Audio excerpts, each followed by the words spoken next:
Way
Lately I feel I can't find my feet, pushing closer, my heart skips a beat and now I'm falling, deeper than a fly, I can't control it, nothing against the sky, it smells so black and white, it's like I told him, things that I can't find, I just keep going, I just keep going. In my time, my end, dreaming of a space, ready for my place. I wish she'd sing what I had dreamed. Before these darker days, I thought I found my way. Quickly it fades, losing the race, closing the page. In and out, I move myself again.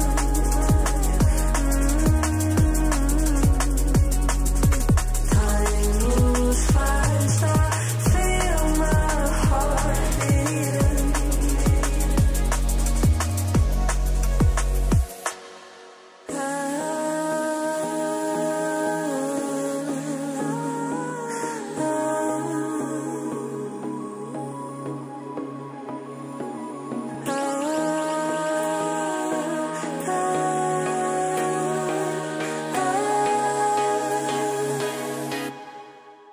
And now I'm falling, deeper than a fly, I can't control it. Darker as the sky, it's not so black and white, it's like I told him. There's things that I can't find, I just keep going, I just keep going, I just keep going.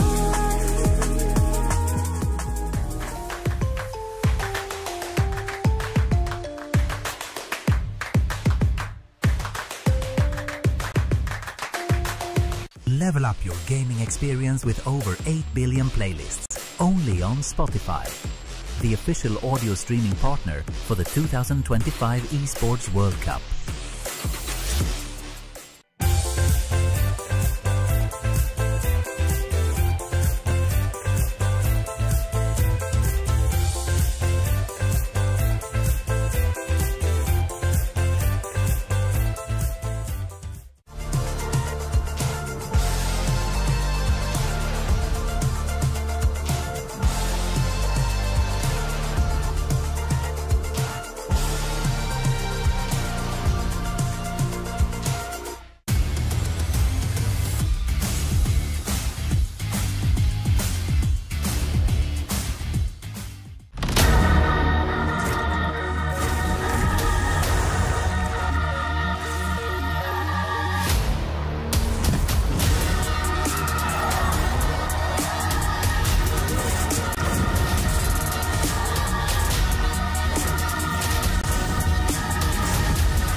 Good day and welcome everyone to the Esports World Cup last chance qualifier for Tekken 8. My name is Rip and I'm here with the legend Spag. How are you doing, my friend? I'm doing good, man. Rip, it's good to see you, bro. I'm excited for this tournament. Yeah, it's always a pleasure, man. Road to EWC, ladies and lads, the last chance qualifier, the final 4 remaining spots for the Esports World Cup for Tekken 8. And man, Rip, we have so many players from around the world here competing. Someone asked me earlier, who's going to take it? I actually can't call it, man. It's crazy. Yeah, give me some of the names, man. Who do you expect? Who are some of the big heavy hitters here in the last chance qualifier? Well, let me tell you, man. I mean, this tournament right here in Riyadh, the LCQ, is going to be going over it's going to be taking place over the next 3 days. And we have actually the tournament, which I believe holds the record now for the most Pakistanis entered. I believe there's like 40 Pakistanis entered, which is crazy. Wow. You've got people like the John, Osama Abbasi, who was last year's champion. As we have a look at the tournament overview, of course, guys, it's going to be over the next 3 days. We have a lot of Tekken action, man. I know you guys are going to be very excited at home. Phase 1, 416 players, guys. Over 400 people competing, double elimination bracket. Phase 2, we get into the top 64. And of course, that day 3 is going to be the top 16. And only 4 players are going to be making it in. Did you say there's over 40 Pakistan players out of this 416 total? That is wild. So 1/10 of the bracket is going to be players from Pakistan. And obviously, you and I, we've both been down there before. They've had like 600-man dojos, right? So definitely a small chunk of their population for Tekken coming out here. But still, you know, only a few spots available for them to take and qualify for that main event for EWC as well. Yeah, exactly, man. You know, and everyone wants to try and get in there, man, because of course $1 million prize pool, there's so much to play for. You know, you're asking me about some of the names that are here, not just even from Pakistan. Let's put Pakistan to the side for now. We've got people like XCC in the bracket, Book. We've got, you know, MD Luffy from Saudi Arabia, who got 2nd place in the first ever, you know, EWC qualifier in Riyadh this year. And Atif actually took that one. That's how he qualified, right? We've got Joker, of course, who's gone straight from Evo to Saudi Arabia. Wow. Beacon from Japan, Dion from Australia, and that's just this pool coming up, man. The pool A, you know, people like Asharib, Shonen, Double, man, who, you know, I think he got top 8 last EWC as well last year. So he did great. I think top 4 even. In EWC. Yeah. I think maybe top 4. Yeah. So I mean, you can see how competitive it is. I mean, some of these guys that were in the top 4 of last year's EWC haven't made it in, and they're fighting this LCQ, man. No, it's going to be a ton of fun. You know, I know some of the Korean players are out here as well. I saw Kokoma is another one of those players who traveled straight from Evo, went to Riyadh, and, you know, just has been having a rough year overall. And that's, I think, another one of the storylines about this entire last chance qualifier is just that these players, a lot of them have been like on the cusp of qualifying, just not quite making it there. But right now you see the players and the stations being set up for the tournament play. We got tons of setups, you know, obviously a 400-person bracket, double elimination. It's going to take a while to get through, and we're just out here in phase 1 right now. What a beautiful venue, man. I see people there anxious. I see Higgin from Russia there. I see Malik Ash from Pakistan chilling. Is that I don't know who those guys are there, man, but I do. I can't recognize these guys. I think that was Yoj, maybe. Yeah, it was Yoj, and this is Double. And Beacon. Oh my goodness. Man, they're practicing. The lads are getting ready for this LCQ, man. It's crazy. And I think the biggest story is, Rip, that there are so many Pakistanis here. And, you know, we know Pakistan to be one of the strongest nations in the world for Tekken, but we haven't really seen some of these guys be able to travel out because of visa issues. But those visa issues aren't really a problem when it comes to Saudi Arabia for these Pakistanis, right? That's why so many of them are taking the opportunity to come out here. And for them, you know, this is not just an LCQ for them to get into the EWC. So this is possibly a last chance for some of these guys to even just be able to make a name for themselves. As we see Irtaza right there, we got Mohsin Shooter on the screen, we got XCC on the screen, we got Shonen on the screen. Oh my god, Rip, there are so many hard hitters there, man. Yeah, that is absolutely insane. You know, I love the point you just made about people having the last opportunity to make a name for themselves, right? I mean, look at Osama Abbasi last year at the LCQ himself, right? I mean, I didn't know about the player as well until that moment, and then you see him sponsored traveling around the world more this year because of that tournament. So we'll see if we get some new names that get to be made here at this last chance qualifier. And I know, I believe that there is going to be. Someone's going to step up and show what they're made of. And I'm looking at Saudi Arabia right now, Rip, because the Saudi scene is, of course, very, very strong. We know how strong these guys are. Last year, they had Raif from Saudi Arabia who made it in. But unfortunately, you know, he was in the tiebreaker in the EWC for Evo, right? And there were 6 people that were entering that one. Hafiz Tanvir made it in, and Raif, I think it was so close. I mean, there were, I think, 2 or 3 people on 3 wins and 2 losses. Book, Raif, and I think there was Jod as well. But Hafiz Tanvir managed to make it in. Joe Crush is also a party to that tiebreaker.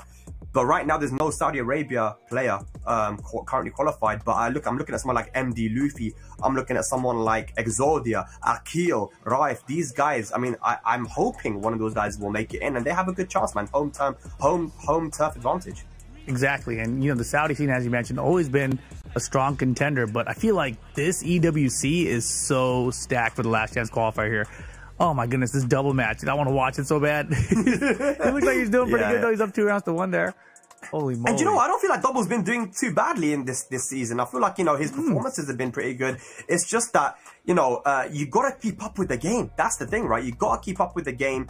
It's updating now, you know, every few months. And you got to keep up with the meta. As we see Dion Gray there from Australia, alongside his boy XCC, you know, a big supporter of the Chinese Tekken scene. We got Izzat S and Ali there, S and Ali. And look, if you're going to ask me a favorite, I feel like S and Ali is one of those guys that can make it in. And if he does, I mean, I wouldn't be surprised if he gets into that top 8, man, of the EWC. He's a very strong competitor, and unfortunately hadn't really had the chance to go out there and travel. Yeah, and so many players out in the crowd. Joker. Yeah, the way back there, the first person we saw was BMNS. I'm not sure what character he's running here in this version of the game, but we'll see later on, I'm sure. Yeah, BMNS, man. I remember he was saying that he just wants his Baek son, man. I don't know if he's gonna get that. Yeah, I don't know. I don't think so. But yeah, I mean, we're getting locked and loaded with this, ladies and lads that are watching at home. LCQ day number 1. We have so much Tekken action for you guys, man. We're going to be starting off with these A pools and just looking at some of the names that are actually featured in these A pools. We have the John, and I think the John is the biggest story, right? Because probably one of the most, not even probably, the most consistent players of last year. Every tournament he went to, Rip, he made it count. He went to these tournaments that and if it was a must win, he won it to qualify for the Tekken World Tour Finals. He got into the EWC by getting top 8 in the Korean Master event. He made every single opportunity count. As we have a look at the bracket right now, Group 1, Osama Abbasi, we mentioned the last year's LCQ champion, being out in the grand finals. We've got Yoj, one of your boys there, man. And Kibo Mega, who's actually a young, I believe 19 years old or 20 years old, Yoshimitsu player from the UK, who's is actually recently in the past year really leveled up, Rick. That sounds awesome. A young Yoshimitsu player. Young players in general, they have less fear in how they play, and then you combine that with Yoshimitsu, that sounds terrifying. Yeah. I mean, the way this guy's been playing, his clutch is incredible. And I was talking to Go saying about it yesterday, and he was like, man, Kiba's really leveled up recently. We have a look at this bracket now as well. We have Book from Thailand, dude. He was also in that tiebreak at Evo, and he was so close to qualifying. We've got Speaker from Saudi Arabia, who is one of the best, if not the best, Leo player from Saudi Arabia. Irtazar, who is the best Link player from Pakistan. There are just killers everywhere, man. And some of these matchups we're going to be getting, Rip, crazy. Yeah, so you're talking about Leo down there, Ling down there, XCC. In this bracket here, we just saw on stream just a second ago, going to be great. Hafiz Adil's out here. Devil Rocky. This name sounds familiar. Do you remember Devil Rocky? Yes. King player from Saudi Arabia, one of the better King players from Saudi. Obviously, they have a lot of King players. You've got Federer in there as well, but Devil Rocky up there, someone that can cause a lot of damage. Hafiz Adil, of course, is one of the best players in Pakistan. He plays multiple characters, right? So, I mean, are we going to get a Devil Rocky versus Hafiz Adil match up there in round 3? Probably. And which way will it go? I have no idea, man. It's going to be crazy. Yeah, exactly. That's what happens in these sorts of brackets, right? When you have this many players, you're bound to have just the brackets causing a lot of hard matches for people very early on here. As we look at group number 4 now, the John, we'll see if he showed up back there. I think there's some players who didn't, so I saw in the chat already that people said that maybe he didn't make it, so hopefully he's there because everyone loves watching the John play. You got Devil Boo down here, MOB, Phantom down there too? No way. Is that the same Phantom? I don't think that's the same Phantom. Probably not. He always used to tell me that my name is the Phantom, not Phantom. I was like, sorry, man. Devil Boo, the best Devil Gym player from Saudi Arabia, has gone to Evo quite a few times there. He's got a lot of experience in big tournaments. LMG Mob from Russia, the best Lars player from Russia. So I mean, I'm very excited to see him play because I've played him myself and he's scary. BK in that first round there, he's actually one of the talent in Saudi Arabia. He does a lot of hosting and commentary. Awesome. And he's also a crazy Yoshimitsu player and Gigas player back in the day as well. So this group is actually going to be really exciting. Didn't we see one of the talent from Saudi qualify for like top 8 of the LCQ last year? I feel like that's familiar. We did. We saw Najd from Saudi Arabia with the Dragonov. Yeah, that guy's crazy. He also used to play Gigas, by the way. These Gigas players are good, man. I don't know what's going on. They got the fundamentals. Good. Look at this group, though, bro. We got Joke up here, Mosin Shooters in here, MD Luffy's here as well. I'm sure Ahmed Faizan's also good. Yeah. I mean, Ahmed Faizan, not too sure about what character he's playing, but MD Luffy, dude. I mean, he hasn't been able to travel a lot because of work. But his fundamentals, in my opinion, one of the best pool players in the world. He got second place, losing to Atif in the first ever this year EWC qualifier, and that was the Riyadh clash. I think Atif won it and Luffy came second. If there were 2 spots, he would be in, but there was only 1 spot there. And of course, Joker, who hasn't been able to make it in, man. Yeah, and Joker, it seems like he's one of these players who started off Tekken 8 so strong and just really hasn't clicked yet in Season 2. Moving on now, though, Group 6 here. Walk us through. We got B-Kun there, of course. We know B-Kun's been a strong contender as well. Dion Gray's all the way down there at the bottom. Got Shaman here, Malik Ash is here as well. I mean, look, Shaman is a Jun player, the best Jun player, Falcons sponsored. He's won tournaments in Saudi Arabia. He is definitely in the top 5 of the Saudi in terms of their strength. We haven't seen him travel as much internationally as Akil and Exodia and Raif, but this guy, when he turns up, Rip, I'm telling you, he is a favorite. This guy could make it in. I mean, there's a lot of people that could, right? But keep your eye out on Shaman. Of course, Malik Ash as well from Pakistan. He'll be going up against Al-Ghamdi in the first round. Malik Ash also is, I feel like from Tekken 7 to Tekken 8, he's definitely improved. Tekken 8 is more kind of game suited to him. And we've got all the way down there, this is someone that you might be interested to watch, Obed, who is a Twisted Minds player, law player. Actually one of the best law players in Saudi Arabia. I do remember Obed from last year as well. And Dion Gray, you know, I wonder, is he still playing seriously? Is he a serious competitor, obviously down from Australia?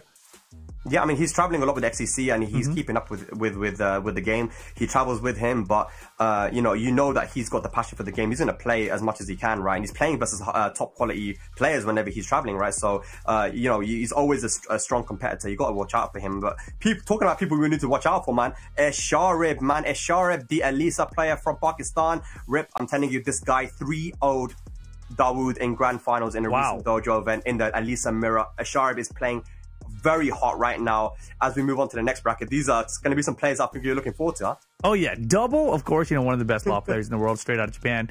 Definitely going to be keeping my eye on him. We saw him earlier. You got Higem in this pool as well, though. So Higem and Double maybe at the end of this one. You got Siki down here too. Siki's from Pakistan, right? Commentator? Yeah. He's a commentator. I don't think he's there, though. I think he's going to be at home just looking at... shout out to Suki and his community, man. You know, he's been putting a lot of work in for the Pakistani dojos, commentating a ton as well. I'm sure he's not going to be at this event, but he'll be watching and supporting the Pakistani guys, I'm sure. But yeah, Higem from Russia. It's only a matter of time, Rip, before that guy has an incredible performance, man. He's one of the best players in Europe. And Double, he's got to be a favorite. As we see right now, one of the talent from Saudi Arabia sitting alongside Malik Ash from Pakistan. Malik Ash, you know, he's had some opportunities to travel internationally and hasn't really been able to show what he's made of. But, you know, it's only a matter of time, but he has to turn up, man. This is, again, the last chance, you know, for some of these guys. Yeah, it looks like pressure is mounting, just, you know, or he didn't get a lot of sleep. It's one or the other, you know, which is where I'm at currently. So Malik Ash here, we'll see how he does. Obviously, this tournament's so difficult and so much pressure. You know, we've seen it throughout this year so far, just at all the qualifiers. And especially when you get to that playoff position where there's a tie-break situation that has to be resolved. These players just, you know, they are just extremely tense. And you see the tweets afterwards of everyone like, man, I was so close. Then you can see them going through it. So a lot on the line here. Absolutely, a lot on the line, man. The pressure's going to be on. And in a game like this, Rip, where you have to make really fast decisions, man, the pressure, even if it's just a little bit, it can be make or break for you, man. You will lose these rounds if you are panicking, if you're not thinking on your feet, you know. And this is why, you know, we saw Arslan Ash win Eva, man. How good is that guy when he's under pressure? You know, he makes good decisions. And I feel like if you want to win this LCQ, you got to be calm. But here we go. First matchup's going to be Leo versus Anna Williams. I feel like we're going to see a lot of Anna this EWC, Rip. Anna Williams, the monster of Evo just last weekend. You know, saw Atif and Arslan really representing this character well. A lot of hammer chance cancels, a lot of hammer chance mix-ups. It was a spectacle to behold. But here we go, first game of the day on the stream at least. Absolutely, man. Here we go. Saudi Arabia versus Pakistan to start it up. I think we're going to get a lot of that in this LCQ as well. Like you mentioned, over 40 Pakistanis are entered in this tournament. And we see Leo there with Malik Ash. This is the character that he used even in Tekken 7 as well. But I feel in this game, Rip, Leo has a lot more mix-up potential. Oh yeah, way more. And Leo is just so frustrating to deal with. But this character, Anna Williams, seems to be kind of the mix-up machine. Step down for 2. Here's a launch. This could be the round. Yeah. Oh no, he dropped the combo, unfortunately. But he still has heat activated head with the heat burst. Down jab. Gonna go for the heat dash. Good block. Important block. Straight into the heat smash for the punish there. Yeah, okay, first round to Al-Ghamdi. And remember, we saw Al-Ghamdi, who was part of the talent team last year. So, you know, you mentioned how Nudge got top 8. Maybe he will as well. That would be wild, wouldn't it? It's like, you got it last year. I got it this year, bro. You know, they'll be on the mic talking about it. Definitely. Yeah, that Anna down back for such an effective low move as well. Yeah. And that's the thing, Anna, you know, used to be quite risky when trying to use those lows because they were majority of them launch punishable, right? Now having access to a -13 low, like down back forward, puts you into stance, It's so strong. Yeah, shout out to the main man. I watched this video about Anna Williams. She showed, I didn't recognize the range of that move. So when I saw the range of it, I was like, oh my goodness, that is extra far. So down by 4, minus 13. And it only goes in a stance on hit, right? Right, yeah, exactly. So if it went into on block, it would be a lot more punishable, right? Exactly. So it's one of those ones for sure. But Malik actually does get around on the board. Here we go, now mixing him up. Going for that new block low. Crazy. Yeah, that block double low is super annoying. Solid poke, very frustrating. Yep. Tornado at the wall here, full combo. Spikes are so scary and goes for that enhanced move and finishing with the forward 4. Malik Ash is finding his feet, man. Yeah, exactly. And this is what you want to do, especially early in the bracket, right? Because as we get deeper and deeper in, it's going to be harder and harder to get through. But again, blocking the full crouch mix up here, Malik Ash looking pretty good. Oh, messes up the combo, but still managed to get the Oki though. But look at that rocket launcher. Oh, back 4.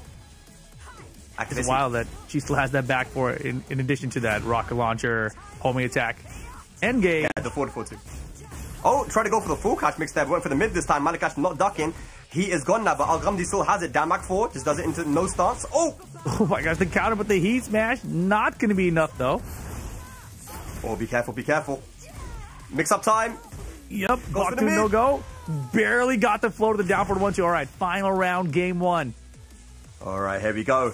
Oh, pressure on the line right now. A nice low parry there from Al-Ghamdi. Gonna use heat. Yes. Wall carry is gonna be easy here. Oh, it's guessing time. Oh my gosh. And Malik Ash has a chance to make this comeback. Still has that heat. A little bit of great health to recover with as well. Okay, activates here. He's got the wall positioning as well. Down back 4 counter hit, but cuts the combo short because of the wall. No wall splats here. Uh-oh. Back on 4 again. Mix up time. No duck. Counter. Oh. And the wall. Tornado. That's not going to hit. Barely survived the armor, but doesn't matter. Malik Ash swinging on his way up here. Face down, feet away. Best position to get up with the kick button there. That's exactly what won him the game. Yeah. That was close, man. That was really close. I feel like, you know, it's so scary with Anna because she has so many ways to win the round against you. You know, whether it's the 50-50 with a full crouch, whether it's her poking, whether it's a stance mix-ups. And Malik Ash did just enough to be able to, you know, survive and start his own stance mix-ups. Because Leo forces you into a lot of guessing situations as well when you block forward 4 or back on 4 and you haven't sidestepped the second hit, right? So, you know, Malik Ash doing really good job with his own offense. Wow, and using that full crouch out of heat engager immediately right now into game number 2. Yeah, and Anna, she is just a machine. And when she gets going, look at this, first 10 seconds just takes off 60% like nothing. It's like, bro, what are you supposed to do next? Keep guessing. Yeah. But I do like when Malik Ash can slow down the game a little bit. Good punish there on the mix-up with the rocket launcher. And just start his own offense. And that's a down forward too. He has heat available as well. Yeah, this should be the round here with the proper combo. Never mind. Yeah, the first contact curse of the day. Let's go, Rip. Okay, I still got it. It's been a while, but you still got it, man. Okay. Well, let's see. That's not going to kill. That's going to do a lot of damage, though. Yeah, and gives him a small life lead here. Got to watch it for the heat. Oh, the running low. Beautiful. Beautiful. All right, all right. Let's see if we can close out the game time. Full crouch sweep blocked again. I mean, I feel like you got to go with the mids more now at this point. He's ducked a couple times for full crouch mix. Yeah, or that, or just like change the timing a little bit. We saw that with Arslan and Atif, right? Where they were able to kind of delay the low a little bit to catch the opponent to, you know, standing up or something. You know, just change the timing or go for the mid. Yeah, completely agree. Malik Ash here, though, looking really solid this round. There we go. The heat extension this time. Solid. Yeah. That was disgusting, man. Nice. Okay, good stuff. Malik Ash on the board again. Back on 4. I believe there was a time in Tekken 8 where you couldn't actually sidestep the back 1-4, so in the start of Season 2. Now you can again. So sidestepping is going to be very effective against that string. Throw broken, very nice. Wow, down 2 counter hit. Okay. Very good. Can he keep up the offense though? Back on 4 again. There's the heat smash. And look at the grand side of Anna right now too. The block low and the down forward 1's locked down. Okay, chance. Is it too little? Too late though. Trying to go for the flip kick. Not going to work out. And now Malik Ash on set point. Got him counter down forward 1. Man, just swung the wall standing 2 there. No, wrong punish. Could have had the launch. Yeah. Oh, goes mid this time. You were right, Rip. You had to go for some more mids there. Goes for it again. But didn't use the heat dash. Could have got the launch. Oh boy. Alf gets. Uh-oh. Guys, trying here to close out. Rage Art's gonna work. Yeah, big Rage Art, big opportunity. Yeah, and he's got heat available as well after for Oki. What's he gonna do? Is it gonna be the forward 3-string? Oh!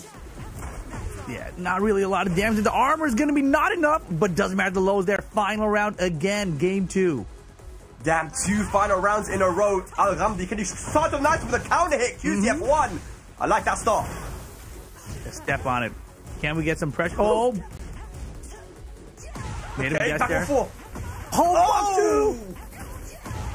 Goes for the mid. Malik Ash now somehow fights his way out of that corner and takes the wall-to-wall action here.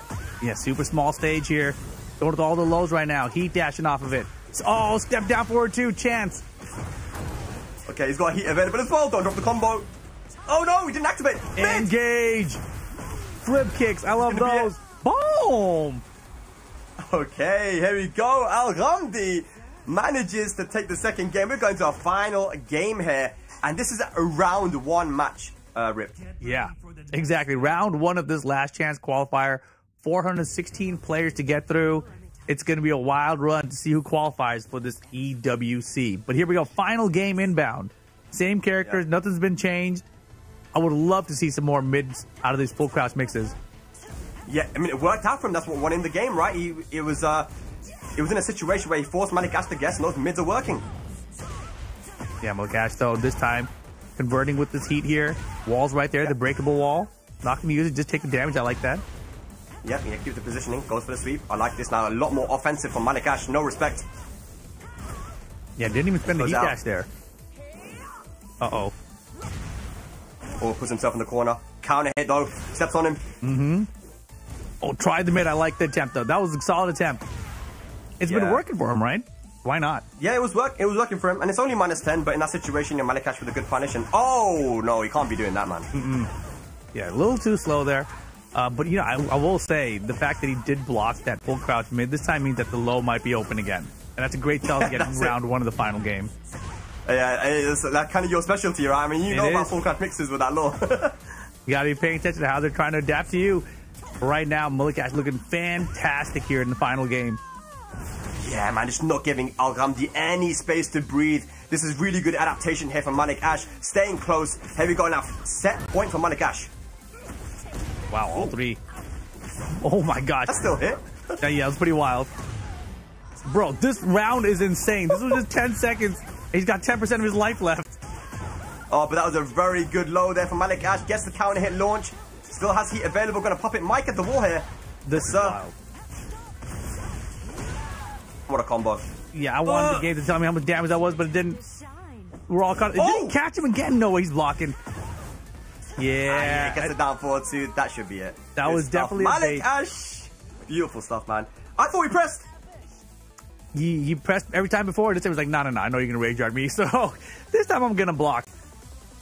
Yeah, good stuff, man. Malik Ash weathers the storm.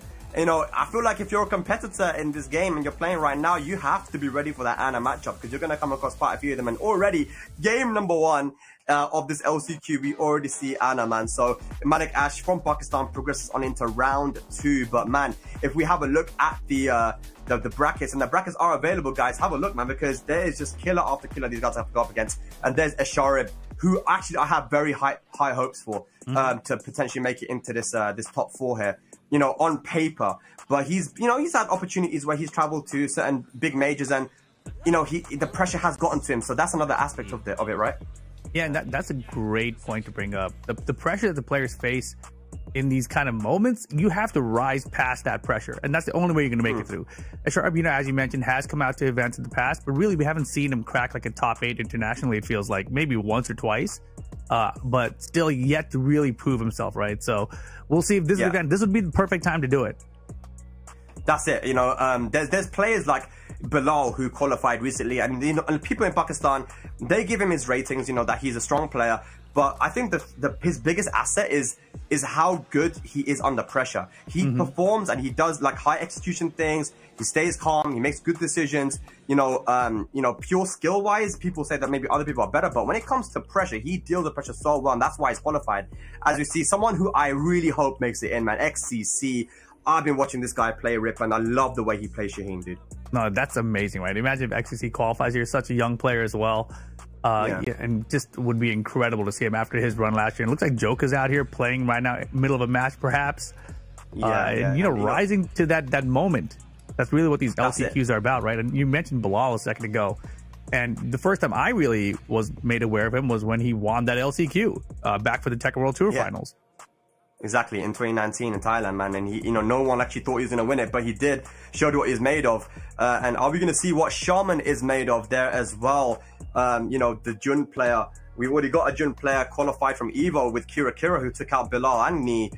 So Jun, doing quite well. Jun won last year too with Osama Abbasi, right? So a character that is maybe being slept on a little bit, but the way Shaman and Kira and Osama play the character, so optimal, so perfect. So I'm excited to see how these guys will do, man. But just so many games happening right now, and people trying to stay calm. You can see in the back there, Dion just walking up and down. You can see the pacing, bro. A little bit. He's in the bracket too, right? He's not just there to support XCC right now. He's playing as well. Yeah. I am curious that you mentioned Jun Kazama. Like, how do you actually feel about that character? We have seen like these top performances. Do you think it's just the players that are using the character, or do you think that the character actually has some power that people are sleeping on? I think that I agree with what Rangchu's analysis on the character, that it takes a little bit more effort because she is a poke style character, but in season 2 she was given a lot more volatile moves, I would say, like bigger, stronger moves, like the forward 1+2 being able to go into stance, that new Miare 1+2, which is a homing +4 mid into stance.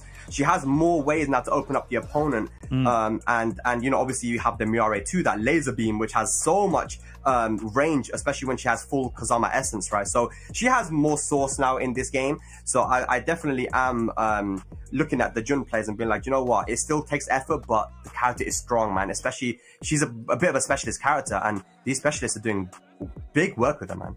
Yeah, the other thing is that you mentioned she's a poke style character, and I feel like that's another thing about Tekken 8 that people really aren't factoring into their equations. Like, if you have a poke style character that's effective with their poke mix-ups, then you're not leaving a lot of gray health on the side of the opponent to recover, right? So that is another way to look at the game that I don't think we've really gotten to yet.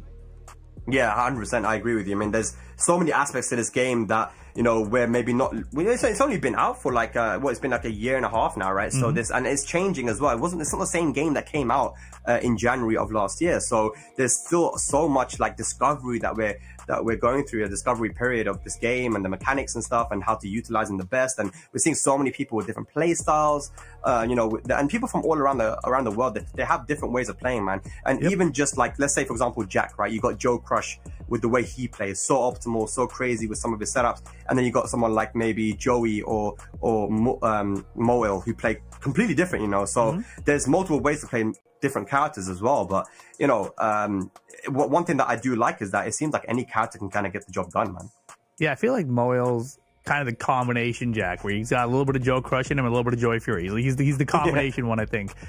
And he does a very good job. But I love that he started with Victor before, and now he's like, maybe Jack's actually the character for me. And just adapting to Tekken 8 with whatever character really clicks with you in tournament and finds those results. I feel like that's super important in this game.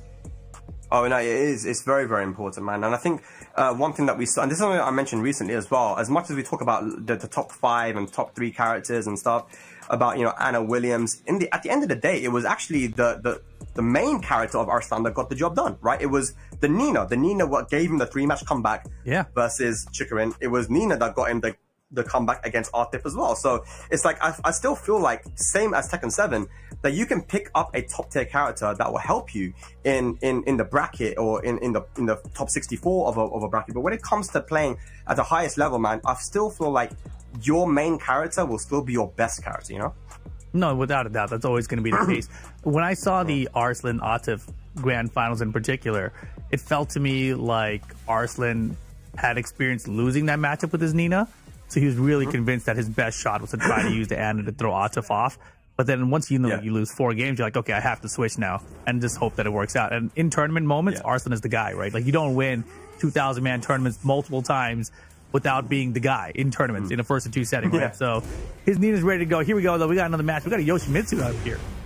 Yeah, and again, this is one of the guys I was talking about, right? BK from Saudi Arabia, who was also on the talent team for the EWC last year, and he's a very funny guy, Rippy. If you meet him, like, he's a funny guy, and no surprise he's using Yoshimitsu. I used to use Gigas back in Tekken 7. Wow, Gigas to Yoshimitsu is quite the change. Yeah, we saw him actually do some big damage at the LCQ. I think he entered last year as well. He is very crazy with this character, man. He's one of those guys like Just Frame James that will kill himself, you know, in game. Like, sounds like a Yoshimitsu player, you know? That's what it sounds like. Yeah. He's got the right takes the first round there. What do you think about Yoshimitsu, man? I mean, we were talking about him a lot in Season 1, but I still think he's good, man. I think he's still good, yeah, of course. Yeah, I think that in EU, you guys really had a lot more exposure to Yoshimitsu, and you guys were the ones that were much more vocal about the character, right? So, for me, he's always been good, but it's never been a character I'm like, oh, this is a major problem character, like an Anna Williams or something, right? And I think that's what can be said about a lot of the cast. Right, yeah. I just think that the kind of, if you look at a character's defensive options, you know, in a game that's so offensive like this with a lot of plus frames, you know, something like a flash and a spin could be so strong, man. Oh yeah, exactly, right? Because on the one hand, he's got the counter tool with the flash. Everyone else loses their magic fours. And then he's got the spin, as you mentioned, to get away from offense. They're just great combination. And that hop kick, we just see him attempt a second ago. That hop kick is so good at being evasive itself, right? It's like goes through highs and some mids and some lows. It's like, bro, what is this hop kick? It does everything, man, and it's always done everything. And as well, look at that final hit as well. So much damage. BK 2 rounds up. Here versus Kiku's. Oh boy. Okay. The electric on the back, though, that's a crazy attempt. I like that. I didn't even know 4-2 was a tornado. That was sick. And man, nice. BK is hop kicking like crazy. Yep. He knows what he wants to do, man. Down back 3, fidget spinner. Nice sidestep into jab float. Gonna get a small combo here. Down, forward 2, no sword.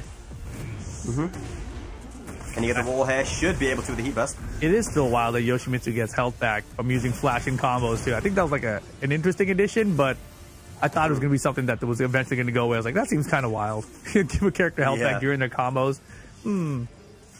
Yeah, I feel like so they've gotten rid of his health regeneration in some aspects when it comes to the stance, right? But they've added it in with the kind of lifesteal in terms of like the flash and other moves, right? So it's an interesting dynamic there, and it's fine. I feel like if characters have that gimmick to them that is you know, unique to them, right? And you got Anna with the purple thing where she can debuff you with and stuff. Like, I don't mind these things, right? But oh my god, trying to go for the big shank. Yo, crazy, man. Kiku's there was so sick, right? He had the double backdash and the electric to whip punish. That was clean Tekken. It was very good, man. Maybe could have got more though with the Oki, but still, if you guys got him in the corner. Yeah, fantastic start. Now the balcony, gonna take the hell sweep to break it. Yep. There we go. Drops the combo, unfortunately. Hell sweep though. One way he's gonna do it. The kip up. Ooh, yeah. Look at him. BK's laughing, dude. He's like, yeah, I tried. Yeah, he's just enjoying himself. Oh my god, dude. He tried to dash flash on the other side. Yo, okay, I like BK's style. That was sick, actually. Oh my god. No respect. Goes for the hop knee there. You mentioned how good that is, man. Crushes mids, highs, and lows. I mean, the wild thing too, like, he lost the first round, like, and he gets a huge S-class launcher beginning the second round. He's like, let me try a crazy combo. You know, like, dude. What was that? Dash under flash? Like, yeah, that's what he tried. I can see how it could have worked too, but man, that's confidence right now. He wants to get that Twitter clip, man. I respect it. There we go. Round on the board here. Second game, BK. I mean, I would make a Twitter clip out of it anyway. You know, just look at this guy. Crazy combo attempt. The combo drop Twitter clip? Yeah, perfect. Okay. Gonna get the wolf back. Good combo, man. Down 4-2 as well. I feel like we could gonna get some health back. I was gonna say, I feel like we could start a Twitter clip compilation of people like, show me your best Rube kick into dash flash combo, right? Like, he just started a whole new thing. Has anyone done a combo drop compilation? That would be hard. Like, if you, with some nice music in the background, yeah, you know, right? Music, combo drop. Fire up some Bronson fan clips, that would be great. Ooh, nice. armor. Set point, BK. Good stuff. Here we go. Oh. Go to the parry. Back to you two. Engage. That should be a punish. No, only gets the jab, unfortunately. Good spin. Yeah, man. Kiku's got to start your 50-50s now, man. Don't be scared. It's now or never, but forward 1+2. Into the heat dash. Move too. Wall carry, just a little shy. Yep. Oh, that's interruptible too. Yeah, no punish. Gonna go for the back 10 throw. Down forward 2. Oh, good jab float. Important opportunity here. Resplat combo. Again, resplat. He knows it. Oh, bro, that was a sick combo. Out of the air, too. Oh, he's got a chance. Didn't get Dude, he knows these angles perfectly. Good break. Run a Pete smash. Do What it. is going on? What are you doing? No BK. way. Did you press? I respect it, man. I would have pressed. The way BK leaned back and shot, like, did he hit him? I was like, no, he didn't, bro. Big bet. And look at this. Full crouch, low block down from Kiku's. He's got the launcher. Here comes the combo. He's trying his best to get that clip, man, but it looks like Kiku's might be taking this round now because of that. And this game, hang on, get some health, some heat back. Is it not looking good for BK? I mean, yeah, he's way behind this round, but Yoshimitsu still has rage, still has heat, and some gray. Trying to help kick. Nice confirm. 7 golden. Kiku's. BK maybe was having a little bit too much fun out here. Oh no, now it's serious time. Now you gotta stop partying, but if I know BK, he ain't gonna stop. He won't stop. I mean, the fact that he won that first round and gets the root kick launch to the second round and there's like style-on combo, I was like, yeah, all right, he's not gonna stop, bro. That is a true Yoshimitsu main. I mean, you said Gigas before, but no, I think Yoshimitsu is like the true character for him. Yeah, no, Yoshimitsu is character, man. Let's see how he approaches this final game here. BK versus Kiku's. Who's gonna take it? It's definitely his character, bro. Okay, no, oh, wow. Down 4-2 duck. No punishment on down 4-2. No, sir. Good side step. Yeah, beautiful. Had the side step. Nice conversion here. Sword sweep, though. That's my favorite when the Yoshimitsu player uses the other player's Oki to do sword sweep. You know, it's like, oh, wait a second. Okay, activates heat. Both guys in heat now. Here's heat smash. Mid option. Blocked. Oof. He wanted the heat dash there, it looked like.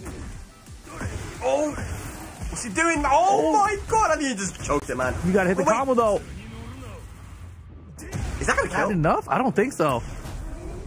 I think he's gonna survive. I don't know. It's gonna be maybe a pixel.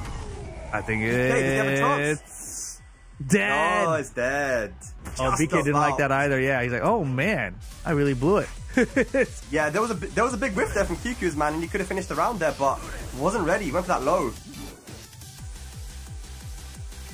A little fakey here, BK. Trying to get a little more solid now. Maybe. Nice. Maybe. Spin. We're spinning away from homing moves now. Good stuff. Oh, the mix getting him off the down forward 1.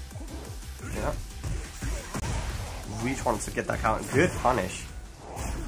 Okay. Mid option again. Down forward 2 gets punished. It's a lot more clean. A lot more clean, but drops the punish again. Yeah, we've got all the defense and all the punishes right now. Don't let this happen, though. With no gray health, the comeback here would be wild. Heat for heat. Activate. Oh my god, now you got to guess right, though. Got him. Wow. I didn't realize that Good initial option part there. did damage. I thought it was just the throw part. Yeah. Good option there, man. You had to duck that one. Unbreakable. Plus unblock now there. It does not unblockable anymore, that pogo. Trying to play that keep out game right now. Kiku's looking very patient, and it works out for him. He drops the combo though, Rip. Oh, that's a huge drop. And again, just run up and sword sweep from BK. Yeah. Oh boy. Side step? Yes. No, Mr. Electric. Unfortunate. Good side step there from BK as well, but no punish. I think he didn't believe in it. Power crush, rage available, heat available. Goes for the heat dash. Nice side step. Gonna get a throw combo. No. Oh my gosh, drop combo in his sword sweep. BK should be able to close out this round. Never mind.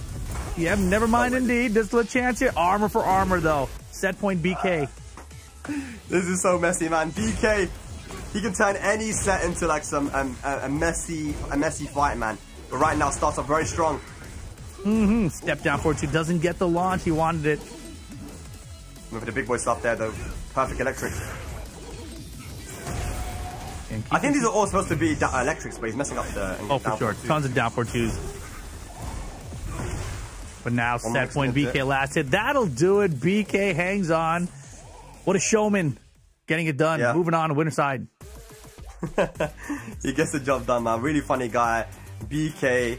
Gigas player back in the day, like I mentioned, but Yoshimitsu, definitely, like you said, man. It really suits the way that he plays, man. That is his character for sure. Let's see how far he can go. You know, on the talent list of the EWC last year, he did a very good job hosting. But let's see how far I can get in this LCQ, man. Very stacked. Might be a situation where he's just, there's no pressure on him, and that's someone you don't really want to play, right? You don't really play versus someone that's crazy like that, that has fundamentals and has nothing to lose. You know? Yeah, I mean, I'm trying to imagine being in the mind of someone's like, I need to qualify for the EWC. It's my last chance. The $1 million prize pool here, and then you run to that. Yoshimitsu's like, I don't care. Here's a root kick into dash flash, back turn combo attempts. Like, I don't even care, brother. Good luck against me. I'm gonna pull out some crazy Yoshi stuff. That's it, man. That's it. But ladies and lads, LCQ here, man. If you're just tuning in, welcome, man, because this is an historic event, man. Like I mentioned, the record number of Pakistanis here, as well as players from all around the world. But before we continue with this, we're going to go on a short break, guys. 5 minutes. We'll be right back with some more EWC LCQ action here. Second 8.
I swear you remember who you are. I swear you remember who you are. I swear you remember who you are. Remember who you are. I swear you remember who you are. I swear you remember who you are. I swear you remember who you are. Remember who you are.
This land is calling.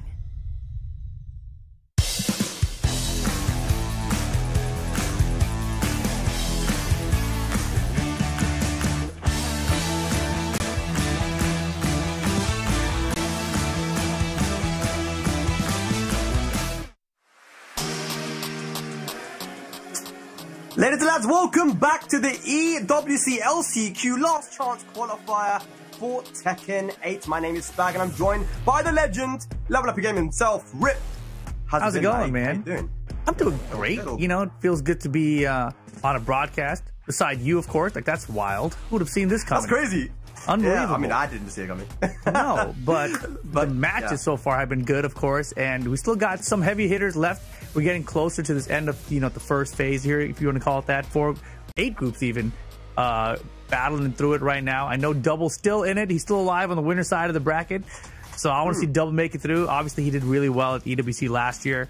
So I want to see him try to get back in there. Of course, I got Mungja in there I'm rooting for, but he's already qualified, right? So here, though, at the road to EWC, this last chance qualifier, Double's going to have to really keep it together because he's got Higem in front of him probably. Yeah, you know, we see Higem right there, man.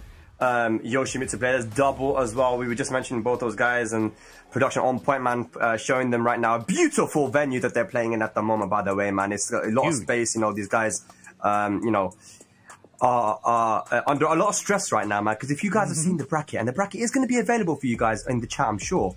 Just have a look at it, man. It's crazy. There's so many players. We're going through the A pools right now, by the way, guys, and we got players. We actually just saw on the bracket that Beacon lost to Malik Ash 2-0.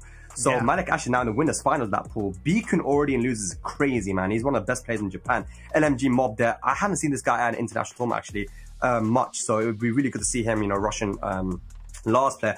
As we see the bracket here, man, Osama Abbasi has progressed on into round 3, our defending champion. It looks like Yoj has also actually made it into round 3, and he might be playing he'll be playing the winner of Keeb Omega and Badr. So I really want to see that matchup, Yoj versus the winner of that match, because if it's Keeb Omega, Rip, I'm telling you, man, this kid is really good, man, and I really want to see him get far here. No, I mean, that sounds like a lot of fun. We just saw one Yoshimitsu do pretty good a second ago. We'll see if we can get another one. And looks like this bracket, am I tripping? It's just like half and half it? Oh, just lose the lower bracket on it. Gotcha. Yeah, the lower bracket. Yeah. So the lower bracket at the moment in this group 1 as well. You know, we're still filling it out at the moment. We're early days. We just had only a few matches right now, but the matches are underway, and there's 400 plus competitors here. Ladies and lads, competing in this LCQ, 40 plus from Pakistan. We got players from Japan. We got players from Korea, from Europe, from NA. So there's a lot of players competing, as well as, of course, the local lads from Saudi Arabia and, of course, around the Middle East. So there's so many players here. And, you know, I've got to tell you, man, let's just set the scene. Let's not even beat around the bush, man. The Pakistanis right now watching, shout-outs, assalamu alaikum to everyone that's watching in Pakistan. I know these guys are confident, Rip. They're saying, look, 40 of our boys have gone down there. They're all saying it's going to be 4 Pakistanis qualifying. I don't know what you think. Wow, 4 qualifying would be incredible. That would be fantastic. We'll see. I mean, maybe they can fill up the whole top 8, right? That would be crazy, but that's what the Pakistanis are saying. They're so confident in their boys, and these are some of the players that are going to be competing here, Rip. We actually haven't seen them compete internationally, but they win dojos. They beat people like Atif and Arslan in these tournaments, right? So can they perform on the big stage? We'll have to wait and see, man. As we see the lower bracket here for this group 2 as well, we are slowly filling this out, but the narrative is, you know, the confidence in the Pakistani scene in their boys to get, you know, their boys all in covering that top 8. I gotta say, man, I understand the confidence, but we gotta give respect to some of these people in Saudi Arabia, like, you know, people from Europe and America. I think Shadow is there as well, right? If I'm not mistaken, you can't. Yep, Shadow is in the last chance qualifier as well. But you know, I was just wondering how many Pakistan players were at Evo this year. At Evo, there was quite a few actually. I think it was like 7 or something, or 6. Okay, so you had Atif, Arslan, you had Dawood. Yeah. This is way long. This is way bigger, right? But that doesn't mean that, you know, we can downplay people like Double, who came top 4 at last year's EWC. I mean, he's got to be a favorite, right? Oh, without a doubt. And even guys like Book, right? It takes a tournament sometimes where really everything's on the line for them to really step up into the moment. And so I feel like a guy like Book, this could be one of those breakouts that he needs to have, and that kind of puts him into a different mindset, right? So we'll see like how this all goes down. And one of the things I will say about the Pakistan players is that they do have a lot of pressure on them, in addition to the tournament, right? Because not only are they trying to qualify for EWC, but they're also trying to make a name for themselves so that they can be represented in the future and get, you know, more opportunities internationally. So I feel like there's a little bit of extra pressure on them to do well. Yeah, because this is like a last chance qualify for them, you know, like yeah, it's a double LCQ. Last year, definitely, like with Hafiz Tanvir, you know, that was his only chance to qualify because he that was the only tournament he was able to go to. Ehsan Ali, you know, same. He got his visa to Korea, Ehsan Ali, but he wasn't able to get his flight sorted in time, so he wasn't able to go. Like, it's just so many unfortunate incidents here. So this tournament actually is really the only chance these guys get in a single year, to a competitive year, to actually make a name for themselves. So like you said, yeah, a lot more added pressure. And when you add onto that they got to play versus very experienced players, like you mentioned, Book, dark horse, man. And even though we know this guy's a multiple TEKKEN World Cup finalist, one of the best players in the world, you can't count out how much experience he has under those big lights, under the pressure. You know, he was team captain of Thailand at Gamers 8, you know, previous to EWC. So he's been on the biggest of stages, man.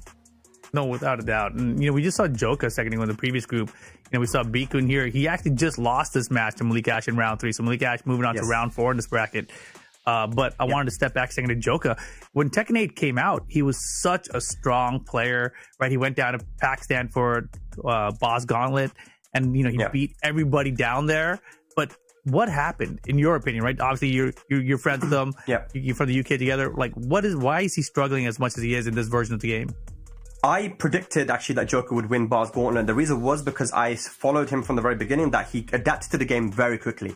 And his Feng was just very, very strong, man. The meta at that time is very different to the meta now, right? Where you got, in Season 2, a lot more moves which are counter to movement, you know, a lot more homing moves and strong mix-up potentials from certain characters. So the meta is slightly different, man. And I think if you talk to Nee and talk to Joka and these guys, they don't really feel like Feng suits the meta. Even Kokoma, who is in this LCQ, by the way, who qualified last year, it doesn't feel like Feng is really doing it so much, because you've got to work a little bit harder. You've got to win a lot more interactions, right? So we're seeing players slowly move away from Feng, and Joka, the only reason he's using him right now, and Kokoma, is because they haven't really prepared another character. We're seeing Joka play a little bit more Dragunov, but I do think that it's a character thing. I don't think Feng is weak, by the way. I'm not saying that. I'm just saying that in its first to 2, you know, maybe Feng is not as strong as some of these other characters that can dish out a big damage and big 50-50s, you know? Yeah, that's the thing. Like, in this version of the game, Tekken 8 specifically, a lot of the characters in the game are the strongest version of the character ever, right? However, even with that being the case, there are other characters on the table that are still more deadly in that first to 2 environment, right? So you can have a character like Feng that's a very strong character, maybe the strongest Feng has ever been, but at the same time, in this version of the game, in the meta, and the way it's shifting, you know, it's just not cutting it in this first to 2 format. You know, even Rangchu was saying that he feels like the Bears in Season 1 was super strong in first to 2, but a lot weaker in first to 3. So even that extra game can make a huge difference. And there were other people that agreed with him, right? That, yeah, I think Kuma's very strong in versus for FT2, but FT3 can be a little bit different. But, oh boy, yo, is this a matchup right now? I hope it is, man. Double and Higem, that could be fun if it is. That's crazy. I hope that they're not just practicing here, man. This is actually good. Higem, the Yoshi of Europe, really. You know, alongside people like Sin and Kane and Trench and actually Keep Omega now. But I mean, from Russia, super strong, man. But ladies and lads, let's have a look at what these guys are playing for at this LCQ, because there's not just spots available for the EWC. These guys actually are playing for a pretty hefty prize pool as well. Without a doubt. Let's take a look at what these guys are playing for. You can see first to 4, those guys are going to qualify for the main event. But then 5th to 6th, $5,000 each. 7th and 8th, $4K each. 9th to 12th, $3K. You see it on screen there, all the way down to 24th to get paid out. $2,000 for 13th, 16th, $1,500 for 17th and 24th, which means the total prize pool here at the last chance qualifier is $50,000. You know, keep this in mind the next time you guys are thinking about, maybe I should go to EWC for the last chance qualifier, right? Even if you make 24th place out there, you can make $1,500. Like, that's absolutely incredible. So I feel like if this keeps up, I think this is going to be something that players will definitely try to come to more in the future. I really love that, Rip. I really love that that the prize pool trickles down to top 24, man, because, you know, you get top 24. Obviously, it's an LCQ. You're aiming for that top 4, right? but you don't make the cut, but at least you can go home saying, you know what, I earned a bit of money here, and it's not a bit, it's a big prize pool for just an LCQ. Of course, first to fourth will automatically win 5,000 each minimum, because they qualify for the EWC, and if you come last at EWC for the main event, you get $5,000, I believe, right? So everyone gets a lot of money there. It's crazy, man. Yeah, Tetsu yawning like crazy out there. Still adjusting to the time change. Yeah, it looks like he hasn't been sleeping a lot. Is this I need to know if this is a match. I'm gonna check the bracket, because this. It's gotta be. I wanna. Yeah, Higgin versus Double. Is that a match happening right now?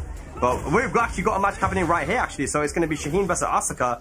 I'm not sure who's playing here right now. Probably Shonen. Shonen, huh? Unless it's XCC's match. Is it XCC? Could be.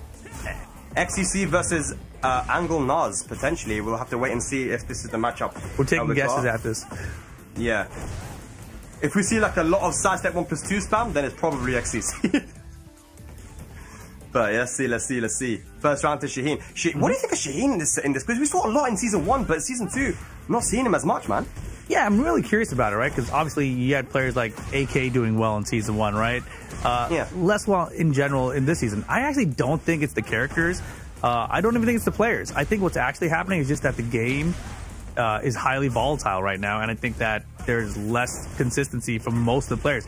You know, that's why I think guys like Arslan Ash and Atif are just incredible, because despite the volatility of the game, they're finding ways to stay consistent by picking the right characters with their skill set, right? But everyone else, when you look at like the top 8, when everyone's there, it's kind of a mix. Like, you don't know who's going to make it through. Yeah, absolutely. I agree with you. And Man, it is actually XCC. That's the XCC, yeah. XCC we have right now going up against an Africa player, local from Saudi Arabia, right now doing his thing. And what I love about XCC, and I watched him during the Bricks tournament, was this guy he plays at 100 miles per hour, man. He plays so quick, and the decision making that he makes are like how quick he can make decisions is crazy, man. I mean, you got to, and especially in Tekken 8, I realized too when you're watching, go back to Evo's top 8 and just watch that. Anytime somebody had a life lead and then they were like, oh man, I'm about to win, let me start trying to block everything. That's immediately when they would start to lose, right? So it's one of these games where you really just have to keep the pressure going and just keep running your offense and do the right thing always. Yeah. Easier said than done, obviously, but that seems to be the keys to victory. Yeah. Whoever like slows down first is more likely to lose. Yeah, you can't really do that as you did in the older games, right? Where you have the life lead, you sit on it a little bit, play defense. With the addition of chip damage and strong 50-50s, stronger 50-50s in this game, it's kind of scary, man. You got to finish your food, and right now that is exactly what XCC is doing. Look at that sidestep 1+2. That is a move that is so strong. It's plus on block. It knocks you down as well. I believe on counter hit. It's so good, and I've only really seen XCC be the one that really uses it and abuses it, you know? Yeah, I mean, that's the thing. Like, we don't really get to see a lot of these characters or a lot of their strongest tools. A lot of variety of these characters is kind of missing these days as well. So, cool to see a player with their own stamp on a character in general. Just waiting out the counter. Nicely done. Beautiful, beautiful. All right. Man, looking at the bracket at the moment as well, man, it looks like Ahmed Faizan just beat Luffy, MD Luffy 2-0. That is insane, man. There's so much going on right now. And even here, man, Angle Naz in the corner, had to can-cans there, right? You got to. I mean, in that situation with your character, and look at this hop kick whip punish. That was clean. Yeah. And XCC knows the Asuka matchup very well, man. He played versus King Ray Jr. Evo Japan, managed to beat him in a very close set. And sidestep 1+2 to finish it off, man. That move is so good. Addition in Season 2, XCC 2-0. Very well played. He progresses on in this pool. Yeah, XCC staying on the winner side of things right now. We'll see how far he can make it. And, you know, he could be one of those guys that kind of ruins your dream of having, you know, an all top 8 Pakistan or all top 4 Pakistan. He's definitely a contender for it. I really want to see this matchup here, man. This is winners finals.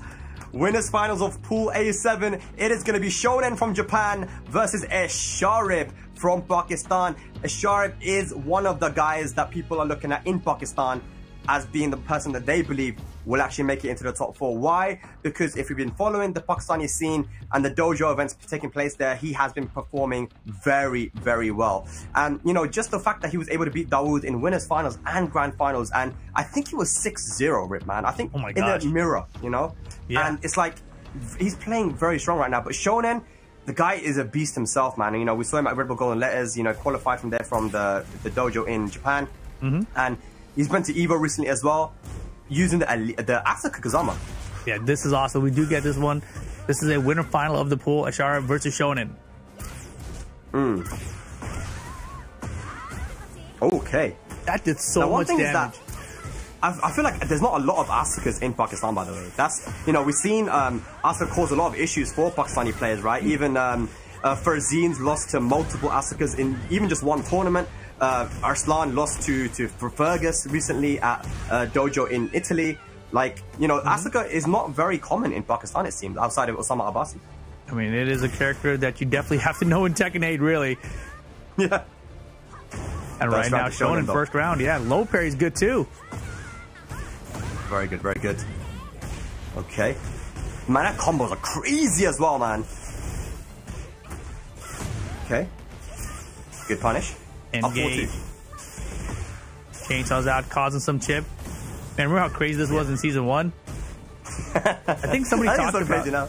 You know, it is. It's still pretty good. I was going to say there was a list of, you know, what characters we used in the top 128 of EVO. And I think there was, out of every character, I think Elisa was number 1. Like, I think there was 8 of them in the 128. What, this EVO? Yeah, yeah. Wow, that's crazy. I did not know that. Does that mean they're the most carried? I don't know. They gotta be, man. Wall blast. 10 seconds. You know? Okay. Yeah, there's not enough time here, man. Can Ashara make the comeback? He's got rage available, but gonna be difficult. Oh my god, I can't believe Shonen pressed there. Okay, at least he didn't press there. It just doesn't even punish. Oh my goodness. I like that, I like that. That was crazy. Shonen pressing after the downfall of Isharib. He could have got hit by the rage up, but, you know, good stuff. Worked out for Shonen. Now we've got a breakable floor. Floor blast. Hey. Oh, he ducked. That does the grip. Shonen looking for can-cans. 10 seconds gone, already 60%. Forward 4 catches again. Yeah, beautiful lead time, heat burst there. Yep. 1-1-3. Nice, good stuff there. Shonen, so controlled with the Asuka. Very solid stuff. Sharp just wasn't able to get anything going, and every single time I felt like he tried to sidestep, that forward 4, that homing move, +3 on block, launches on normal hit. So strong, but the way that Shonen used it, amazing. Yeah, and that was 3 rounds straight there for game 1. Yeah. Not a great start. Are they done? They're going to put the headsets back on? Okay. I think there's something, I think Asharib maybe talking, trying to see if he can get some coaching perhaps. I see Malik Ashur standing behind him, but yeah, Shonen looking very calm, very cool, very collected. I see Rest in the background there with Malik Ashur as well. Oh, Rest, yeah. I think he was at Evo as well, I'm not sure, but yeah, a lot of these guys went from Vegas. Yeah, that's incredible, man. That is not a close flight. It's not. But yeah, Sharp thinking hard about this one, taking his time, which is the right thing to do, right? You just got run over 3-0. You've got to think about what went wrong there, man. Yeah, especially this close to qualifying out of the pool on the winner side, too. Yeah. Okay, what's he going to do? What adaptations are going to be made? I know that Sharp does play other characters, but I don't think it's a character thing, man. So stick with the Elisa here and see what you can do. Yeah, here we go. Game 2 to the arena stage this time. And just an update from the bracket. Double did take it over Higham 2-0. Oi, nice, good stuff. Double out of the pool, winner side, into top 64. So he'll be going into tomorrow, because top 64 obviously taking place tomorrow, guys. Small pools today. But that forward 4 rip, man, it's the move right now. It's catching Elisa. And we know Elisa players love to move, the backdash, the sidestep. Yep. They're very movement heavy, and Shonen knows exactly what to do here. Eversharp, much better start this round there.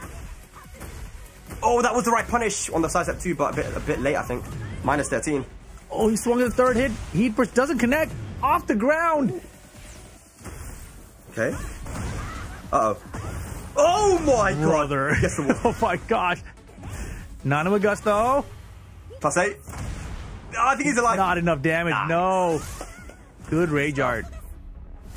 He needed that round, man. He needed to stop the bleeding. 4 rounds straight would have been maybe a bit too much with all this pressure. But good stuff there. Asharib gets the first round. That will kind of calm him down a little bit, I think. Oh, definitely. You got to get one on the board. At least feel like you can get a round in there. Yeah. Okay, running 3. Up forward 1. He swung after the running 3 on block. with his back to the wall. Actually, when Asuka is +3 or more, up forward 1 tracks both ways. So he might have even tried to sidestep and got flipped. Yeah. Okay. A lot of use of up forward 1 there. Okay. Good power crush. Super good power crush. Still good. And that was a beautiful whiff punish as well. What's the combo like, though? This combo is crazy. Blocks the shoe shine. Chance for Shonen. 1-3. Not enough damage. Good stuff. Using that standing for the homing move. Try to sidestep after the 1-3. Maybe try to go for a sidestep. Too nice backy, though. Shonen. Still alive here. Easy wall carry here. Too low on the combo, though. Okay, chainsaws. All day. Punish. Ooh. Beautiful back 4-4 whiff punish. Yeah. Not easy to whiff punish at up forward 3, but gets it. Another block on that low. Heat. There it is. Engager. Careful. Rage Art is available. Straight and dash. I don't think he hit a button. No. Fully charged. It's Asuka. She don't care that much, but still is punishable now at the latest patch. Yes. Okay. Asharib answers back with his own 3-0. All started with that Rage Art comeback in that first round, that second game. Takes off the headset.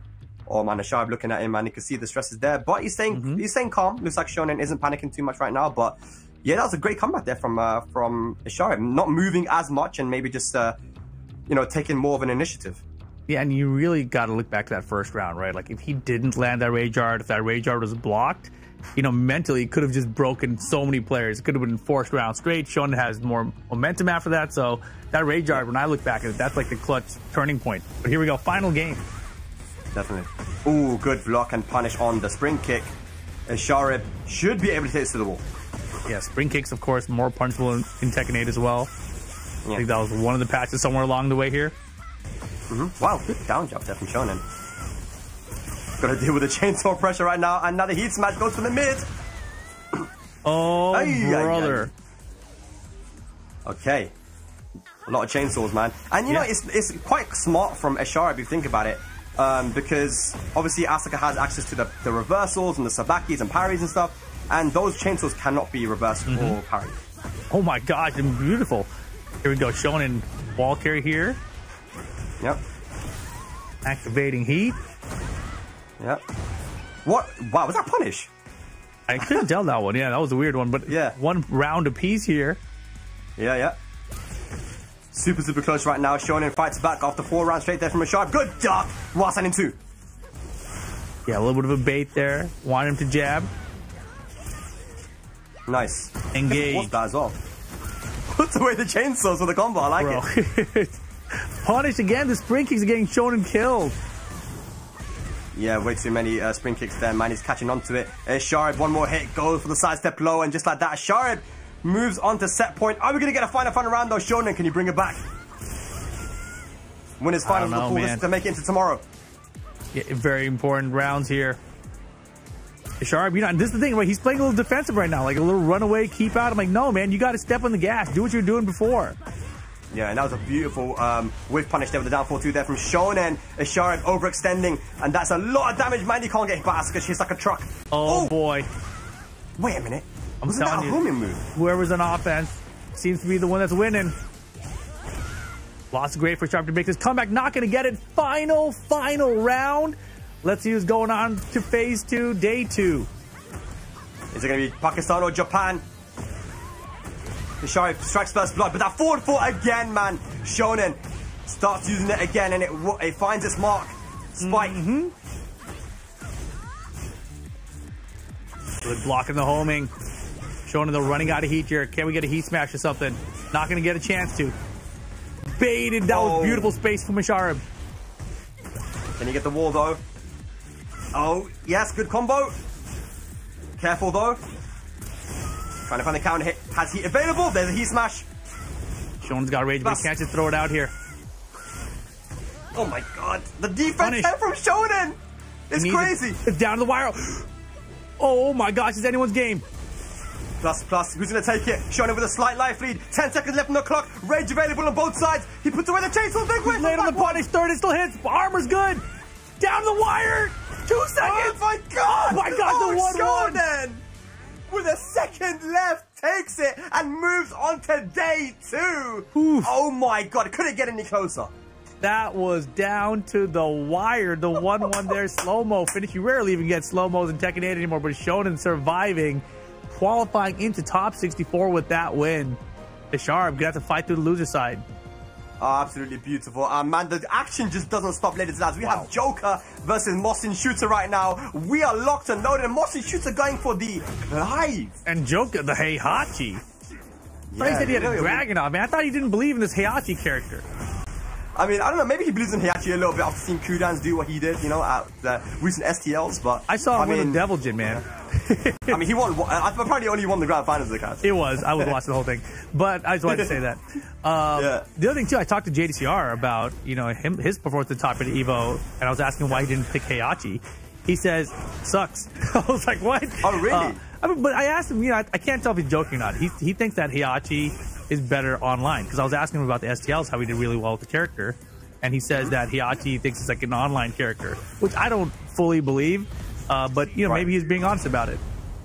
Yeah, I mean, he clearly believes it, right? And it would be very interesting to hear why he thinks that. But I mean, definitely Kudans has found a lot of success with it. And Joker was actually mentioning to me in Tekken 7 at least that it seems that Heihachi is a good character versus some of the Pakistanis because they don't have a lot of experience versus the character outside of a couple people, right? So maybe testing out the Pakistanis here with the Heihachi.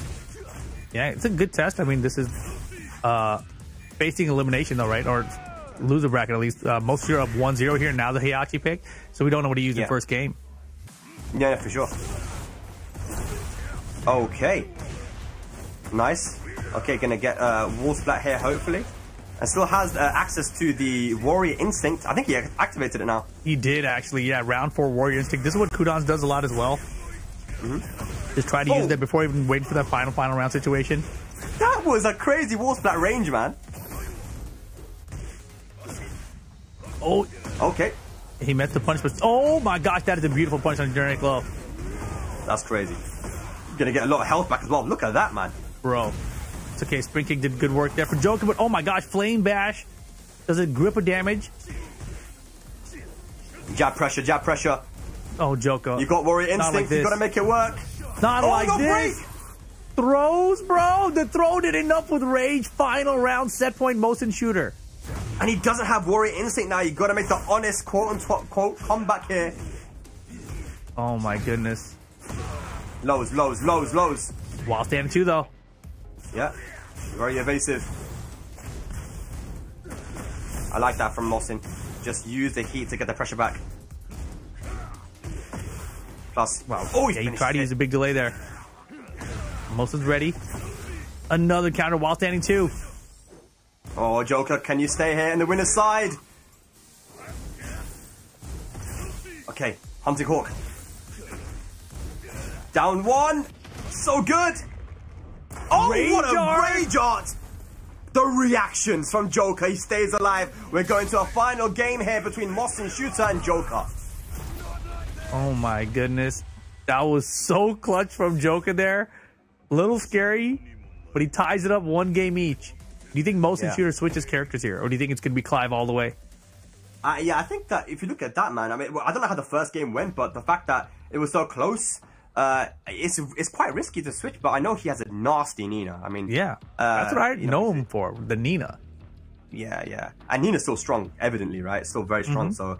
What will he do here? I don't know how much he's been playing Nina recently, if he's just committed to the Clive, but... Oh, I've got a lot of people in the background watching this, man. I think he might have stuck to the Clive here, Rip.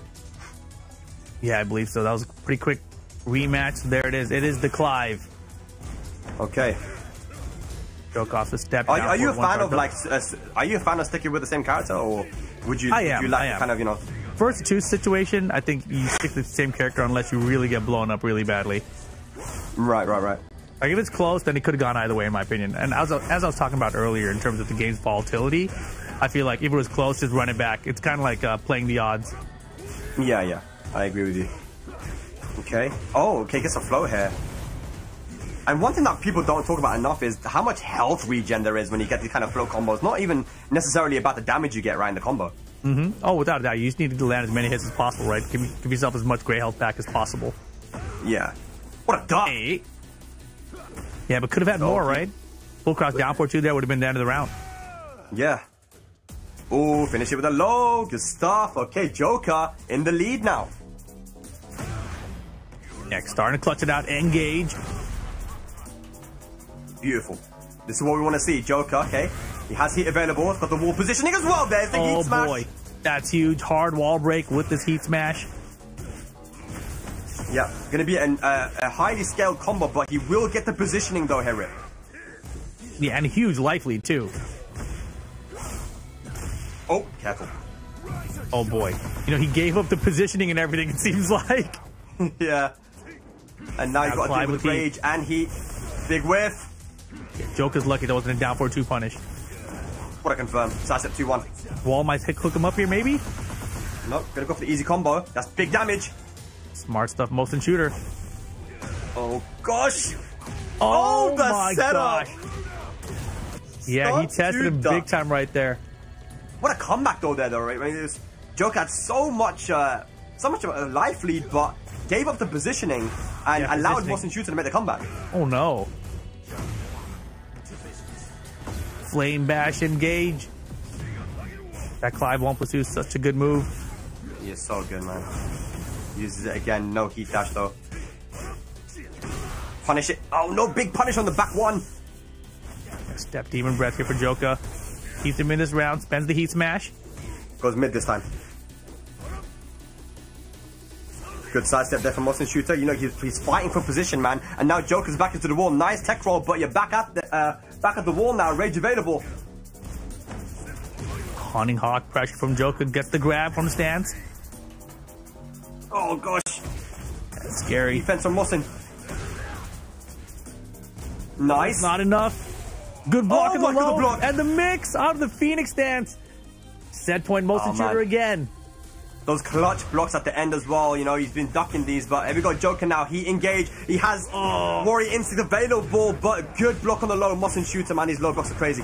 Yeah, and Joker went for that health sweep, but he hadn't even activated the Warrior Instinct yet. Yeah.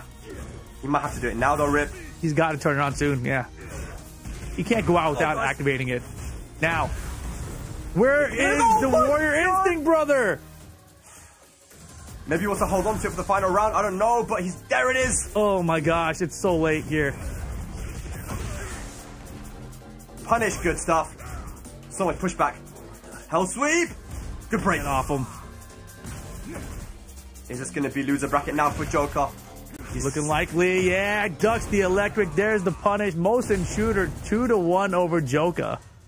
That was so good from Mosin Shooter, man. Unfortunate for Joker. He will be in the loser bracket here in the pools. But Mosin Shooter, that doesn't mean he's out, by the way. He is going to be making it into the winners finals of the pool now. He still has work to do, but that was great from Mosin Shooter, man. You know, the clutch blocks at the end. And of course, you know, scouted out the electric timing as well. Dash up, duck, Mosin into. Beautiful stuff. Now we got, we've got another Heihachi here now. Yeah. Gets the lead Chaolan, huh? All right. Funny Valentine and Schwar. Yeah, Schwar. I'm not too sure. I've seen Funny Valentine before. I've seen him before play in some of the tournaments, but not too sure about the Heihachi player. But yeah, takes the first game there. Good stuff. And you know that I'm thinking back to that Heihachi game we just saw with Joker a second ago. Right, he was definitely trying to save that Warrior Instinct for the final round because it didn't work out from when he used it in round 4 previously. But it's like, man, when you, I don't know, it's a hard decision as a Heihachi main in general. Yeah, yeah. It's a character we don't see all too often as well. So, man, I see that book in the background. He's talking a lot. That's more than I've ever seen him talk. That's crazy. Very animated right now. There's a discussion there with the rest. I think that is. Good stuff, man. But yeah, so many hard hitters in Saudi Arabia, by the way, that it's kind of it kind of reminds you of like Evo Japan in a way, where there might be that one guy who you don't really see travel outside of the country, but is just so strong in the region, you know. Hey. Full jab pressure. The flip kick, though. I like that. Very nice, very nice. You rarely ever see Lee players do raw flip kicks. Do you think that Lee might be like one of the most downplayed characters in the game right now? I mean, I think so. You don't have to say anything if you don't want to. I mean, I think he's pretty good.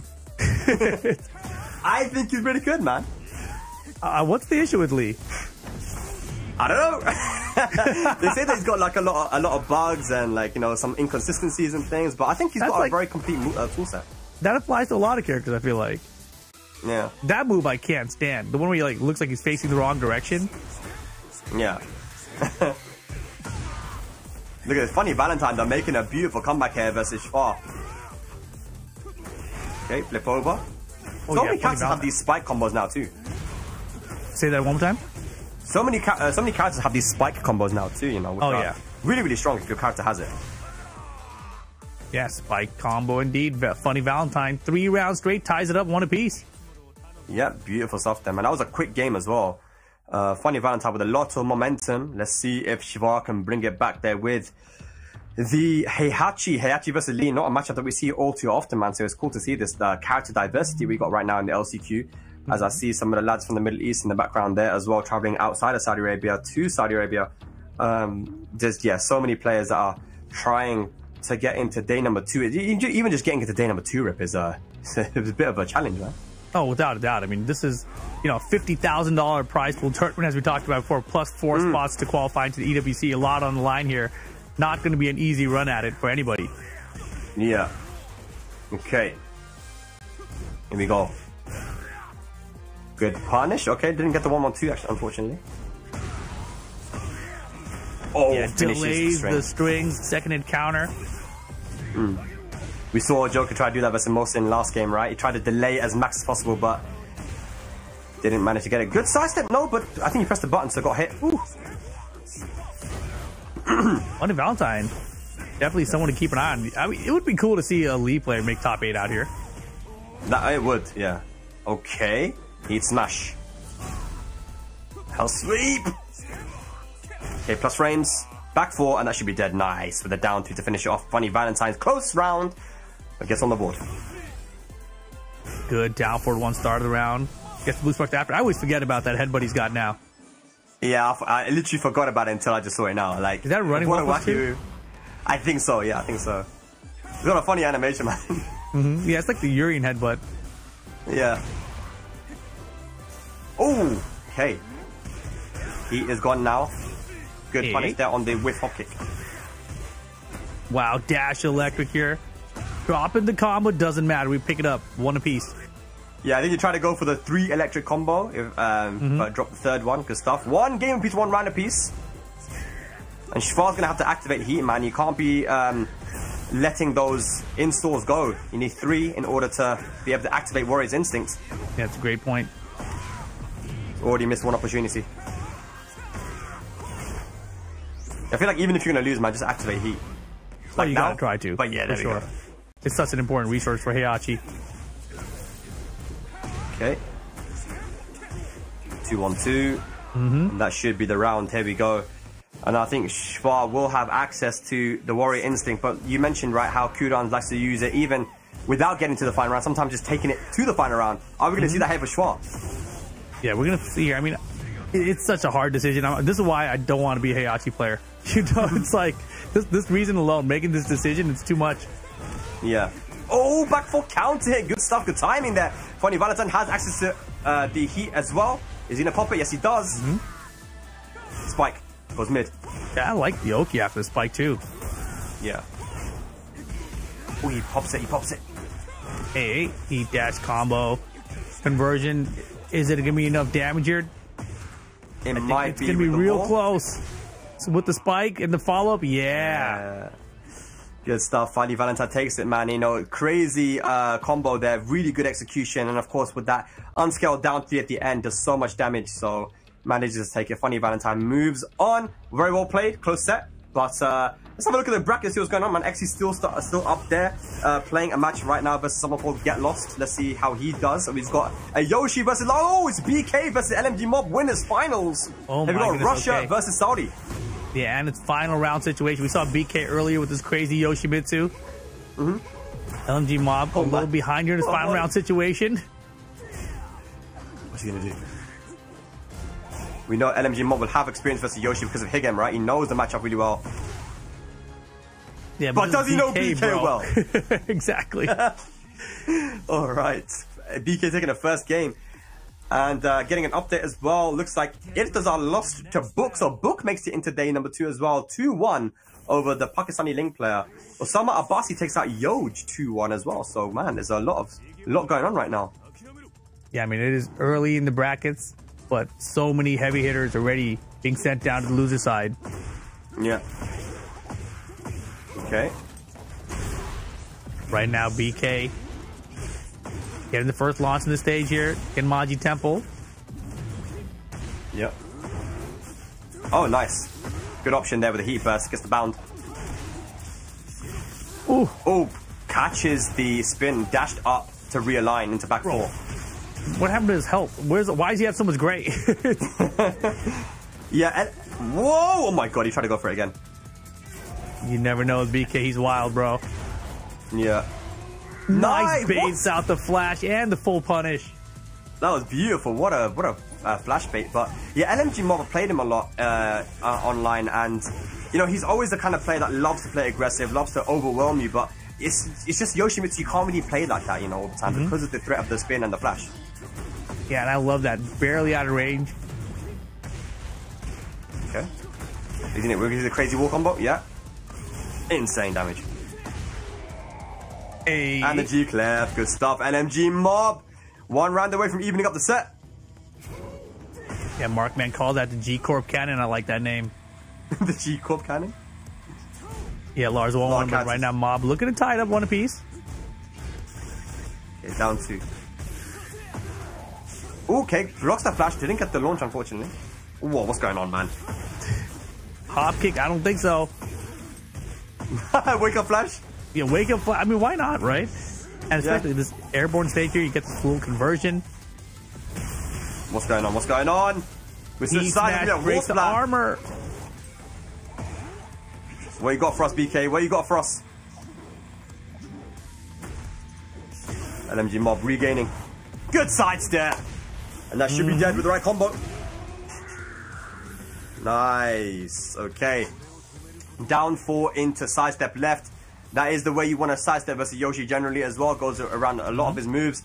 Got the Arc Blast. And now we're going to our final game. Sticking with the same character here. Yoshi versus Lars. We're going to the Phoenix Gates.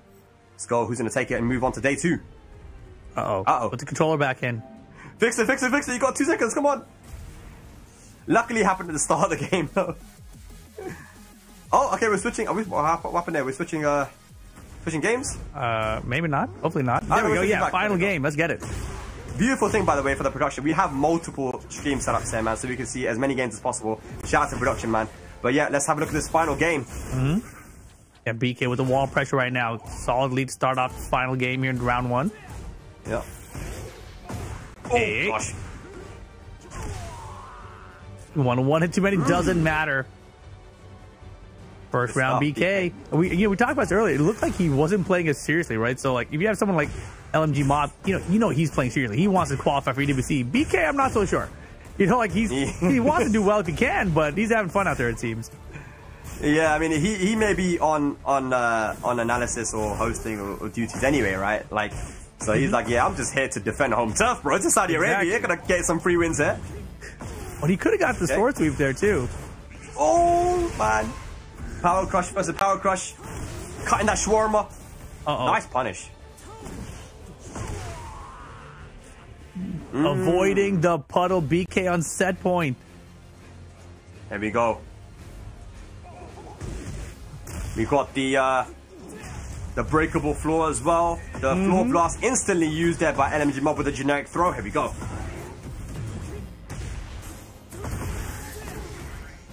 Step on it. All right.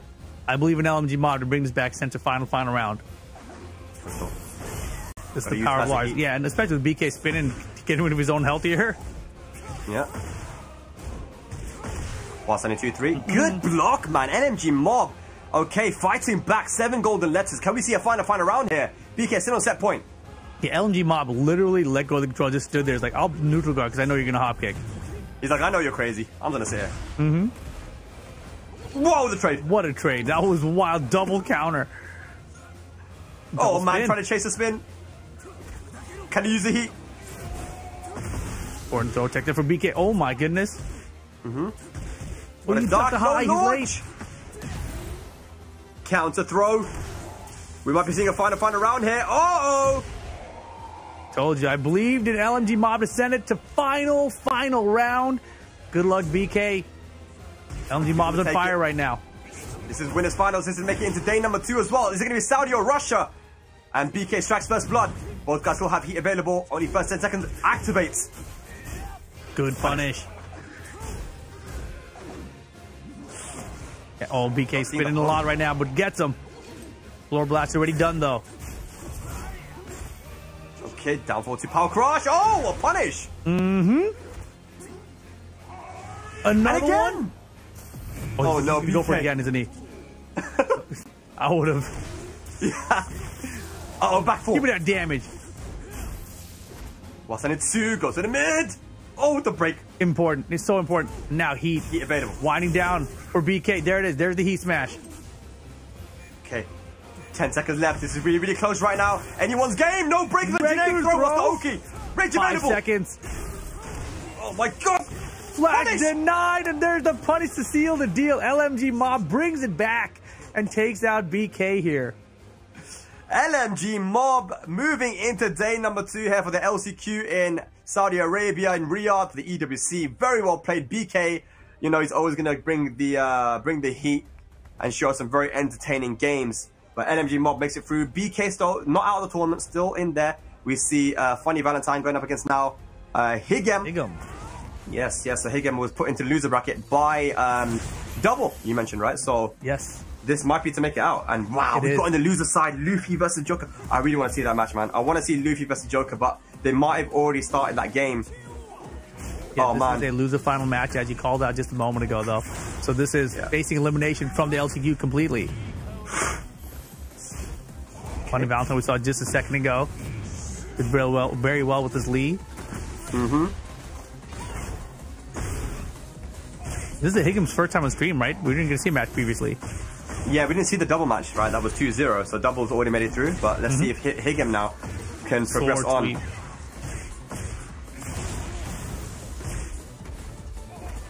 Wow. Okay. You know, this Yoshi character might be pretty good. He's not bad, man. Yeah, The wall too carry. bad. Crushing Okay. tools, the keep out tools, the runaway tools. Okay, 8 seconds left on the clock. Rage available here for Funny Valentine. You got to be a little bit careful though. 4 seconds. Can he do anything? I think he flashed. Yeah. He did, man. I feel like you didn't have to really press anything there because Lee wouldn't have been able to do anything to kind of make that comeback. But now Higem facing to lose this first game. He's Yoshi. Get health back, brother. What are you doing, gosh, bro? Oh my god. I think he didn't look at the clock, I think. I mean, that's wild. You know, the game, he doesn't have headphones on either, right? The game has this huge ticking sound now when you have those final 10 seconds. Sound would have been really important there.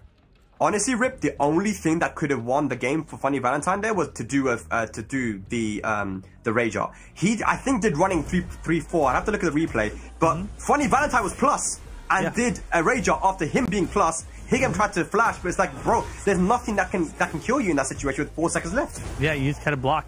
And then on top of that, even after the rage art, Yoshimitsu has ways to get his health back, right? So he could have just tried to get the health back, but he didn't recognize the timeout situation to look like. Yeah. Didn't take the initiative, unfortunately, but you got to get that out of your mind now and progress on. That should have been Higgins' game, but got to regain, and here we go now. Going to get a combo. Should get the wall. Yeah, and this is loser bracket, as I just called it a second ago. Loser's final of this pool. Yeah, so make it into day number 2. Sammy's good here. Downward one wall splat. There you go. Round 1, game 2 for Higem. Yeah, good answer back there from Higem. Okay, Beyblade. Oof. Back 4. Beautiful stuff. Alrighty. Strike him down. Yeah, Funny Valentine. Wow, I love the double slide. And that's, you know, it's such a good. I wish Law had that. Give me that double. Oh, really? You prefer that slide? I think so. Oh, okay. Why is this? Because you can loop it? Yeah, and then lets me go straight into the wild standing mix up afterwards. Yeah. Okay. Good power crush there from Funny Valentine. FF3 now gets the engage. I like Funny Valentine is not scared. He's not playing like he's scared of the flash or the spin. Just doing his normal gameplay and it's working out for him. But Higgin will get a float combo here with the down 4-2. Yeah, float not going to be too much damage here though. And Funny Valentine still has that heat timer winding down. Oh my goodness. Wacky move. Running 3-4 right over the low. Oh man, Higgin facing elimination here at the LCQ already. Okay, gonna have to bring out the party tricks now. Oh, get him out of here. All right. You mentioned the party trick times for Yoshimitsu. It's time. Oh my gosh, dude. Yoshi, 101 damage, 16 hits. Not bad. Oh boy, keep on spinning. Final round, game 2. Let's see, Higgin, can you stay alive? Here in Riyadh, goes for the unbreakable throw. Nice. Clean. Okay. This is a very good round, Higgin. Don't drop it now, please. Yoshi damage. Get us to a final game. All right, Higgum. Goes mid. Try to close this out here. Oh my god. Okay, here we go. Regular throw broken. Hopney conversion. There's no way he makes a comeback here, right? He could easily make this comeback in Tekken 8 heat dash. Oh gosh. 1+2 throw broken. No way. Did he get that? He got it. Oh my god. He's got so much health though. He's got so much health for the Rage Art. It might not kill. It's not. Yeah. Not dead. Chance for Higgum. Last opportunity. Run a mix. Last chance. Oh. He didn't hit a button. He didn't hit a button. Oh, he does it. He gets the Harakiri there. Higgin stays alive here at the LCQ, and Funny Valentine can do nothing but laugh as we move into the final game. There was nothing funny about that. Funny Valentine had an opportunity to swing there, and he did not hit a button. In a trade situation there, you could have probably just won the game, but instead he was scared. And that gave him the opportunity to do that suicide play, and just like that, final game inbound. Loser bracket of this pool.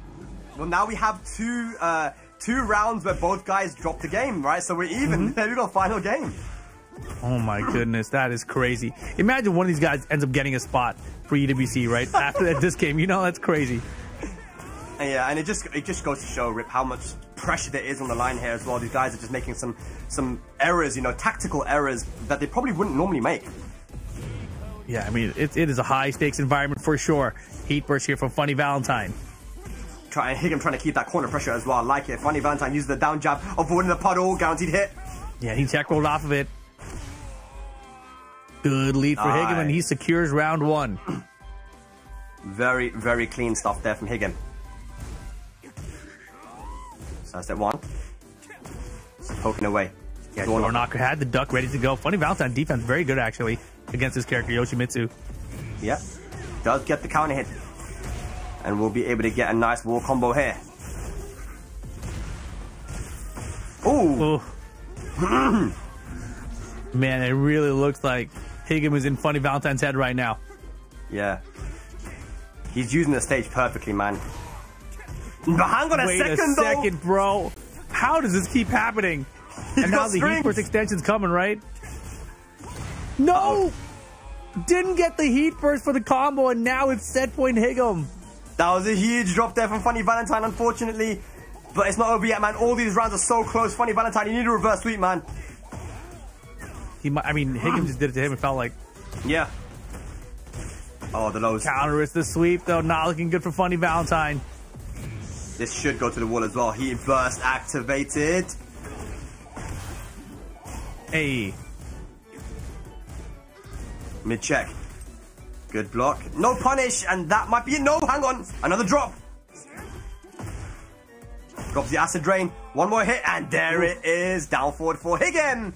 Takes it 3-0 and eliminates Funny Valentine from the tournament. Moves on to day number 2. Very well played, man. Not where Higgin wanted to be, I'm sure, but, you know, playing versus double in the winner's bracket there. I mean, that is the favorite, one of the favorites to win the entire LCQ, right? So Higgin can be happy, you know, he's makes it to day number 2. Almost dropping though, Rip. So close. Oh, yeah, definitely almost dropped that one. It was very, very close. Some clutch stuff on both ends, but Higgum, the one that qualifies into day 2 into that top 64. Yep, so we've got Devil Boon now here Saudi Arabia. He dropped actually 2 LMG mob, 2-1. So he's fighting in that loser bracket now versus Mr. Dante. Oh man, could have had like an up 4 with punish instead. Yeah. And you know, Devil Boo himself has won events in Saudi Arabia, man. He's one of the known players, strong players, and the Devil Jin of Saudi Arabia as well, man. So good to see this character being played. Yeah, we get the floor break here. Tiny Pixel. Not gonna matter. Devil Boo gets it. That's the whole set looks like. Yeah, cool, good stuff. So yeah, he moves on to the loser semi-finals, where he'll be playing against Phantom. And there's still some work to do, so if he beats Phantom, then he'll have to play versus BK, which will be a very interesting match. BK versus Devil Boo. I'm sure these guys have played many, many times. I remember when I went to Saudi Arabia as well, you know, me and Joker, we were playing against the community there in Saudi, and Devil Boo and BK were 2 guys that, you know, they were there. You know, we played a lot of games together, as well as Najd and other people. So shout outs to the Saudi scene, man. They have a lot of old school players, Rip, and they've been playing Tekken for a long time. That's why they're so strong. Yeah, I was just taking a look at the bracket. It looks like Ashara did actually qualify out in losers. Yeah, okay, so looks like we're getting a big boy match here, Rip. Look at this. I know you guys at home are going to be excited for this one. It's winners finals. It's Hafiz Adil going up against XCC. It's Pakistan versus China, bro. Oh my gosh. This should be a lot of fun. Yeah. Pressure, really good, high stakes situation. Absolutely, man. And you know, when it comes to Shaheen, there is Shaheen experience out there with S and Ali and some other guys in Pakistan, man. And it's not a character thing, but more of a player thing, man. And I just don't know if there's any Shaheen player that plays as fast as XCC, man. But Hafiz Adil is one of the top, you know, heavy hitters from Pakistan. So this is a big test for, I think, both guys really, Rip. Oh, without a doubt. I mean, in these kind of situations, right? We've talked about it countless times already, but the pressure level is different. There is so much more on the line in this environment. And, you know, for Pakistan, you want to get that last chance. It's the double LCQ for them, right? And XCC is so young. Yeah. You know, last year we saw what happened and everything, but this time it's his big opportunity to make the EWC. I'm very excited to see how far this kid can go. So this right here is going to be a huge test, and I'm really looking forward to it. And you know what's crazy is that XCC is the one that actually, if you think about it, has more international experience. He's been to EVO Japan, he's been to TGU, he's been to some of these big major tournaments alongside the Koreans and other international players that Hafiz Adil hasn't had the opportunity to do. So although Hafiz Adil has been playing for longer and been playing in a scene such as Pakistan for such a long time, you know, he doesn't really have the recent tournament experience that XCC has, right? Traveling around the world. And Dion Gray, as his manager, been definitely making sure that he plays a lot of international players, you know, always asking who's around here, who's trying to play. So XCC, man, you know, even though he's new, plays like he's got so much experience. Oh, yeah, without a doubt. And it's so cool to see him come on the scene right here. I'm looking forward to seeing a lot more of him over the years.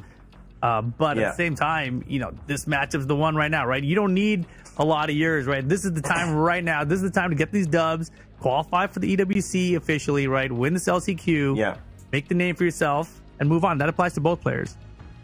And doing it for China as well, man. I mean, he's the only guy right now that's, you know, representing China on the map, you know. So it's I don't know if you would say it's more pressure for him, but it's definitely, he's fighting for a lot more than just himself, right? Then you can see in the back as well, there were some guys from China that's supporting him. They putting their hopes on the young lad, and what a strong player he is, man. So I'm excited for this one. I'm wondering who Hafiz is going to use though. What character will it be? I know that in Tekken 7, he was the one who taught Arslan how to play Kunimitsu. But it is the Nina, yes, take with the main. Yes, and this is what we get. And, you know, I was going to bring up really quick for XCC, you know, from China, as you mentioned, no player that I've ever seen be a top player has done it alone. They have to have someone in their scene that's also equally strong. So there's got to be other players in China that are helping him get to that level. Yeah, what I've heard is that there are players in China, but luckily for XCC, he lives in an area of China where he connects to Japan and Korea online. Wow, with a good connection. So he actually gets to play a lot against those guys. And when you have those guys as practice rip, I mean, you're going to get good. Without a doubt. But here we go into it. XCC, Hafiz Adil, winner final of the pool. Okay. Okay, activates heat. Oh, he's ready. Wow, nice talk. That was some young man reaction right there. That was crazy. 100%, man. And that's the thing that Huff still has to be ready for. That you can't get away with certain things versus XCC, man. Sidestep 2, down forward 1. Nice trade there. XCC strikes first blood. That honestly is like scaring me. I remember when my reflexes were good, like that was really fast. That was faster than I've seen anything in a while. And that's what I'm saying, really. He plays so quick, man. Huff's got to have to keep up, and he's doing that right now as he gets a combo. But going downstairs, he doesn't want to keep the balcony pressure. Just wants to break it. What in the world was that? Ivory cutter into blonde bomb? Like a maybe he tried to go for running one pursuit. I don't know. Maybe he's playing Tekken 6 a lot lately. You know, like okay. XCC with a beautiful punish there, though, on that whiff. Oh! Presses into it. Okay, activates heat. We're gonna get some health back as well here after the deal. Spike. Yeah, into Okazemi there. XCC getting him correctly. Staying safe with it, but not this time around. Yes, sir. All right, here we go. That will be the round. 1 round apiece. I feel like we watched the whole game and it's only been 2 rounds. The guys play so quick, man. 1 round apiece, their first game. Let's see what XCC does here. I'd love to see some slide mix-ups, just in general. He doesn't really run the slide, I noticed. Yeah, it's kind of difficult when Nina's in your face like that as well, right? But there is the slide, you know. Just as you mentioned there, I think he had the right idea as well. Same idea. Yeah, armor for armor. Good reversal break. Nice. Yeah, slap, heat dash. And they get the heat dash. We can get to the other wall here easy. Yeah. Spike. Ready Bad for the breath. duck. Okay, XCC biding his time. Doesn't want to walk into anything. Wow. It was funny because he stepped one way, got the down forward 1. He stepped the other way, down forward 2 was there. Yeah, really good stuff there. Good stuff from XCC down for 1. And the timing as well, a little bit of a delay as well, right? Caught the sidestep and went for down for 2, but here we got Huff the deal now, starting off very strong with the sweep. Good block aside, and only a wiped floor punish. That's good news for XCC. Yeah. Back 2-2 to catch the sidestep. Punish it. Sidestep 2 gets punished. Oh, the full cross low, and he gets a wall splat. Look at the damage. Gonna activate heat, get the heat burst spike. Hey, hey. That should be dead. Nice. Here we go. XCC with the first game in this winners finals of the pool. Yeah, that's a pretty big deal there. I mean, you brought up earlier Pakistan full top 4 qualifiers. We saw Asharab lose earlier. He's on the loser side now. Off as a deal, down 1-0 here against XCC. Not a great start. Yeah, no, definitely, man. He's getting some coaching. I believe I can't really see actually who that is. It might be Sir Jawal, who actually qualified for the LCQ last year for the Yoshimitsu, if you remember. Yeah, I remember. He was so fun to watch. Yeah. So giving a bit of advice there. Let's see what he's going to do. So sticking with the Nina, though. Yeah, here we go. Can he keep up with XCC? China in the mix here, ladies and lads, for the LCQ EWC. Here we go. Second game. Let's go. Yo, young China. Oh, no. Wipe the floor? Do you think that was intentional? Yeah, I mean, he did it last game, right? So I'm not sure, but could have been. It's kind of... I'm just curious about the range of it. It just seemed off. Okay, here we go. Yeah, man, the defense here from XCC as he gets hit, though, by the slap into the heat dash. Off. There we go. Turning on the gas right now. Stepping on it. Yeah, goes for the magic 4. Gets it. Can he kill, though? Not quite. Oh, step hop kick. He had a tiny pixel. He's like, I'm just going to risk it. Step hop kick. What's the worst that could happen? Yeah. And what's the best that could happen, right? Measure that risk reward.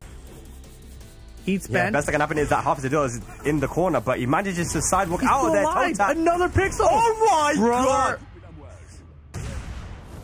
There's no way. That's going to connect, and that should be dead, right? I feel like that's going to be it. Yeah, I mean, there was only a few hits, right? So scaling should work in his favor. It might not be, though. But there's more health in this version of the game. And wipe the floor. Oh my god, he's got to stop wiping the floor, bro. That only works for Arslan Ash. Yeah. he's panicking a little bit here, man. He's panicking. XCC does this to you as well, man. He plays so fast. You got to keep up. Even someone as strong as half is the deal right now can't keep up at the moment. XCC from China. Yeah, he's keeping the pressure on right now. Finally, Hafiz has a moment to breathe, but he's lost 70% of his health. Yeah. Small punish. Hey. Heat dash here. Gets a little bit of great from XCC, but not much. Got to watch for the end of this heat here as well. Good sidestep, too. Okay. Hey. Divine Cannon. And again, stop doing wipe the floor, brother. I'm looking at his face. It looks like they're intentional. It doesn't look like he's like, oh my gosh, why did that come out again, right? So I think you are right. I think he's intended to do these wipe the floors, and it is getting him killed against XCC. Yeah, okay, look at this, man. XCC is so confident now. I feel like download has been complete, man. And half of the deal's on the back foot. The pressure's getting to him. XCC, can he close it out here, man, and move into tomorrow, day number 2, but sidestep down for 2, have Hafiz the deal. To the wall we go. Here's the heat burst activation. Hafiz in big trouble right now. Nice sidewalk to the back, and oh my goodness, he let him bounce off. Uh-oh. Yeah, XCC, it looks like his bad shape is still heat, rage, gray. There's plenty of comeback there. Both down the rage, sidestep 1+2, that is plus, and again! Oh my gosh. Again! And again! Did he do it 4 times in a row there? Why not, man? Why not? XCC moves into day number 2. Beautiful stuff, man. XCC winner side into top 64. Hafiz Adil sent down to that loser bracket now. He still has to play in that loser final of the pool. Looks like it's going to be either between Retrocade or AHRA 6120, who took out Devil Rocky, by the way. Oh, wow. Okay. Interesting. I'm not too sure about him. As we move into our next match, guys, here we go. But, man, I mean, XCC, dude, keep your eye out for him because, Rip, I feel like the main thing was the reactions and the punishment, right? The punishment was so good. Every single time he Hafiz Adil whiffed anything, you know, at least a 10-frame punish was there. Or, you know, those hop kicks were on point as well. He knew exactly where he needed to be range-wise. It was just perfect play with Shaheen, man. And right now we got Phantom and Devil Boo. Devil Boo, the cameraman tried to get crazy on there. Turned the camera both directions, didn't matter. Devil Boo still getting his heat first here, looking to close out this first round of the final game. Wow, okay, the Mishima battle right now, Kazuya Devil Jin. And this is, like I said, losers or lower bracket action. Yeah, and actually the winner of this match actually has to go against BK. That's going to be fun. Okay. Electric. The execution on point right now. Phantom. Get off. These guys are playing super quick right now. Down back 1 though. Spring kick. Good block. Punish. Punish that big punish. Yeah, that was a big risk taken there from Phantom, man. Gets a spike back 4. Steel pedal. Plus frames and broken plate. There we go. Devil Boo now. 1 game apiece. 1 round apiece. Yeah, final game situation. Stay in this. This is loser bracket. Yep.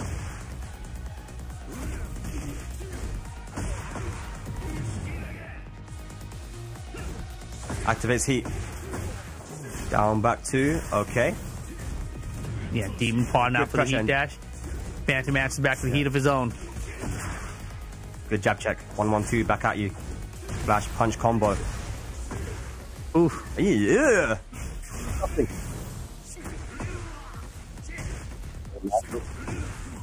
Down forward 1 hit grounded on side roll. Oh my god. Oh my god. Just run it. Just run it. And that's it, man. Phantom on set point. And this is exactly what Kazuya can do to you, man. He puts you into these blender situations, right? 50-50s. Devil Boo, though, could do the same thing here and guesses right with the mid. So, very important there. Yeah, went for the command that breaks the floor. Hang on, drops the combo. Big drop there. Floor blast still available now. Punish, good. Chance for Punishment's been on point there for Phantom. Uh-oh. Yeah, now we got the wall as well with the tornado. We're all caught up, and we've got the rage first. It's the mix-up time again. 1-1-2, good keep out there from Devil Boo. Rage available now, be careful. Nice step. Doesn't punish early enough. He could have fully launched him there. But that's electric anyway. That was crazy. Phantom over Devil Boo. Phantom, dude. Good stuff. You know, taking out the The best Devil Jin in Saudi Arabia. He's going to bow out of the LCQ, unfortunately. Devil Boo. But Phantom continues on. It's going to be Phantom versus BK, huh? Like you said. That's going to be a cool one. But just a few updates. It looks like Irtazar's made it through in the losers, lower side. We've got Book that's made it through the winner's side. Yoj 99. You know, he went 2-1 with Osama Abbasi in the winner's side there, actually. So a close one with the LCQ defending champion. But Yoj making it out on the lower side of the bracket as well. So, you know, these guys are making it out, man. They're doing a good job. Joker is still alive as well. He beat Luffy 2-0 and Ahmed Faizan as well 2-0. So he's still alive too. Top 64. No, oh my god, dude. We didn't get to see, unfortunately, Dion Gray versus Shaman. Shaman, the best Jun player, or top 5 arguably in Saudi Arabia. Shaman has lost 2-1 to Dion Gray. And Dion Gray moves into winners finals to play versus Malik Ash. Wow. That is crazy. I would like to see that if that is available to see right now. The winners finals of Group A6, and B-Kun is playing versus Shaman in the lower side semi-finals. Insane. I mean, that is not even to make it out into day 2. That's crazy. That is crazy, man. And look, Book is interviewing people. That's what he's doing. We saw him earlier. Like, why is Book looking so animated? You know, he's doing some interviews out here. And he's interviewing MD Luffy. There is, as you see, Jod sitting down. We've got Grilanda, who I believe are coming up in the next pools, guys. The Group B we're going to be seeing. But there it is, guys. The winners finals. It's Malik Ash versus Dion Gray from Australia. Exactly. This is Pool with A6. Saint in the background. You know, you mentioned earlier Dion Ecstasy. What were you saying? Saint in the background watching. No, I saw Saint talking to Dion earlier too. So obviously, you know, Saint, a Jack player. Dion, what I remember of him was as a Jack player. I haven't seen him in Tekken 8 yet, though. I assume he's still Jack. Dion is still Jack, yeah, I believe so. Yeah, and I gotta believe Saint is going to be trying to get a spot here at the EWC as well, maybe. I mean, yeah, for sure. You know, he made a tweet that he was out here, you know, traveling out to try and get the spot. And man, you know, if you started watching Tekken and Tekken 8, you wouldn't know, but just like Saint, how strong this guy was at his peak, you know. And everyone wants to see it again. We've seen it with JDCR, right? They were the Echo Fox boys back then in 2017, and we know how dominant he can be when he's on point. I feel like Saint, man, at these big moments, he turns up, man. You know, he turns up. As we see, 2 strong players there turning up as well. Shaman, Falcons Shaman versus B-Kun, Japan versus Saudi Arabia. Oh boy, a lot more fun here as well. Yeah, you know, just going back to what you just mentioned there, JDCR and Saint, Echo Fox boys back in the day. That was like 8 years ago, though. That was such a long time ago, right? And the fact that they're still capable, good players, both of them, JDCR and Saint, right now is awesome. But the thing is that, JDCR, we saw, you know, getting top 8 Evo recently. I believe in Saint, Rip. I believe in him, man. Yeah, like, if definitely. he can, you know, find his footing in this game the way that Nee did, you know, had a bit of a rough first year, but second year, you know, he kind of got used to it a little bit more. I believe in him, man. Let's see. But right now, it looks like we've got BK versus Phantom. And that was a good grab. Just barely beat out the armor. Now Statue kick in the corner here. Phantom gets caught. Yeah, and what's scary about that forward 1+2 there from Yoshimitsu is actually it tracks the sidestep left. So when Yoshi has heat, it's scary stepping to Yoshi's weak side because that forward 1+2 can clip you really easily. Step on it. Ouch. Oh, nice. What do you think in terms of like the Mishimas right now? Because a lot of people say that Kazuya right now is the strongest Mishima out of, like, you know, Devil Jin and Heihachi. I think out of the like traditional Mishimas, I think I can see that. But I actually really like Heihachi too. He's just a little less traditional now with the stances.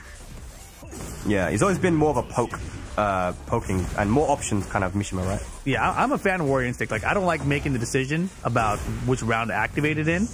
But I feel like if you're activating it at the right rounds, like, it is super powerful.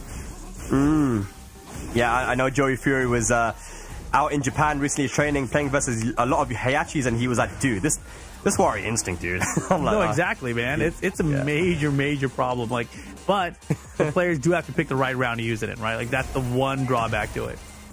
Yeah. Oh, wow. Okay, that was a counter. BK actually swung after that and got hit by the Wasana too. I mean, that's BK, bro. He's going to try to catch you off guard. Okay, no punish there on the down 4-2. Avoiding the puddle. Low crush. Puts away the sword. Oh, trying to get that 2-jab counter, I think. I mean, he's fishing for it a little obviously there, it feels like. Yeah.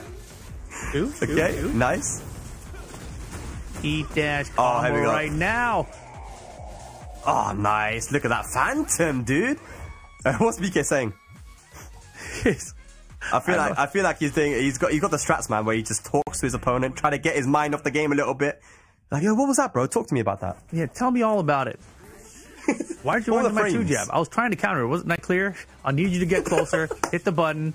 The 2 is going to connect. All right, let's see if it worked. So let's see if his strategy worked here. We go to the Pac-Man stage. What do you think of the stage, man? It's quite crazy, man, with the floor break and the multiple floor blasts. Yeah, I mean, I like the design of it in that way. The color scheme is interesting to me.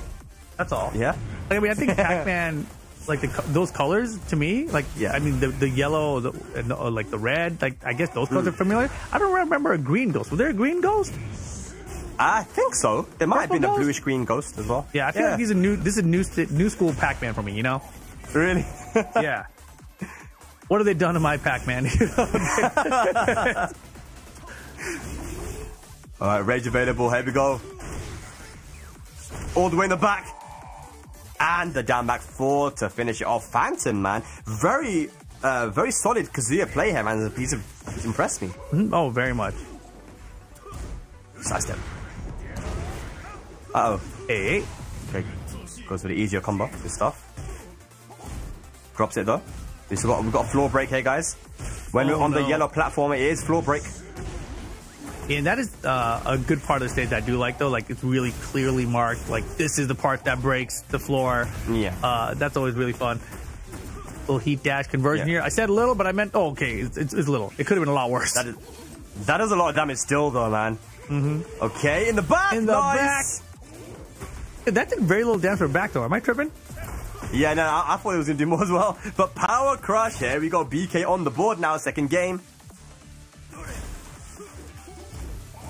Oh man, Phantom threatening with that electric. I see the vision there, but a bit too late on that hop kick. Yeah, Phantom really has some good pressure with Kazuya. Yeah. Keeping you guessing. Not overextending too much as well, you know. Is that going to go down? It's going to be close. Yeah, just outside the boundary. On the edge. BK, though, a lot of grade. There's the engager. And I feel like even still, I don't see a lot of players do that. Like, when they have the gray life available, look for the heat engager to get the gray health back. Yeah, it's super... It changes the tide so quickly in a game as well. You need to look for it sometimes. But rage available now for Phantom. Avoids the puddle over the hell sweep. Good stuff. Yeah, BK mashing a bit there. Man, went for the 1-1 on block into the avoiding the puddle. I like that. You got to be unpredictable sometimes. Forward 4-2 though, finds his mark. That's Oki. And BK facing elimination right now. Yeah. Oh boy.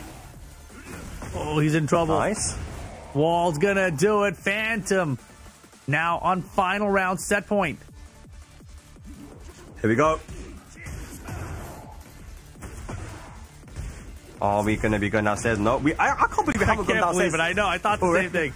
Is floor still here? Yeah. Okay. Goes mid. BK, can you make the comeback now? Oh no, the hell sweep. Another one. Again. Not gonna be dead though. Last chance for BK. Doesn't get anything. Phantom 2-0 moves on. Top 64 on the lower side of things. Yep. Moves on, man. He looks very happy. Very stressed, actually. Yeah. Good stuff there, Phantom, man. So he moves on. And it looks like Malik Ash actually beat Dion Gray 2-0. So Dion Gray, and it looks like, yeah, there we got Beacon versus Shaman, which I think we're going to right now. Here we go. Shaman using the Jun, of course, and Beacon, who we know to be an Elisa player, but also has been playing a lot of Victor as well. So I think Victor's his main right now. Okay, interesting. How is Victor currently? I know Gosen was playing this character originally. Is he still playing him? No, he played him only in Season 1 for a bit, but after EVO Japan and when he saw Mangja and Double make top 8, you're like, I think Law's pretty good. So, wow. Stuck with Law there, but I think Victor's still very strong, man. But is that gonna He survives Yeah, no, with it's the not. pixel. Is that going to kill, though, is the question, right? That's hella dead. Yes, that is dead. So I think that might be the first game for Beacon. Yeah. Yes. Good stuff. Solid And this is the Rayguard. loser semis. Winner of this goes up against Dion Gray. Oh, my gosh. Wait, both these guys are in losers?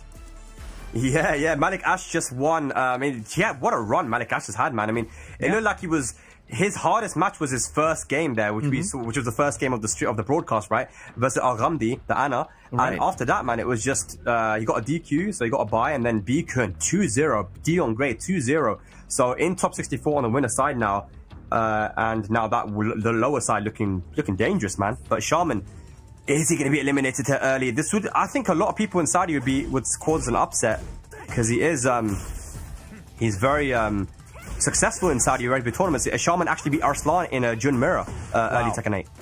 Gets the can here now. The other thing about this is that, you know, Shaman is in the slower bracket because he lost to Dion. But if he wins here against Bikun, he gets the run back. Yeah.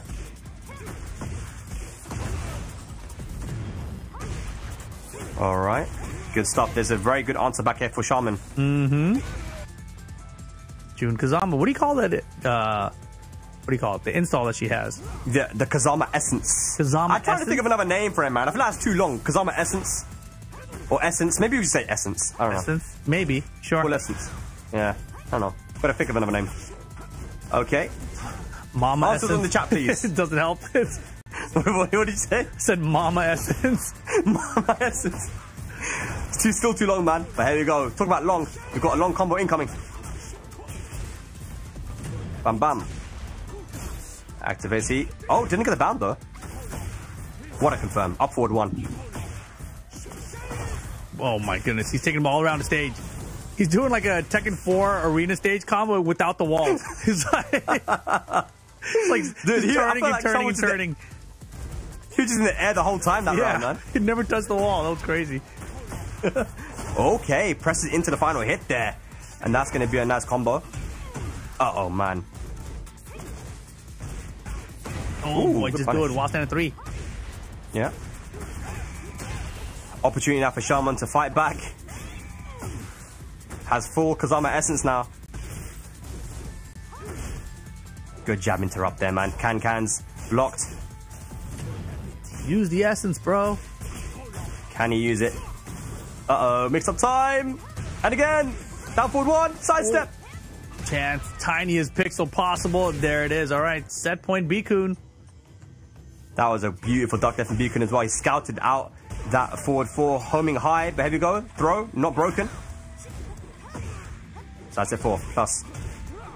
What a sidestep, man. That was rough.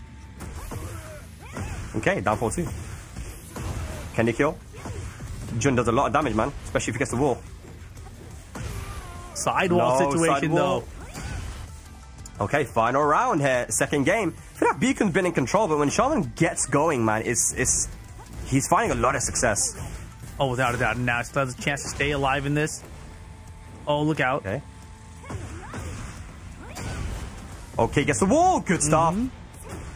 Activates heat as well. Hop kick into Miare too. Wow. Woo! Trickery. We've got the setups there, man. Shaman might be able to take it right now. No, one more hit's going to do it. Oh, so Plus scary. frames, back 2-2. Good down jab interrupt. A nice down forward one check. Shaman ties it up one apiece there. And man, having that one trick up your sleeve, right? Little camera trickery there on Tech World there after the wall combo.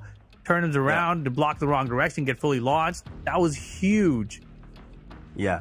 And even that brave down jab too, you know, back 2-2 I think is -9, dude. And he just went for a down jab there because he knew that, you know, Beacon was going to try and take his turn and go for something heavy and big to, you know, maybe like a running 2 or something. So yeah, very well played. We're going to the Yakushima though. So the wall's not going to be in play now. A bit of a different dynamic. Yeah, it's also home court advantage for June. She sleeps here. That's true. That's true. For years. Oh man, Beacon. Okay, Hey. forward on +2. What? Tooth I Fairy. thought that was... Is up forward 1 a high or a mid? I don't know, that was crazy. Wow. Okay. Double rage. Gets countered. Beautiful. The tiniest of delays on the 1+2 there. Caught Shaman with that counter hit. Beacon. Beautiful. Gets the round. Man, Shaman he's doing well, right? But just these small moments are so costly. Yeah. And I think that's the experience difference, right? Beacon, just a lot more experience under his belt ever since 2018 when I remember him coming down to Europe, you know. He's been playing for a long time in tournaments. And back and forth, heat bursts. We'll see if one of them pulls the trigger on an engager or a dash. There's the dash from Bikun. Oh, sorry, from Bikun. I got so mixed. Yeah. Okay. Down 4-2, gets punished. Good stuff. Down back 3. Trying to find the counter hit. Step down forward 2 is good. Yeah, I think that Beacon definitely downloaded there, man. Shaman always swinging after certain things on block, so he's like, let me just sidestep and launch him there. So now set point for Beacon. Shaman, you gotta do it, man. It's now or never. Wow, that was 5 seconds of half-life are gone, no gray. What a dark about the Twitch shot down for 1-2. And the step on the can. Shaman in big trouble. Here's the heat burst. Trying to stay alive in this. Can he find a huge comeback? And this is where Jun finds it very difficult, man. Unless you can go for those stance mix-ups. Heat gone as well. Oh, it's looking rough, but maybe a Rage Art can save the day here. Can in neutral. Oh my goodness. Is it enough damage? No. Go for the Rage Art though. Close. He didn't even do the Rage Art. Oh man. No Rage Art there from Shaman. I'm not sure why. I think he could have gone from maybe the Miari 1+2 into Rage Art, but either way, it wasn't going to kill. Shaman made his decision, and Beacon will move into the lower finals here to make it through to day number 2. He'll be playing now against Dion Gray now, ladies and lads. Here we go. Yeah, Beacon didn't even qualify out yet to day 2. I thought that was it. I was like, oh, that was the lower bracket qualifier, right? Nope, it's not. He's still got another match. I was wondering why he wasn't smiling. You know, he got up after the match and he was just like standing there. I was like, okay, he doesn't seem very happy about qualifying, but it's because he hasn't qualified yet. Yeah. Reina t-shirt? You're not even using Reina, bro. Reina, man. Where's the Victor t-shirt? That's his wife, dude. Does he care about the character? That's his waifu. Yeah. All right. But yeah, Malik Ash, man, he caused a lot of problems in this group, man. Winning 2-0 over everyone apart from that first game and progressing through into day number 2. Now we've got this crazy lower side of this group, and here we go now. Maybe they're gonna do the rock paper scissors for sides. Okay, it's always like okay, is it gonna be 1-2-3 or 1-2-3 go? Like, bam bam, oi scissors, and again. Scissors. Oh, okay, it's first to 1. Yeah, should have gone scissors again, bro. Right?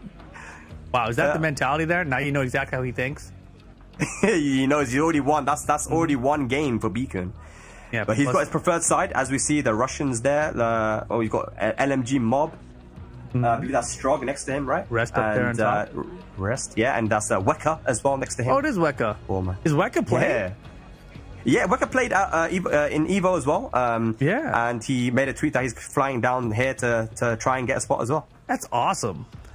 Yes, very cool, You know, man. maybe Weka. next year we should go play Spag. Maybe we LCQ. should, man.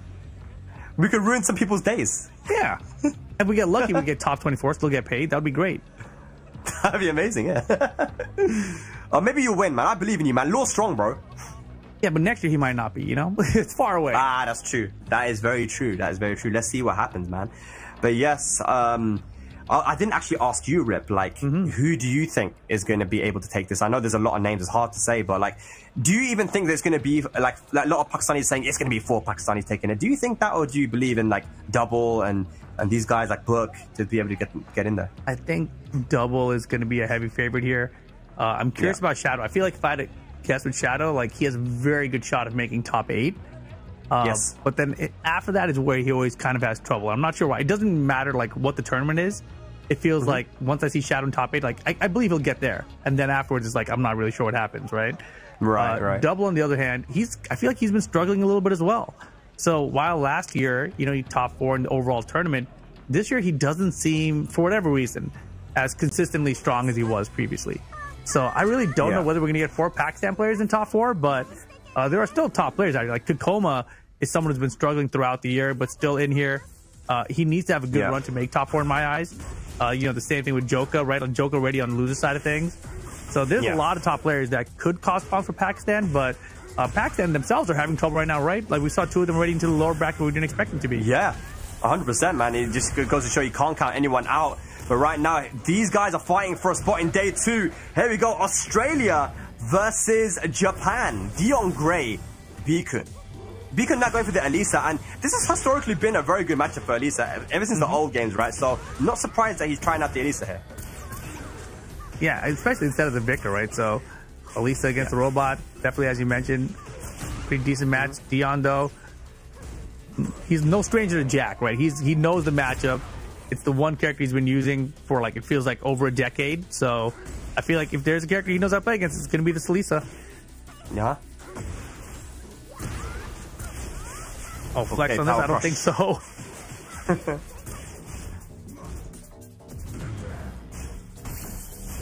Good heat burst activation here. No, sir.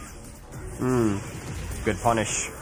Try to go for the stance there. Not going to work out for him. Oh, no punish on the power crush. And damn, man, Beacon does not want to block. No, he does. I mean, honestly, I feel like this is better for you in a lot of ways. I feel like whoever is pressing the offense in Tekken 8, Season 2 at least, is definitely the one that's doing very well right now. Try to plant the seed. Bikun had the read. I don't think he reacted to that one. And look at this combo.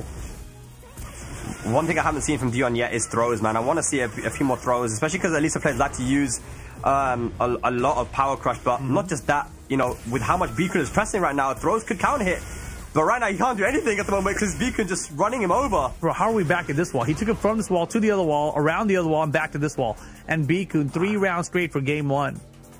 Yeah, look, the character choice was perfect, but not just that. He is running over Dion and playing the way that you want to play versus Jack. Jack is one of those characters that can be very strong when given space. When he has space to work with, you know, when he's got range to work with, very strong, right? Because his moves that he can utilize. But Beacon isn't given any space. You know, he's getting in there with the running moves, utilizing power crusher whenever Dion wants to press, and just staying in that close range where it's very difficult. And that's why we're seeing now the last pick. What do you think? I like this. I like the switch. You know, this is what you asked me earlier, you know, about people picking other characters. I think this is the way to do it. You know, if you get run over and people are trying to run a different character matchup against you, then that's the time when you try to say, okay, time to switch away to something else different. And Lars, definitely right now, a character we've seen have a lot of success for top players. So, Dion, he's no stranger to being a top player himself, so I like the switch. Yeah, I agree with you, man. Right now, the Beacon gets another down back 4 there from Dion Gray. A lot of down back 4s and finally finds a counter hit. And this is good. There's a heat burst. Lars, wall carry. Oh my goodness. Okay, not the best combo. Could have gone for the new stuff. Yeah, he's a classic Lars player, okay? Give him a break. Tekken 6, Tekken Tag 2, Lars. Yeah. And steps for the heat smash. Look at this. Okay, Dion on the board. Character choice working out so far. Punish. Big whiff, man. You got to get that whiff punish in. I am curious how much he has been using Lars. Like, he is more of a traditional Lars so far from what I'm seeing, but he has some new stuff. It's just his style, I guess. Yeah, and you can also see Beacon got hit by the down forward 1-1 extension as well, right? Whenever there's a new extension in down forward 1, people always get hit by it, but Beacon will find the sidestep into hop kick, and I should go to the wall. Never mind, he dropped it. Oh, pressure. And that down 3 was slightly off axis. Both players have heat. Beacon the first to spend his. Dion has his last second here. Will he get to spend on something? Doesn't get to. Oh, okay, duck, but no launch. Down forward 1-1. And again. Steps into the down forward 2. Tornado at the wall is not enough. Doesn't matter. Down 4 is there. Very good. Okay, Beacon. Yeah, a few drops here and there. You can see the pressure is on. Okay. Oh my gosh. Yeah, why not, you know? Just why not? That's going to be some big mental damage there on Dion Gray. So he did that back keep with 4 right after the heat engager, right? And one of the things I'm not used to as a player yet is during the heat engager, people can now crouch, and the animation for the heat engager is different. I'm not used to seeing, like, maybe he saw him ducking there during the heat engager, like he's going for full crouch mix, I'm just going to launch him. Yeah, I think that's what it might have been actually. Yeah, a lot of people aren't really utilizing it unless you play Ana and you have that really strong full character mix. But you know, Lars also has a full character mix. But I will see the lightning screw. Nice. Not gonna be dead though. Oh, keep up. Plus frames. Counter hit down back 4 versus Fly. That was a wild choice, and it was the right choice. Good stuff. Here we go, Dion. Can you take us to our final game here versus Beacon? And join your teammate XCC in day number 2. Nice duck there from Beacon. Yeah, you thought he wasn't ready for the downward one. He learned real quick. Yeah, adapted. Sidestep heat burst. Go to the throw. That's it. I wanted to see some more throws, man. Good jab check. Oh no. It's just gonna be dead though. Ball boom maybe? No, just stomp. I like. Yeah. Armor's Nice. good. Set point for Beacon. And Dion didn't even get to use heat there, man. That's a big loss. Here we go. Oh, down 3 counter hit. Activates heat now to the wall. Should get an easy wall splat. Not looking good. That's a spike. Big combo damage, man. Beacon wants positioning right now. Staying on him. Dion trying to fight out here. Lots of grave. He can fight a heat engager. Armor gets some part play there at least. Got to utilize heat, man. There we go. Rage available. Back 1 to catch the sidestep. No, doesn't. Heat dash? Oh my gosh. He's got so much grave. He can recover. Man, the G-Clefs, man, working out for him. Oh, Again! Oh, beautiful! Frame trap there from Dion Gray. He went for the jab on block into 1-1-1, and it worked out for him, man. Caught Beacon pressing something, and we're going to a final game. The fact Classic setup. The fact that Dion saw that at the very end is like, is he going to actually go for it again and again? He hit 3 G-Corp cannons, I'm going to call it, in that final round. Yeah. Like, that was wild. Yeah. And it was all after he had lost all that health and was in rage already. Yeah. I don't know, just a big choke there, I feel like, from Beacon, but it's switching to the Victor now. I don't know about this, man. I feel like the Elisa wasn't the problem, but either way, we got a Victor versus Lars, and maybe this is a matchup he's more comfortable with. Let's go. I think Elisa was purely for the Jack, right? I think so, yeah. And honestly, almost got the job done against the Lars there. So now, though, Victor going to have to close it out for Beacon. And Dion Gray, the Lars now is warmed up, right? So let's see what happens. Throwing out of the armor. Yeah, I think throws are going to be very useful here, man. Both guys are swinging a lot. Oh, no. Zippy zappy. Yeah, see, he's a new school Lars player. He knows the new stuff. He's zipping and zapping. Oh, but it's not enough, though. You got to do some more zippy zappy because Beacon takes the first round. It's funny because, you know, I was watching Evo with someone who was kind of a normie and hadn't really seen Tekken. Then they were just looking at Lars and Clive like, what is this character doing? Like, that's what they asked me. I was like, Zippy. I wish I knew Zippy and Zappy. You know, it would have been a good explanation. Yeah, I mean, that's all you got to say, man. It's a lot. They are zipping and zapping. But here we go. Dion Gray. Oh, my God. The mix-ups.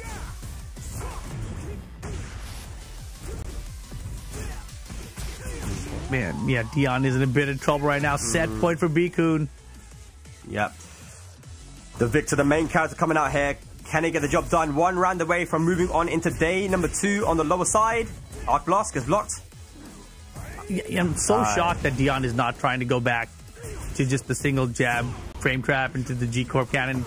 You know, like, I just feel like it was so effective. Like, you got to try running it again. Yeah.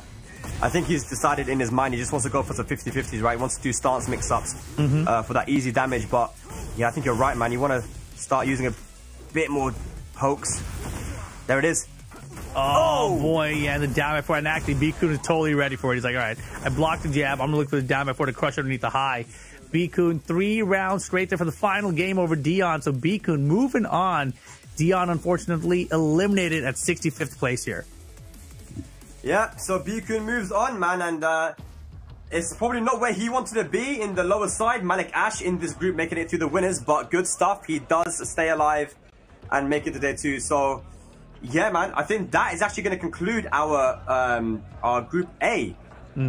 So we'll shortly be going through a recap. But man, Rip, that was intense. That was intense. a lot of tense matches. There was a lot of high pressure situations. You know, a lot of players kind of fell apart at the last moments there, but you can see it. It is a high pressure environment right now. These guys have a lot on the line. We saw some of these guys qualify into the top 64 currently, but we still don't know yet everything that's going to happen. So let's take a look here. Osama Abbasi out of group number 1 falls to Yoj at the end there. No, it's not right. He actually advanced. The scores are flipped up. They tricked me with the scores. I was looking at the numbers, but it is Osama Abbasi who is qualified out on the winner side here in top 64. Yes, he won it 2-1 actually. So yeah, Yoj did manage to take a game. That would have been a good one to watch, but we didn't get to see that. But Osama Abbasi, our defending champion, by the way, guys. If you didn't see the LCQ last year, defending champion of the EWC LCQ. So good stuff. He makes it into day 2 on the winner's side. Good stuff. And I think Yoj in the lower side, I believe we might see now. You can see he made it through. Yeah, so Yoj did actually make it out there. I wonder what Yoj is using. I think last year when we watched Yoj out here, it was the Reyna. Yeah, I think he's still on Reyna right now as well. He's been finding a lot more success in the recent patch, as well, beating people that he's had trouble with, before. So Yoj is definitely leveled up, man, and he's coming to play. Sure, let's move on to Group 2 then, and see who made it out of that one. Yeah, just a lot of strong players, man. There we go. Yeah, I'm pretty sure it was Book, Talon's Book, getting to advance out here on the winner side. So shout out to him here. This one, we had a lot of heavy hitters, and Speaker definitely one of the favorites. Didn't get to that round 4 matchup there. No, he didn't. He had to play versus Irtazar in the Ling versus Leo matchup, and Irtazar taking it. And I think Irtazar actually, we will see now in the lower side, was able to make it through. There we go. Francis in the run back versus Speaker. Yeah, so Speaker had 2 chances there against him, but fell short both times there. So was Irtazar taking him out in the top 64 on that lower end of the bracket. Let's move on then to A3. And this was a fun one, XCC, Hafiz Adil. We saw it go down, and XCC just so strong with that Shaheen there. He is going to be the person that qualifies out here. Devil Rocky fell to Hafiz Adil in the upper bracket, but then when we look down at that lower bracket, it really was pretty wild at the end too. But it came out, Hafiz Adil did actually end up qualifying out in that lower bracket. But I think the story of this group is just how dominant XCC was versus Hafiz Adil. Just I think that was a statement that, okay, guys, we need to look out for XCC now on day number 2, because this kid is he's coming to play, he's coming to qualify, and win the entire LCQ. He ain't just trying to get top 4, he's trying to win the whole thing, man. So XCC, keep your eyes out for him, because Hafiz Adil is no joke, So we'll get confirmation now on the lower side of who made it out. I believe you're right, it was Hafiz Adil. There it is. Not having an issue there, round 7. 2-0 over Retrocade, and advancing on. Let's move on now to Group 4 here in the A pools, and you can see it was a very fun group. Unfortunately, guys, I know a lot of the big story was that the John was going to be here, but unfortunately he wasn't able to make it down, so he did get DQ'd. But it was still a very fun group, right? Oh yeah, without a doubt. We saw it go down. BK causing a lot of chaos in this bracket with that Yoshimitsu. But LMG Mob actually making a crazy comeback against them in that upper bracket final to qualify out. So well played to LMG Mob there. And then as we look down to the lower side of this bracket, you will see that BK, he was able to put up quite a fight all the way down to the end. But Phantom with that Kazuya, right? We saw him go up against Devil Boo with the Deviljin there, but it was a close one. Phantom took out Devil Boo 2-1. And then in that lower bracket final, it was actually Phantom and BK. And it just looked like kind of BK shut down a little. Maybe he ran out of gas, not sure. Yeah, I think that it's that, but also, Phantom may be a dark horse a little bit in this bracket, because, everyone's probably focusing a little bit on LMG Mob and the John, and, everyone's like, oh, I've got to focus on the John. And he didn't turn up, so now all of a sudden you got this guy, Phantom, who just turns up and has very strong execution and Kazuya play, and caught everyone off guard. Caught me off guard for sure, man. I didn't expect him to make it out, but he did, beating BK 2-0 with very solid Kazuya gameplay, man. So shout out to Phantom, man. We'll see him in day number 2. Let's move on now to the next group and see what went down there, guys, because it was crazy, man. we had a group with Joker, Mohsin Shooter, MD Luffy, Ahmed Faizan, and, you know, Joker actually losing to Mohsin Shooter's Clive. We've seen Clive from Mohsin Shooter, which is crazy, right? And then Mohsin Shooter making it out in the winner's side. But MD Luffy, I think another big story is that MD Luffy dropping 2-0 to Ahmed Faizan as well. A lot of people would have expected a finals with MD Luffy versus Mohsin Shooter, but again, another upset. Yeah, exactly. And then this one, if we move on down to the lower bracket, we'll see how things played out there. But, you know, Joka here gets sent down loser bracket. All of a sudden, he wakes up. Right? I don't know what it was, but he was able to take out MD Luffy in that lower bracket in round 6. And then took out Ahmed Faizan there in round 7. So Joka actually becoming the player to qualify out here into the top 64 on this lower bracket. So shout out to Joka. You know, I talked about him a lot in this bracket, in this tournament, but he has been struggling a bit, and I'm not sure what character he's going to be running overall, but so far so good. Whatever he's doing, just keep doing it. Yeah, it's sad because if you don't have the confidence in your character, you know, you don't see the best gameplay, right? So I'm hoping that he can get over this kind of character crisis that he's in right now and progress on. But beating Ahmed Faizan and Luffy the way he did, especially Luffy was someone he struggled against, you know, in the past. That is going to give him some confidence moving into day number 2. But good stuff. Let's move on now to Group 6 and see what went down there as well in the other bracket. And we can see that this was a very cool group, man. Our first game of the broadcast of the day of the LCQ was actually streamed Malik Ash versus Al Ghamdi, and that was actually final game, Anna versus Leo. But since then, right after that first game, it was just 2-0, 2-0, 2-0. Malik Ash taking out Beacon and taking out Dion Gray. Shaman dropping to Dion Gray as well. That could have been seen as a bit of an upset as well, but this was very stacked. I mean, you even had Obd in there as well. Yeah, I was just going to say, we didn't even get to see Obd in there, you know, a little less martial law, but Dion Gray, you know, he did take out Shaman, as you mentioned, and then fell to Malik Ash. But then, of course, when we move on down to the lower bracket now, we're going to see that Dion Gray still had a pretty good run overall, but it was really Bikun who really stepped up in his lower bracket, right? He took out Obd 2-0, then he took out Shaman 2-1, and then finally takes out Dion Gray 2-1 as well, brought out the elites to shut down that Jack,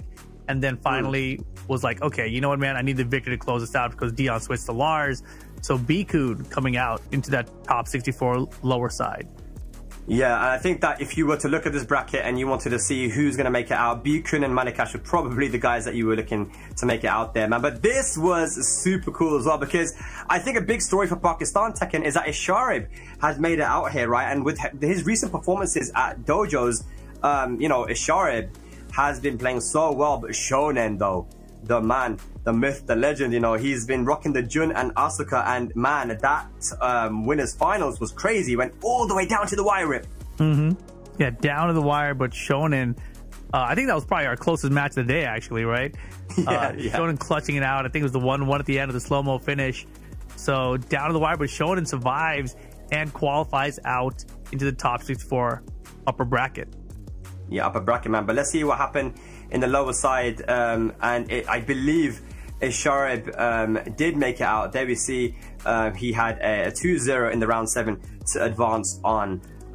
Let's move on now to the next one. I believe there's one more, right? There's another pool that we need to look at, and here it is. Yes, double. I mean, top 4 of last year's EWC now fighting in the LCQ. And Rip, this is someone that you said is one of your favorites to qualify, right? Oh, without a doubt. I mean, he had such a strong finish last year at the Esports World Cup. This year hasn't looked as strong, but it's definitely still a strong contender, right? And I think the thing about this game, we talked about the volatility. I just feel like anything can happen. So despite him being as strong of a player as he is, you know, he could fall to anyone on this path. So right now, making it through, surviving through day 1 here, phase 1, getting to top 64, that's a huge advantage for him. Now he has time to prep for day 2 against whoever his opponents are and hopefully make it to day 3. So double on a good run right now. But Higem, you know, was the other person to watch in this pool. And you can see Higem down here after falling to double, still able to qualify out. So Higem survives. You know, funny, Valentine put up a good show with his Lee, you know, Joshvar, and then right there against Higem went down to the wire final game situation. It was very back and forth. But once Higem got together, he really didn't let go. And so Higem qualifying out in top 64 lower bracket. Yeah, very, very well played there, especially because there was a lot of chokes on both sides, right? But he managed to get the job done. So shout outs to Higem. He moves into tomorrow. But yeah, guys, that was Group A. And now we look forward to Group B now. And Group B, just to tell you guys some of the names that we're going to be seeing. We're going to be seeing people like Shadow 20Z, that's your boy right there from the United States of America. Rip. We're going to be seeing him. We're going to be seeing Jod from France. We're going to be seeing Jay Payne, strong player from Saudi Arabia. Akil, one of the best, if not the best in Saudi Arabia. Weka from Korea. From South Korea. We've got ARC, who is a top Pakistani player that actually moved to Saudi Arabia recently, right? Ramzan, who is a Zafina player that won dojos in Pakistan recently. Rest, this Buffalo Soldier from EU. So there's so many people. Sajawal, who qualified from the LCQ last year. Rip, there are so many matches to look forward to, but I believe that we're going to be going on a break, ladies and lads. So, you know, get your snacks, get your drinks, get hydrated, because the matches coming up next, guys, are going to be incredible. We'll see you in a bit, lads, for the LCQ Group B coming up.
Lately, I feel I can't find my feet.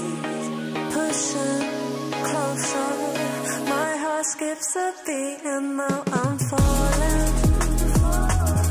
Deeper than I fly, I can't control it. Dark against the sky, it's not so black and white. It's like I told him. It seems that I can't fight. I just keep going.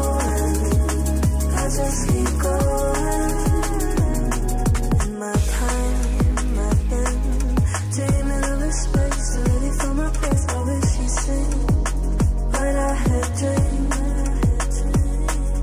Before these darker days, I thought I found my way. Quickly it fades, losing the race, closing the page.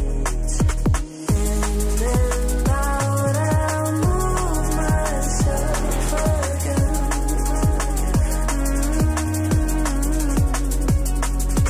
Time moves fast, I feel my heart beating.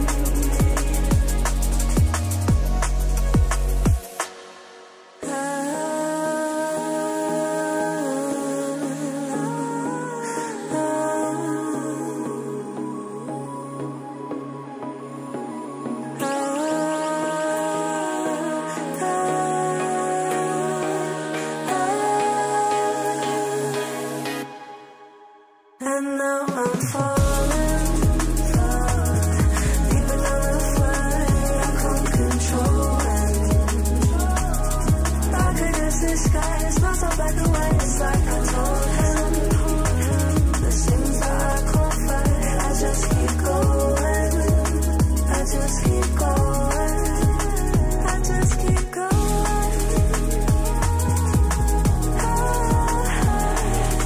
I just keep going. Dark against the skies, there's things that I can't find. I just keep going. I just keep going.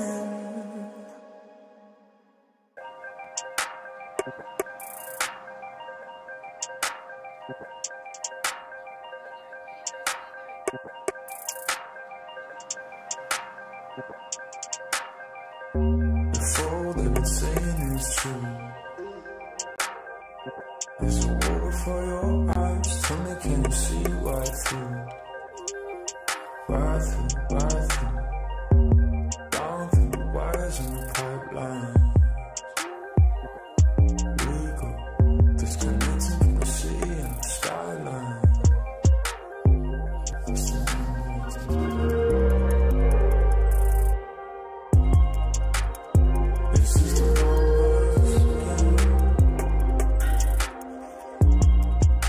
The fire's so free.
Welcome back, guys. EWC qualifier, last chance qualifier on this road to EWC for Tekken 8.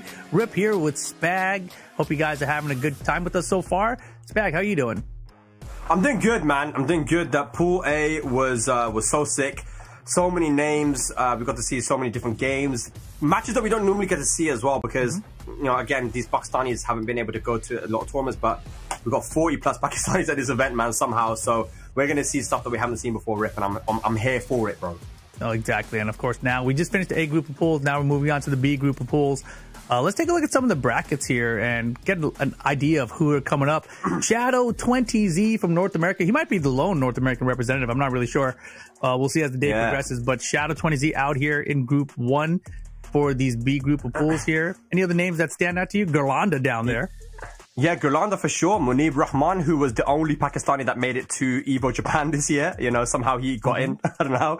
All right. Munib Rahman. And then, of course, Ghassan in round 1. We see Ghassan, who actually was a Kazumi player back in Tekken 7, one of the best players in Saudi Arabia. So I'm not sure who he's playing now, but Ghassan will end up facing Shadow if he keeps winning. So that'll be a crazy match to look out for. But yeah, Munib Rahman, who's using Paul, or Hayachi, I think, in Tekken 8 now in this season, and Gurlanda, of course, with the Lydia now, man. So this is a crazy group, man. Oh yeah, looking forward to seeing how Gurlanda does. Let's take a look at Group 2 here and see who else we got. We got Jod out here too. Oh my goodness. So we got the EU representative and the NA reps in the same group of pools, it looks like. And just to let people know, by the way, that Jod was super close to qualifying for the EWC this past weekend at Evo. He was in the tiebreaker and he went 3-2 in that tiebreaker. If he had won just one more round in some of these situations, he would have been potentially going through, man. So Jod, you know, he's playing on form right now, Rip. And, you know, got Jay Payne as well, who I believe also uses Yoshi, if I'm not mistaken. One of the strongest players, old school player from Saudi Arabia. And of course, we got Fezan Butt as well. So we got a nice mix of players here for this group 2. Yeah, I definitely remember the name Jay Payne from last year. Group 3, though, we got Akil up here. Speaking of good players out of Saudi, so Akil going to be in this group here. Then you mentioned Weka from South Korea as well, going to be down here. Babar Ali, are you familiar? Babar Ali, no, not too familiar with what Babar Ali is playing right now, but 100% we got, like I said, Weka and Akil and Diamante as well. I recognize that name in round 1 of this group. So there are some strong players here, and I want to see what we saw with Phantom, right? Where we just get someone who is from Saudi Arabia who causes upsets, man. Babar Ali, though, the name rings a bell. I need to look at what character he was using, but yeah, Babar Ali, Weka, and Akil, crazy stuff, man. Yeah, look at this group 4. There's another crazy stacked one. We've got Rest in this group here. Rest, of course, Hwarang player from Korea, in Australia, etc. We also have ARC down here. Wasn't ARC the Eliza player? He was, yeah. Eliza and Miguel back in Tekken 7. And he actually moved to Saudi Arabia recently. He moved to Riyadh, actually. So now he's living in Saudi. And ARC, man, I'm telling you, Rip, he was a grinder, man. That guy was so good back in Texas. We didn't get to see him travel internationally, but I am so excited to see what he does here. And of course, Ramzan, who won a dojo event recently, a very stacked dojo event, and using Zafina, by the way. So yeah, Ramzan is also someone that is a lot of people looking at. And BMNS, of course, you know, old school player from Saudi Arabia who actually lived in America for a while, right? Yeah, definitely. He used to be a Beck Dosan player back in, I think, Tekken Tag 2. So we're talking like 12, 13 years ago at this point. Might be using Hwarang now. Imagine we get Rest versus BMNS. Oh my god, that's actually very possible, I think. Yeah, I think it's very possible, man. BMNS got top A at Evo, right, one time? Or was he did. Was it one of the... Yeah. So, mate, I'm telling you guys, watching at home, BMNS, man, Saudi Arabia, no joke of a player there. We've got another Phantom, Fedra, you know, of course, here. Now we're looking at this group. Man, Buffalo Soldier. He is the older brother of Ilyas, who is qualified for Esports World Cup. And he is, you know, from the Netherlands. Very strong, possibly, no, not even possibly, he is definitely the best Kazuya player in Europe right now. He won a dojo event before Combo Breaker, beating King Ray Jr. in grand finals. He beat, I think, Riot at Headstomper and got top 4 there. He is playing crazy. I can't wait to watch him. Fedra, 2009, the best King player in Saudi Arabia. We all know him, right? Content creator. Sajawal, though, who qualified for the Esports World Cup last year through the LCQ. So he's no stranger to this scenario, right?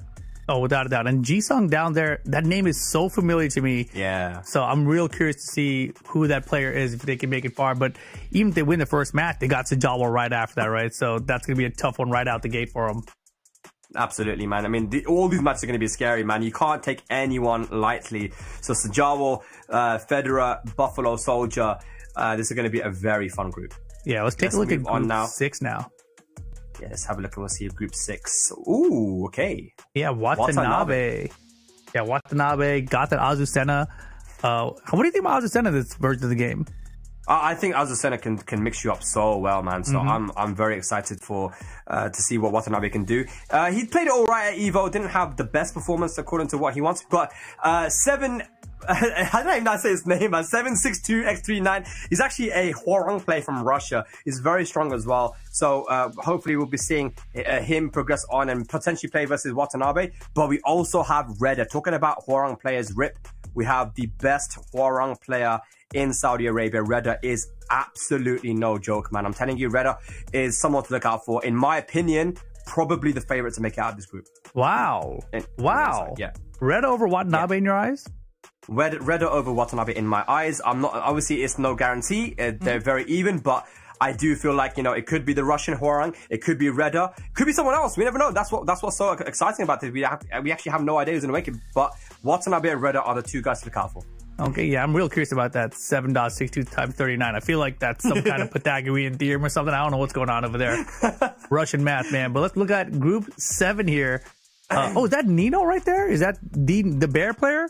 From Germany? That is the Bear player, yeah. German EU Tekken champion right now, defending champion from Europe. Yeah, Nino, the Bear player. You can guarantee that whenever this guy turns up to an event, he will play some very solid Tekken, man. You know, he doesn't let the nerves get to him. He plays very solid all the time. So Nino, definitely a favorite here. But also we've got Zubair. Zubair up in the top there in round 2 is someone that a lot of Pakistanis have been very excited to watch play because no matter what tournament he goes to, Rip, Zubair basically is going to get top 8, man. I mean, he's just that strong. He just always always getting into those top 8s, getting into top 4s. And I'm telling you, these are tournaments where you have Arslan Ash, Atif, Dawood, all these guys. He is always up there in the top 8s, man, of these big tournaments. So Zubair, using the Dragonov, we'll be watching him, right?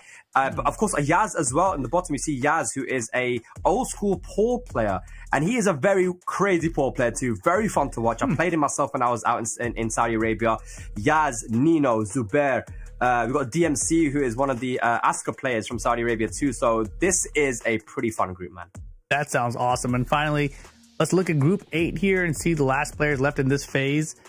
Already this phase has been pretty stacked. We got Go saying, all right, we get a law player finally. I was like, dude, where's the law player? Yeah, we do get a law player, but unfortunately he's in London. He's not in Saudi Arabia. Yeah, he didn't go. Never mind. He didn't go for it. Yeah, so Go saying will be I mean, yeah, that's going to be a buy there. But we do have Ruichi, who from Japan, the Dragonov player, right? So I got to play him when I was out in Japan as well. Online, I did an online stream. I played him. Very aggressive. You know, I love the way he plays. It's fun to play against him as well because he brings it to you, man. He's not scared. He's got no fear. So I'm definitely looking at him. I'm looking at Corona Master as well. Corona Master is a name that I recognize as well. It's a very strong player. Guts too. So there are names here that I do recognize, but of course the name to look out for here is definitely Ruichi. That's awesome. Yeah, I'm looking forward. I feel like Guts is a name I've seen before, but might be a similar name from a similar player. But regardless, pretty stacked groups here. I think the match is already pretty much getting ready to go as well. You can see all the players setting up out here. Plenty of space in these stations. I do see Rest. Looks like he's playing a match already. But yeah, it's going to be a lot of high-level play incoming. This group seems just as difficult as the first set. Yeah, no, 100%. I mean, if you look at some of these groups, there's about two or three names that could take it, man. Jod, this is someone, man, that is playing. You know what's really unfortunate? He had an issue with his wrist. He had carpal tunnel or some other issue where he wasn't able to really play, and he had to switch to a different controller. Now, you know, he's actually managed to, you know, heal up. You know, he took some rest, and he's playing back at the old Jod, which we expect, you know, to see the Jod where he's just so consistent. He's got those high execution combos. The highest Shida step is as fast as I've ever seen it before. So Jod is a name to look out for sure, man. Yeah, I saw his tweets after, you know, he didn't win the playoff situation. So definitely was disappointed, but getting it together. Now it's time. This looks like it's probably going to be Jod here on 2P going up against this Eddie player. Wow, instantly ducking the 1-2-3 and getting a launch there. Jod, again, someone that you cannot test. Yeah, fantastic start here. Getting clipped by the 4-4-3. Wall splat? No. Jod versus Stormy right now. Winners semi-finals we have right now. So Jod already won his first game. So we're progressing on. The winner of this moves into winners finals. Wow, that's quick for Jod here. That's exactly the kind of start you want, though. You don't want to be thinking about things too long, right? Right. Okay.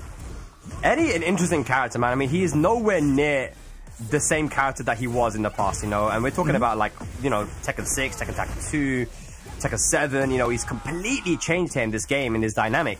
But he is still a character which I feel like is a bit of a specialist, you know. You need to be able to know how to use his stances and string them together, you know. Sure, and you know, you obviously were an Eddie main yourself at one point. Like, how do you feel like you're still playing the same character overall when you're using him? Yeah, when you play Eddie, it still feels very similar in that he has stuff like side step 4, side step 3+4, but he is very different now because he has the sidewalk now, right? He has his relaxed stance is not the same as it used to be, and a lot of the moves from the handstand stance are very different as well. So, you know, in some ways he's got some similar moves, but I think he just really is a different character, man. Do you wish that they would maybe bring Christie back with the old style of Eddie? I mean, I'm going to be biased. Obviously, I would like to have the old style Eddie because that was my kind of style. But I think that side of Eddie was way too defensive and, you know, passive of a character to be in Tekken 8, right? I think that is not the type of Eddie that they want in this game now. But, you know, it's a new time, man. I'm an old man now, Rip, you know? I understand. I can't complain, you know? You can't. I think that's what you're supposed to do as you get old. The more old you get, really? The more you're supposed to complain about things. All right, I need to learn. From you know, old man yelling at sky or whatever. You know, that's the phrase. Pretty sure. Like no one cares what they're saying. It's like, oh, he's just an old guy saying stuff, dude. Yeah, that's true. Maybe I'll try to do that, man. But right now, though, John has nothing to complain about as he's looking to get 4 rounds straight here versus Stormy. Yeah, I mean, John, he's here to play, right? I mean, once you're in that playoff tiebreak situation, you don't qualify, then you got to actually make it out to the LCQ. After that, you're on a mission for sure. Yeah, and it's impressive, man, that he's been able to make that long journey, but still stay so calm and be able to do these high execution things, man. Ducking strings things, very on point. I feel like a lot of it, Rip, is like, how can you look after yourself outside of tournament, you know, so that when you do turn up and play, you're on top form, you know? Yeah, it's so much, right? Because the game is constantly changing, so you have to be staying sharp in-game and with the knowledge of all the patches that are happening. But then on top of that, as you mentioned, you're traveling around the world. You got to manage your sleep schedule. You got to manage the food you're taking in. You know, you got to just make sure you're in tip-top shape for these moments when they occur. Oh, that's actually down to my kill. Yeah. It was good. Oh, yeah, you can see. And I love that they have the play cams in the corner there because you can see the live reaction, you know. John usually so calm, so collected, but you can see that one. He didn't like that he made that decision with the Rage Art. No, and that's the thing about Rage Arts in general, right? They are extremely high risk and high reward. So you just have to, like, just kind of put it on the line at those moments. But you got to kind of rely on the armor as well and just hope you have enough health to back it up. Yeah. But look at this, though, from Stormy.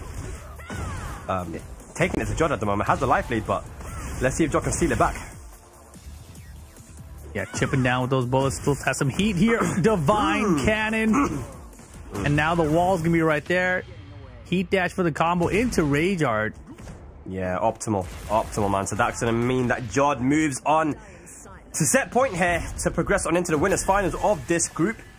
Jod, of course, one of the few players that qualified for both Tekken World Tour finals and the EWC last year. Looking to do the same this year. Yeah, I mean, he's got to make it through this, though, right? Making top 4 in this 416-person bracket, going to be a tall order, I think, for anybody who's in it, right? I don't think there's anyone who's actually guaranteed to make it out in the top 4, right? Is there anyone you can say that you'd be absolutely shocked they don't qualify top 4? To be honest, I would be shocked if Osama didn't make it. And look at that, John taking it, though. Very solid Nina play. I would be shocked if Osama didn't do it because of just how strong he's been playing in Pakistan at OTB when we saw him play as well.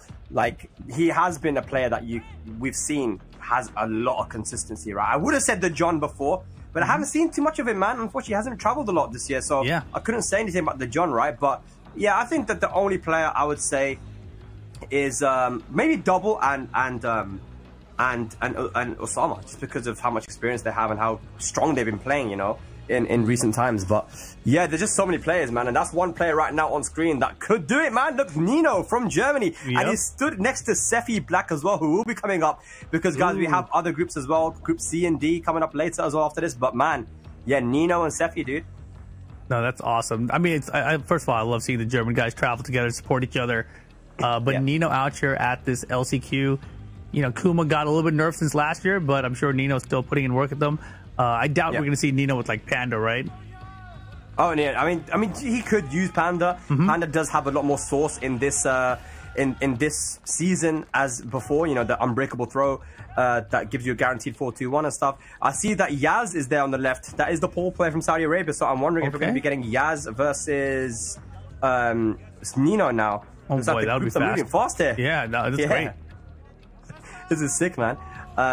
Buffalo Soldier makes it through as well. That's BMNS right there. Hey, BMNS, man. Might be done. He might have won his match. Oh, is that Sajawal? Okay. We see him, yeah. Sajawal.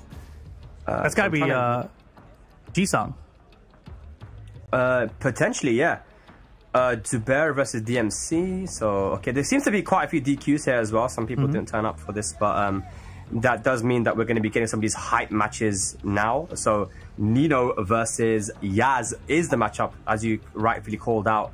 Reda won his first match, so we might be getting Watanabe versus the Russian Hwoarang player too. So a lot of cool matches that we're going to be potentially getting.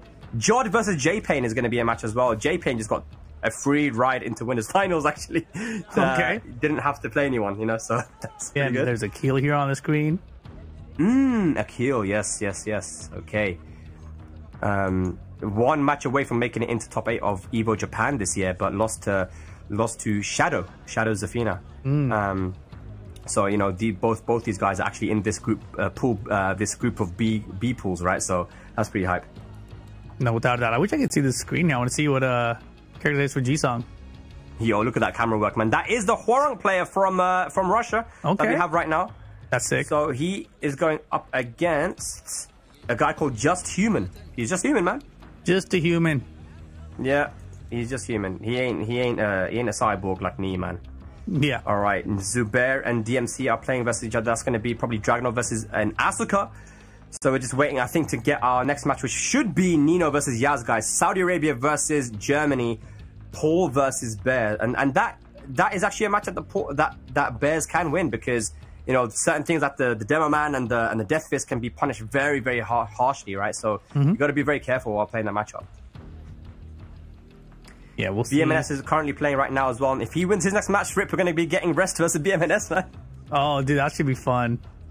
Yeah, you know, it's funny. We've seen this camera guy. I haven't seen Shadow out there. I hope he's out there. Oh, yeah. It's very true. Let me have a look what's going on with Shadow. Looks like Shadow... Shadow won his match versus Ghassan 2-0 and is now in the winners finals. But before that, let's get to this one, man. We got Yaz versus Nino. Well, you called it. Crazy Paul. Yep. Nice sidewalks there. What do you think about Paul in this season, Rip? I mean, not a character we see too often, but I do think has some very strong tools, man. You know, I told you earlier about that list of the characters and how many players were representing them in the top 128 of EVO. Guess how many Pauls there were in the top 128 of EVO? Not many, right? Or was there 0? 0? Oh, God.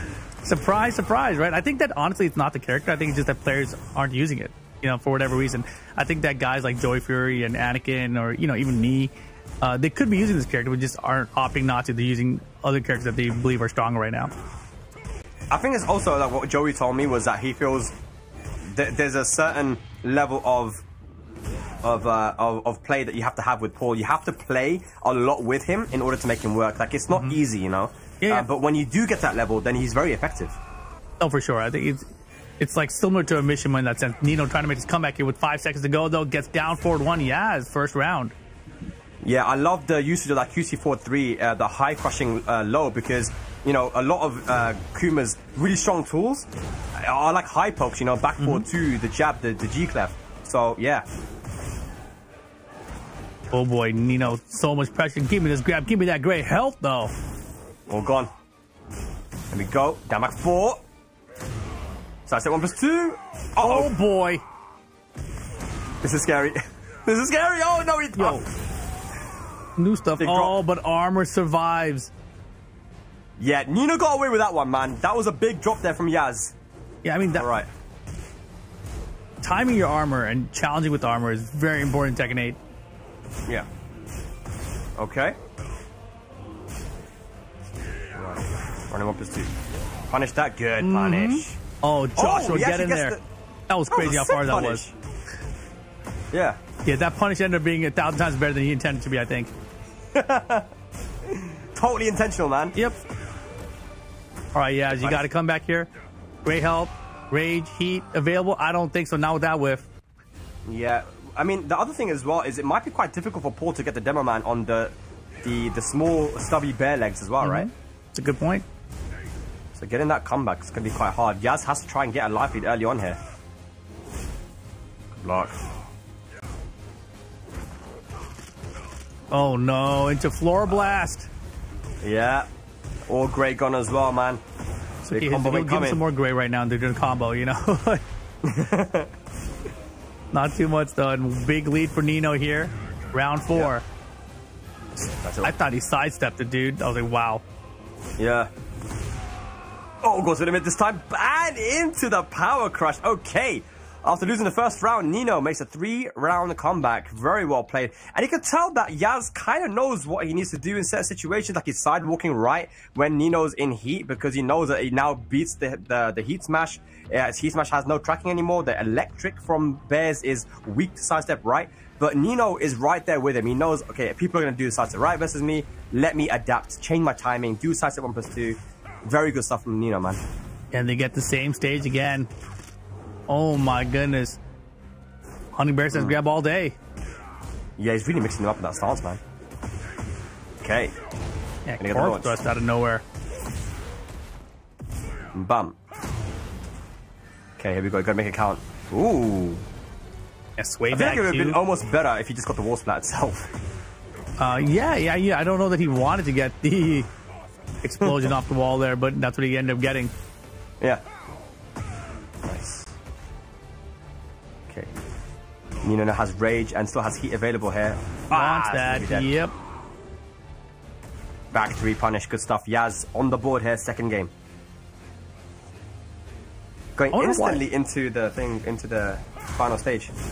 Yeah, I was gonna say the G clef from the Bears. Why punch him back 3 instead of down 4-2? Yeah, in that situation, I feel like Yaz had an easy combo, just back 3 and then just do the instant tornado. So he just went for the safe option. Yeah, maybe he was too scared to drop the down 4-2 combo. Maybe the wall too close, riskier. Yeah. Yeah. Okay, Yaz wasn't even able to utilize heat there, man. Both guys heat gone now on his Tekken. Gotta be so careful. Oh no. My god. Do you call this honest Tekken? Oh man, Nino is doing such a good job in mixing up the hunting bear stance. That's safe on block. Oh boy. That was a setup for a down 4-2, and now with the rage here, extra damage in every hit, but we're trying to get his wall, and the wall combo now. Ooh, the damage. Wow. Vertical shredder, what are you doing? Down, oh my god, it's fast enough. Oh boy. That was a crazy combo from Yaz though. That was insane, and nice down jab there. Clutch. Yaz. Yeah, but Nino not done. He's coming alive. Low parry's good. Yep. They're down 1. Good side step there from Yaz, man. Double side see that he's finding his confidence now. Definitely finding his confidence. Okay. Oh boy. Big whiff. Another big whiff there, man. Yaz is dropping a lot of opportunities. Activates heat now. Got to make it count. Paul Phoenix with the rage, though. Heat dash. Spends the heat. Oh my god, the timing from Nino. Amazing. Good stuff. Stays alive here in the second game. Yeah, beautiful back forward too. I think he was looking for a side step even, but finally countered even better, right? And here we go. Finding another down 4-2. I feel like Yaz has a couple setups that he's catching Nino with to get these down 4-2s. Yeah. Okay, good jab. Nino's so good at utilizing that jab to shut down the opponent's offense. Side step up is doing nice Oki as well. Okay. Gotta be careful now. Oh man, he's guessing right every time. Goodness. Yeah, he's forcing him to guess his Honey Bear stance mix. Armor for the armor, get the reversal break, and now it looks to be set point for Nino. But wait a second. Every time I'm about to say that, Yaz starts making a comeback with Rage and Heat. Yeah, okay. You got some health back there as well. But only 13 seconds left on the clock. Down forward, one counter hit. 13 seconds, a lot of time. Still a pixel. Oh, man. Oh, get him. This is not enough time, surely. No, now it's not enough time. Yeah, had to bet the Rage Art there. I like the attempt, though. Even with the Rage Art there. Set point for Nino now. Yeah, Nino, man, it's just he's utilizing the hunting bear sound so well, and now he finds a down back 4 counter hit. Yeah, that bear hell sweep on counter, and Yaz now losing chunks of health.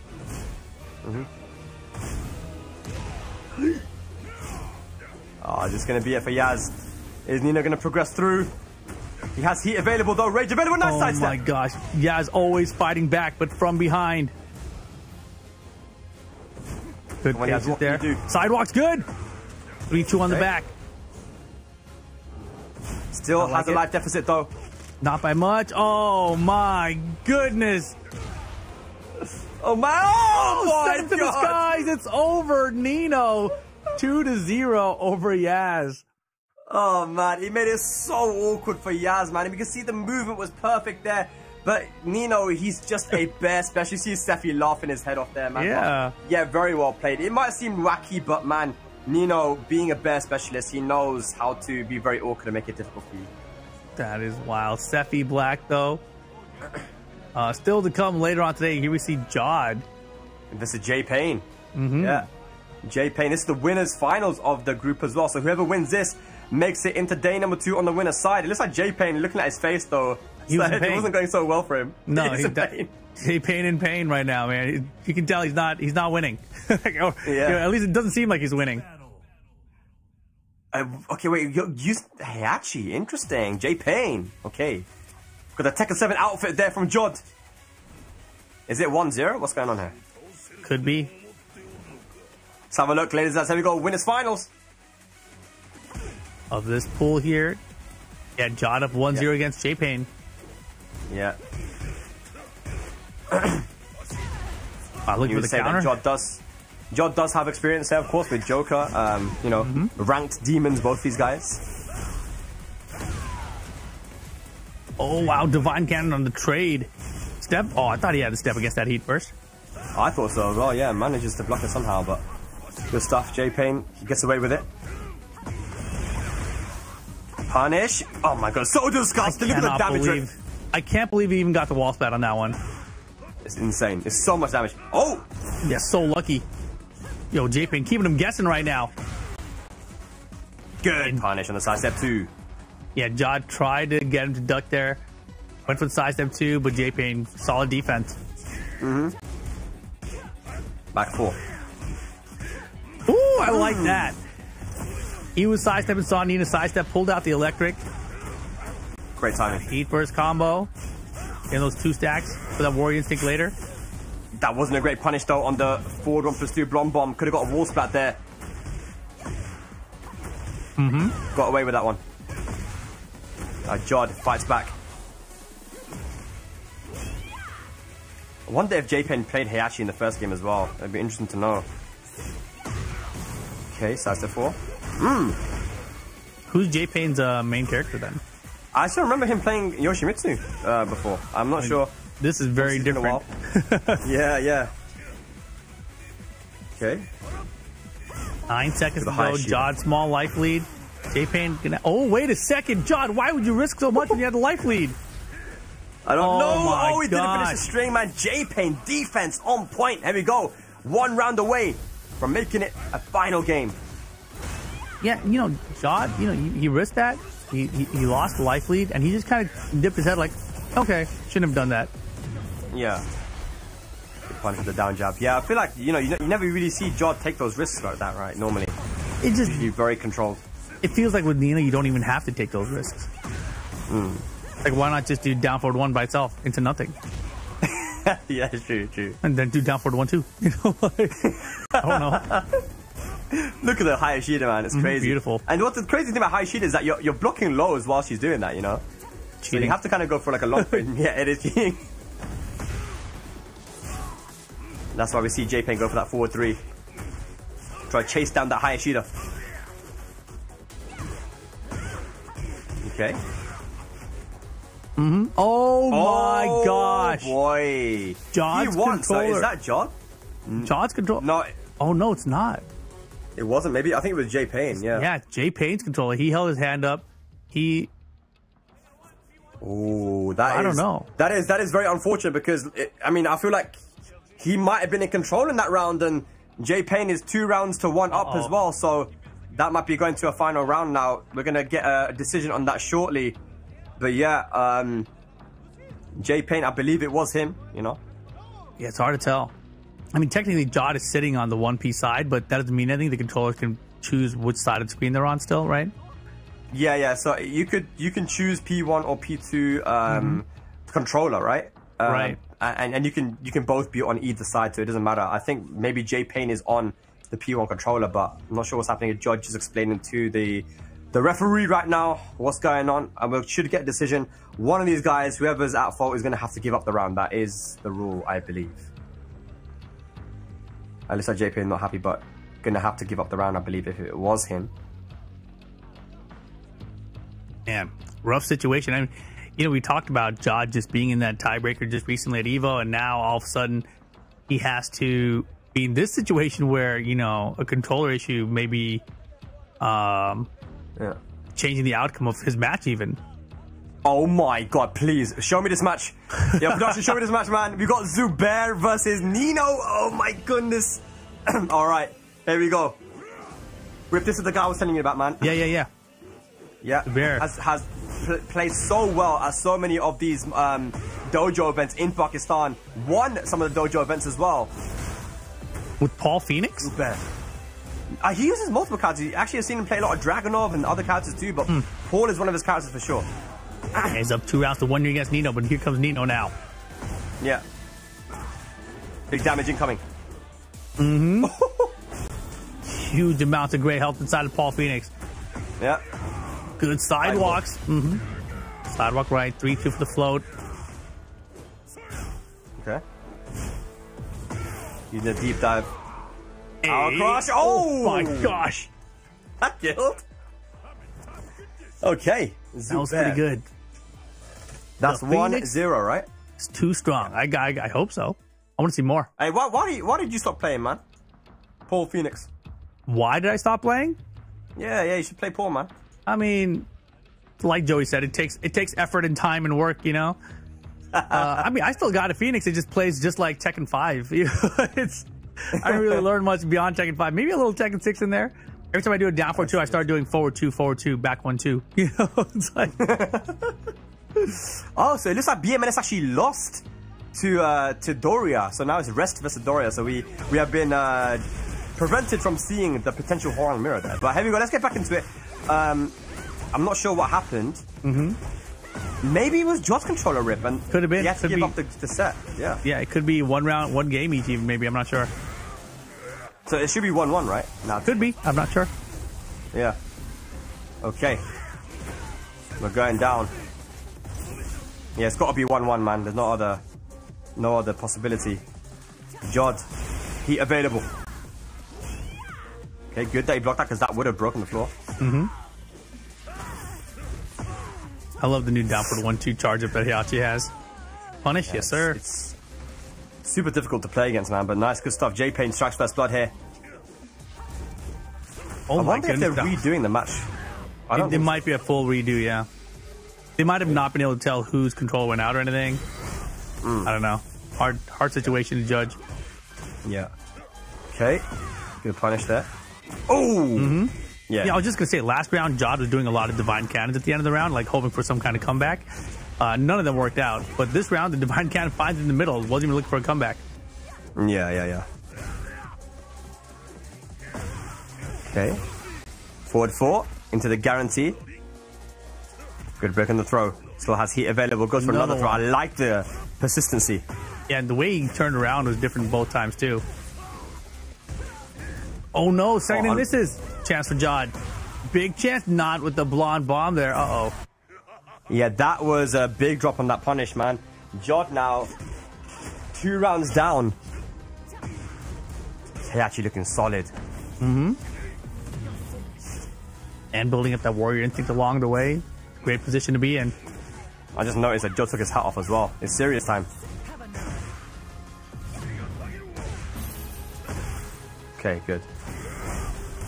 Has access to the warrior instinct whenever he wants to use it. Will still have the opportunity now in one of these rounds, Rip. But which round is it going to be? That's the question, man. This is the kind of decision I don't want to deal with, bro. It's like, I can't figure it out. I was watching so much of cooldowns when he won that STL event. And I was like, he did it in round 4 like 90% of the time. I was like, oh, there it is. Round 4 activation for Heihachi. Let's see how it plays out. Floor break here for Jod.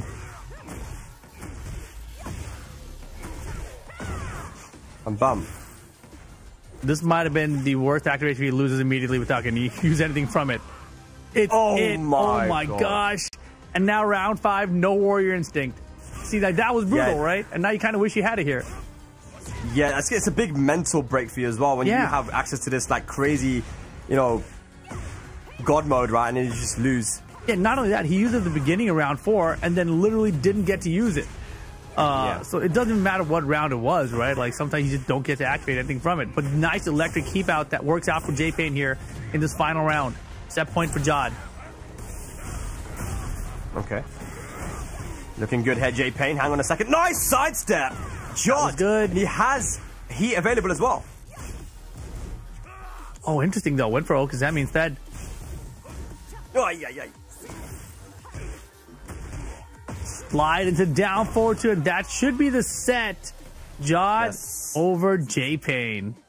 Man, it was close, man. And J-Pain taking it to being able to take it to him like that is very impressive. You know, Jod is on form right now. You can see how strong J-Pain is, and his brother in the back there not happy, but you know, he's still gonna be alive, still has an opportunity to win in the lower side of the bracket. So let's see if he can make it out, J-Pain. Seeing how strong he's playing, I mean, he can definitely do it. It looks get back to this one. It looks like Seffi's like, this is close.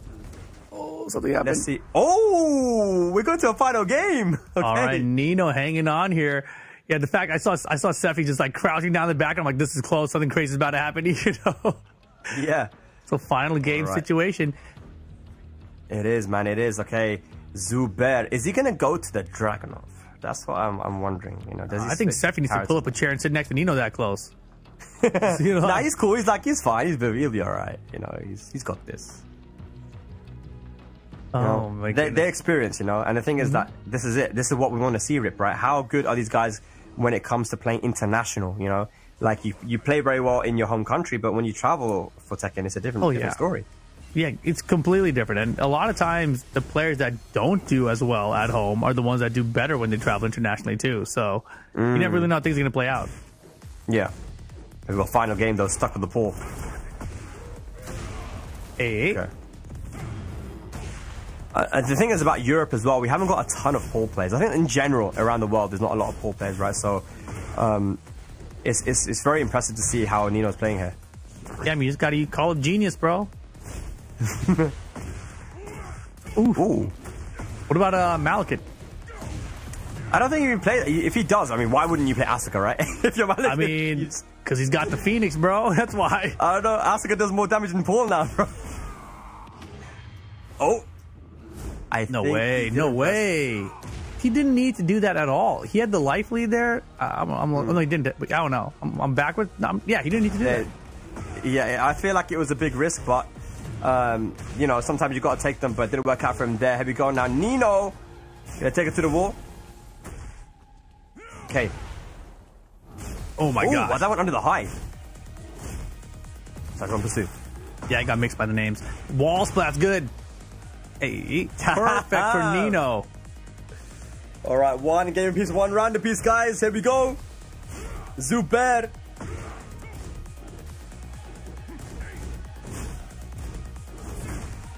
Oh, I like to challenge the back forward too there. Yeah. Both guys trying to find their opening right now. Good stuff there on the duck, but could have got a launch though. Wow, stuffs the arm activation, but just throws out that bear electric. He knew that he didn't have the plus frames. Went for it. Mix him up now. Oh, Bear Jordan. Whoa! Oh my gosh, what a fast death fist. That input is crazy. Zubair looking good right now. 2 Got some jabs. damage. And he blocked the barrel. Oh, Not the no! right punish. Chance. Still, oh, good 1-2-3 punish. He needed that extra hit. Set point right now for Zubair. Okay, yeah, so a little bit of a choke there on the punish, but still manages to get the round. Now we have the floor blast available. He's going to use it. Just use it, man. There we go. Activate heat. Wow, okay. Heat activation. Zubair. Trying to take And right out back at the him. bear. No. No duck on the down for 1 string. So I said duck, good punish. Yo, Not Zubair's looking good for movement Nina is right now. crazy, bro. So much pressure, and this is what Bear's gonna really struggle with. No break on the throw. Freezing. One more hit's gonna do it. That's gonna be it. Zubair makes it into day number 2 on the winner's side. Again, this is someone that a lot of Buckslions were looking forward to watching. International, maybe his first international. Wow. Nino gonna have to fight out of this lower bracket now. I'm excited because that was terrifying to watch. So I feel like that's a good sign that Paul Phoenix is going to make the top 8. You know, we were talking earlier about like who we think is like really guaranteed to make it in. That is the strongest player I've seen so far in our first 2 groups. I feel like Wow, yeah, just confident player, right? very confident. I got bad news for you though, Rip. Oh, what Very happened? bad news. Shadow Those things 20Z there? versus Oh. Gurlanda. Shadow 20Z versus Gurlanda. And Shadow 20Z wins 2-0. So unfortunately, we didn't get to see him. That's the bad news. He won. but we I didn't see, get I to see. him. Yeah, but Shadow makes it. So you guys watching from America, we have Shadow in the winner's side. For tomorrow, we will see him. Oh, wow. In this LCQ. That's cool. So Shadow he already qualified out of his pool then, so he's in top 64 upper bracket. Yes. Awesome.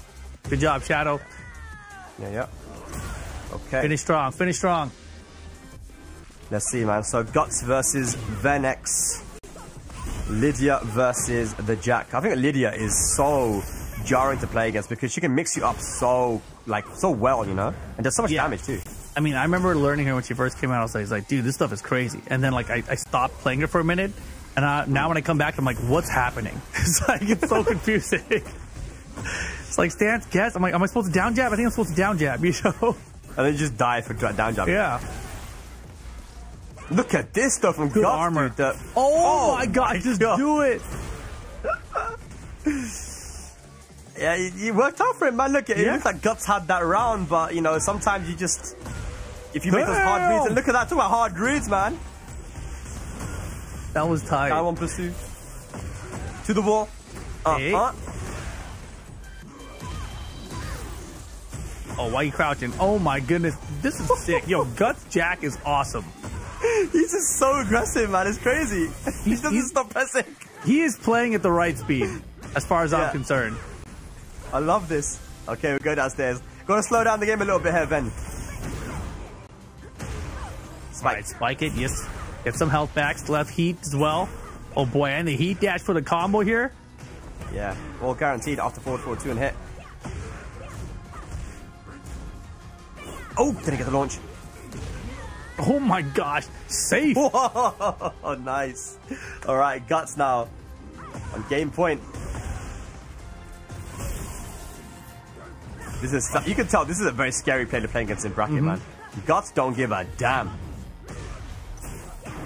Okay. Spike. Guaranteed hit. I mean, both these players play really fast, Yeah. and they both just want to run their offense. Double bubble. Yeah, I mean, armor in general in this match is going to be huge for either player.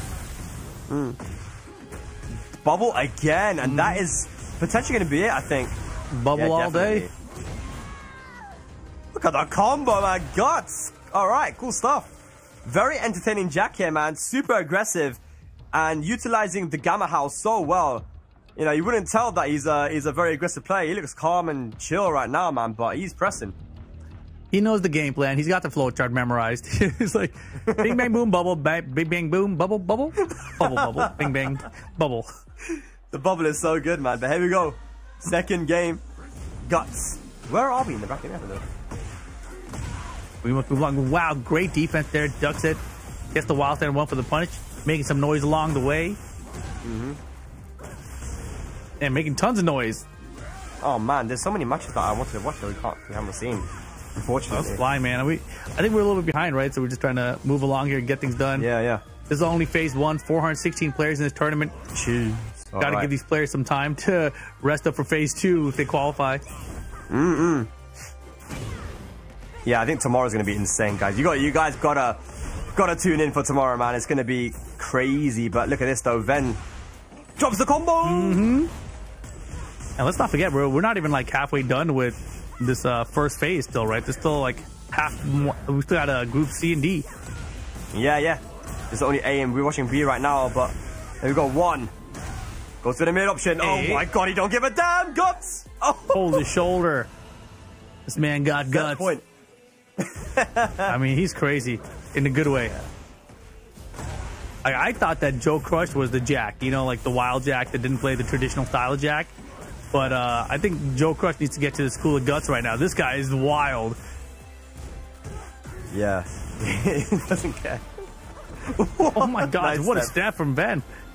That was sick. Hey. Way, alright, good stuff, man. Guts taking it 2-0. I want to see this guy again, bro. That was really I do. good to watch. That was sick. He's fun. I would love to see how someone could beat him. I do have some news for you, man. It looks like Buffalo Soldier has made it through into the winner side of top 64 by beating Sajawal 2-0. Wow. Our former EWC qualified from the LCQ player from last year. I'm telling you, Rip, Buffalo Soldier has leveled the hell up, man. And like he's been winning tournaments, he's been doing so well in everything that he goes to. So yeah, man, Buffalo Soldier, congratulations, man. That was 2-0 as well. Insane stuff. I wish I saw that one, man. But we'll yeah, be we didn't seeing see a him lot of tomorrow these winner final qualifiers, right? But Yeah. that one right there was also winners qualifier. So Guts there qualifies into top 64 winner side. And then Zubair over Nino, we saw that one. But the one you were talking about a second ago, you know, Buffalo Soldier over Sajawal, that is a huge matchup. And Sajawal actually took out Federer along the way there too. Yeah. And G-Song and Federer are playing right now in loser bracket too. And the winner gets Sajawal. That's wild. Oh my god. Okay. Hang on. Rip. Yeah, ARC with Lily. That Guts guy beat Ruichi 2-0. What? That was winners finals we just watched. Yeah. That's what, I knew that, but I didn't realize who he beat.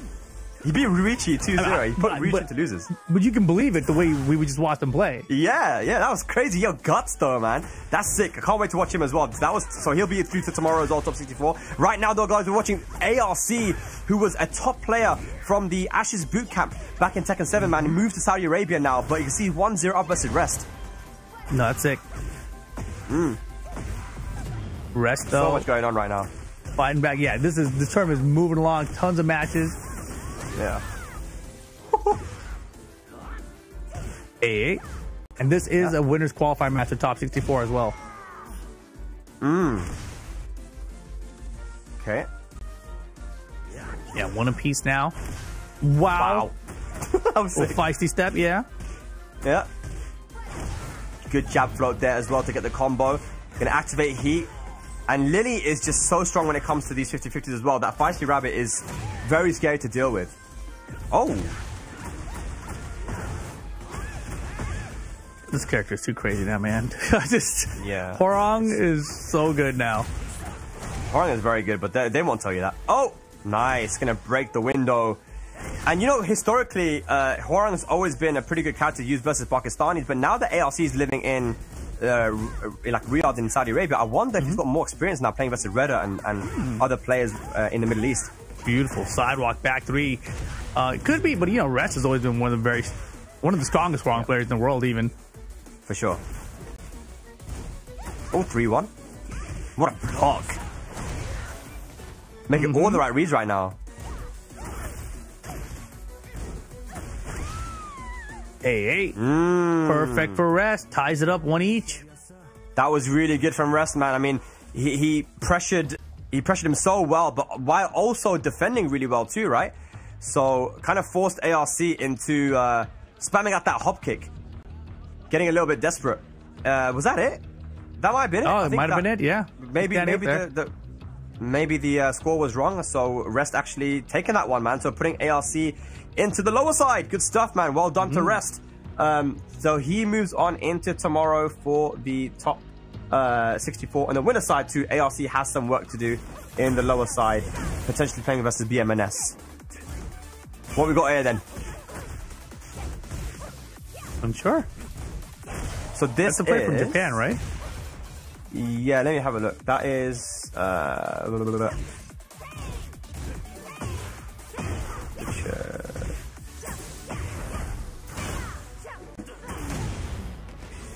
Ooh, engage. yeah. That backward. Yeah, this is Ryuichi from Japan. Okay. Yeah. There we go. This is lower bracket then. Oh, this is Ven. This is the Lydia we just saw. Yeah, so Ven losing to Guts. Guts beat both Ven and Ryuichi. And now we're going to see who makes it into top 64 on the lower side. Oh, finishing string. Ryuichi actually a GOD plus player in Japan with Dragunov. Has a lot of experience. Good stuff. Nice start. What does the plus mean? You just don't know the exact number? Yeah, like he's above GOD, you know? Yeah. So I don't know which one now. I'm Like Jod 6 or whatever? Jod 6. Jod. You know, there are people that are saying that they feel like no one in Europe is going to be able to get like GOD 5 because there's just not enough players at that rank, you know? So Yeah, it's like, seems hard. It seems really difficult, but I think that's a good thing though. I feel like if you're able to attain the highest rank, it would be too easily, then it would be boring, you know? Yeah, it's got to be more about how many players are around that level. Yeah, yeah. Okay. Bam, bam. Man, this is crazy, man. Oh, the Grey gone and another wall splat. It's a double wall splat there combo there with Lydia. That is pretty cheap sounding. And now double rage heat going down there. Ryuichi hit a button? No, it recovered in time. Yeah, that should be the first game. Good stuff. He tried to whiff punish a jab with Rager. I respect it, but a little bit too difficult there, man. But Ryuichi takes the first game. Then not playing badly. And you know when you got the 3 stacks with Lydia, she becomes a lot more scary. So got to play smart. You can do this. Yeah, and this is again a qualifier match for lower bracket top 64 tomorrow. Man, looking at this bracket, I feel like Ghost Sane could have done it, man. Could have made it in top 64. Yeah, he would have had a good shot. I think it would have been fun to watch him try to go against Guts too, though. I feel like no matter how good you are, when you run into Guts, you're like, wait, what is this guy doing? I mean, he's beaten Joe Crush before in tournaments, so it might have been cool. But yeah, like I said, I feel like Guts is crazy, man. Yeah, I mean, when I saw Guts there, my thought was Joe Crush needs to go to the school of Guts a little bit, right? I feel like everyone can learn a little bit from someone, and I feel like Joe was the crazy Jack until I just saw Guts right now. Yeah, that guy. All right, there we go. Talk about crazy, though. I mean, Ryuichi presses buttons as well, man. Here we go. 1 round up here, second game. What a sidestep!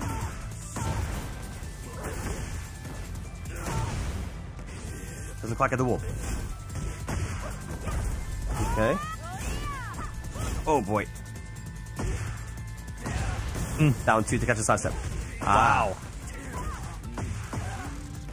Hey.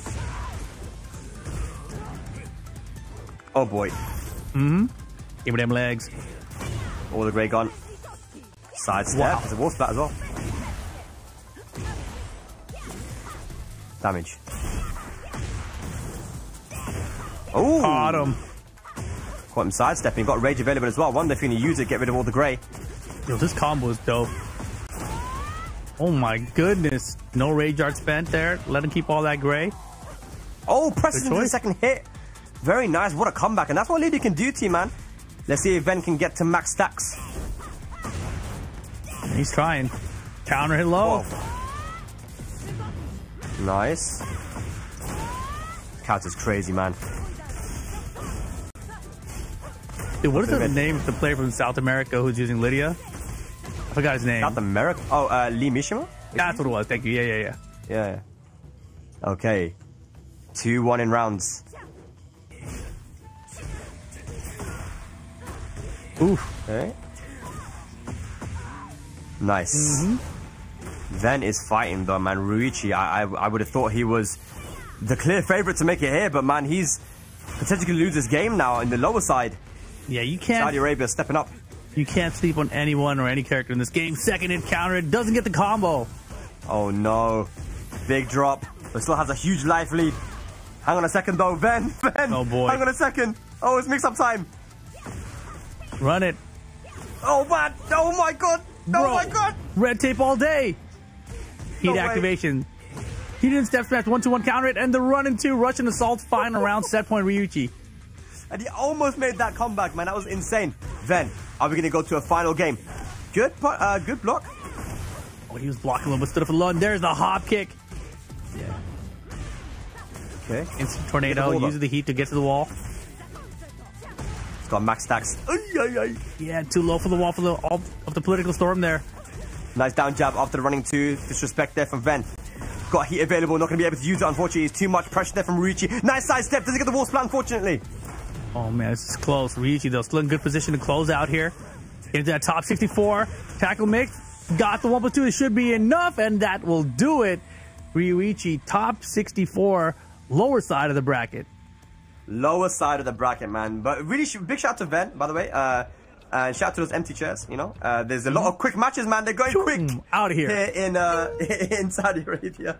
But nice stuff. I mean, these matches have been really hype, you know. I'm looking at the bracket right now. It looks like Nino is playing versus Yaz. We saw that in the winner's side, right? Now they're playing for a spot in top 64 lower side. So there's just so many matches happening. I'm trying to keep up with what's going on. Weka versus Akil playing right now, guys. That's going to be a good one as well. I kind of want to see that one. That is the winner final. Rip. What? Reda beat Watanabe 2-1 and makes it into the winner's side of top 64. You called it. Reda over Watanabe 2-1. And so that means Watanabe still has to try to make it through, it looks like. Yeah, and he's going to potentially play against the Russian Horang player. So it'll be potentially a double jeopardy situation. Will he lose to two Horangs? I don't know. But this is BMNS, right? If I'm not mistaken. That is correct. BMNS. Yeah, so let's see, man. That's the other pool. But yeah, congratulations, Reda, for making it in. He has been playing so well recently. So excited for that one. So the winner of this match plays against ARC in the losers finals. Interesting. So BMNS versus Hassan here. Yeah, Akil Weka sounds like a crazy one. Yeah, that's happening right now. Hopefully we can get that on stream if possible. Yeah, it sounds like they're probably pretty far into it. They might be into it, yeah. So guys, the problem is there's so many matches to watch. It's just hard to keep track, you know, of all of them. But I really do love that we're getting a mix of kind of lower bracket and upper bracket matches. So quite hyped. But here we go. BMNS with Lydia. Ew. I mean, honestly, you had to choose between Horang and Lydia. I mean, it's not really a good choice either way. Yeah, Horang's ew as well, so that's fine. Hassan versus Raven. I like this. Yeah, what do you think of Raven, man? I really feel like Raven is super strong now, and super strong. He's got like a lot more like stance transitions in this game that are quite complicated to deal with. Yeah, the backturn options are very powerful now, so dealing with Raven backturn seems like a headache more than ever before. Heat smash still good, right? It's like a detached hitbox for his heat smash, which is always going to be a good thing in a fighting game. Yeah. So, very strong character. For sure, man. All right, BMNS. If you guys are not familiar, man, he was a Beck Dusan player back in Tekken Tag 2. Got Evo top 8 back then as well. Once upon a time. That's exactly what it feels like, to be honest. Once upon a time. Yeah. So long ago, man. You know, it was actually crazy. I had a booth I was running at Evo where I had a meet and play session with Justin Wong playing Tekken 8 with Fang Wei. And he made top 8 with Fang Wei back in Tekken 5, right? Oh my God. He's been playing on and off over the years, but he actually put in a couple hours with Fang Wei leading up to that meet and play session. And he's like, dude, I kind of want to play Tekken 8 again, like, and see how high my rank can get, because he's still good at the Fang. And in that meet and play session, all these people lined up, but he beat, I think, 95% of them. It was pretty crazy. Whoa. I think I saw a tweet from him where he was saying he wants to try and get the max rank. Yeah, exactly. I'm not sure if it was him or someone else, but I mean, good luck, man. I mean, he's got to be really solid to do that. His own max rank, I think is what he's trying to say. I don't think he's trying to get, GOD 10 or whatever, or GOD 8. I don't think that's going to happen. Yeah. But solid first game for BMNS, it looks like. Yeah, no, BMNS, man. You know, now that we've given the history to the guys watching at home, you know, I think people won't be too shocked, you know, that he's doing this. When that was Federer there, how did I know? The king shirt, man. Always Federer. He's the only person out there wearing a king shirt. He's the only one in Saudi Arabia with that shirt, man. That's pretty funny. Oh, man. Okay, there we go. BMNS looking very calm. So much experience under his belt. Yo, also going on right now, Nino and Yaz are having their run back. Yes. Oof. So Nino sent Yaz to loser bracket, but now in the lower bracket, Nino had to play him again to make top 64. And it's a situation where Yaz has been fighting through that lower bracket as well, right? So he's in form a little bit. Nino just coming up a loss. Oftentimes we see the reverse happen, you know? Yeah, so Jawal did qualify over Jisung, and Jisung took out Federer. So Jawal does qualify to top 64 at least. Yeah, but on the lower side, man, difficult, but definitely still in there, man. Good to see. But, man, Buffalo Soldier. I really wish we got to see one of his matches because just so optimal, so strong. We'll see him tomorrow. Of course, his brother's already qualified, Ilias, for EWC. Trying to join him there. Yeah, and BMNS, you know, honestly, looking really sharp with his Lydia. Yeah.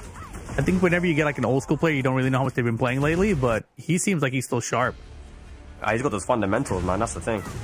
And I was asking him, actually, when he was streaming, and I asked him, I said, why don't you play Horang, man? I mean, Horang's got like some Baek Do-san moves nowadays, you know? He's like, nope. He ain't baked, man. I ain't playing him. I'm like, okay. That's awesome. Yeah. All he wants is Baek Do-san. Okay. I mean, I like BMNS anyway as a person, but now I like him even more. Now that he's talking trash about Horang, yeah, I like it. Yeah, and like because we could have had another Horang, we don't, even more. You know, BMNS with Lydia, 2-0, nicely done. Yeah, good stuff, man. So BMNS now will move into the lower bracket final. So he'll be staying there where he'll play up against ARC from Pakistan. Oof. And you see him there in the back. So they will be playing now for a spot in that top 64 lower side. I believe that's Weka, right? Is that Weka? Yeah, that's Weka right there. Yeah. So cool, Weka. What's happening with him right now? Yeah, he actually lost to Akil. So Akil took him out in the winter final of that pool. Weka now in the lower bracket final, still waiting to play. Yeah, so he'll play versus either Gojo or Ahmed Ali. I'm not sure about those two players, but one of those guys will be playing up against the Ling specialist, Weka. From Korea. Yeah, and there's, is that Watanabe? I believe that's Watanabe and rest.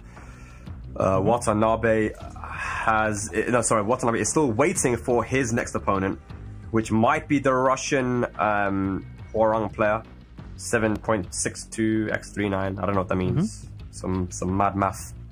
But yes, it looks like our next match coming up. Avogadro's number. I'm making that up.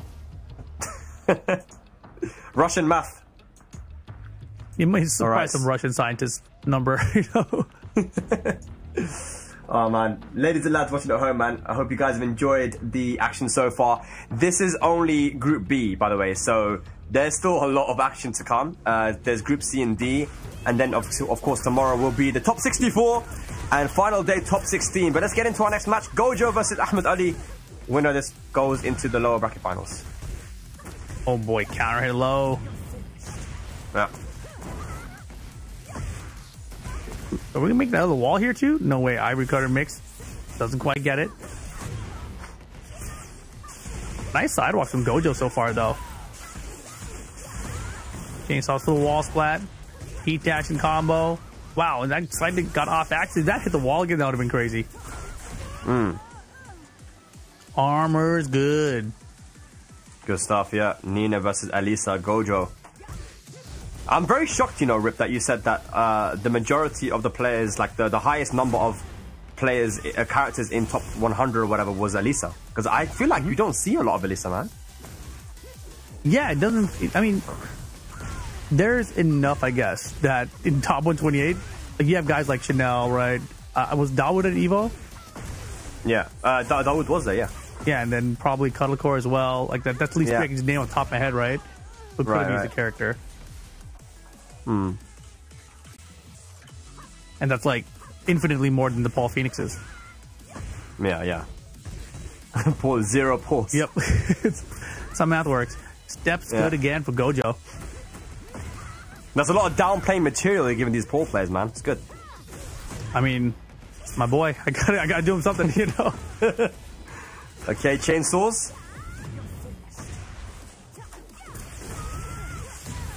Dude, again, you know, a lot of sidestep right, sidewalk right from Gojo against Nina here. Yeah. Oh my goodness, the Arslan special works out. Boom! Oh my gosh. God. It was working out for like half a moment. See, Arslan would have calculated it right. The white floor would have killed. You know, with the follow-up. Wouldn't have left that pixel there. And that is what happens when you mistime your Okizemi as well. Like, if you're just a little bit too early, then they'll tech roll and you'll just end up whiffing and then you're dead, you know? So, Yeah. Very unfortunate there, but good stuff to Gojo. All right, let's see if we can keep it going here. Game 2.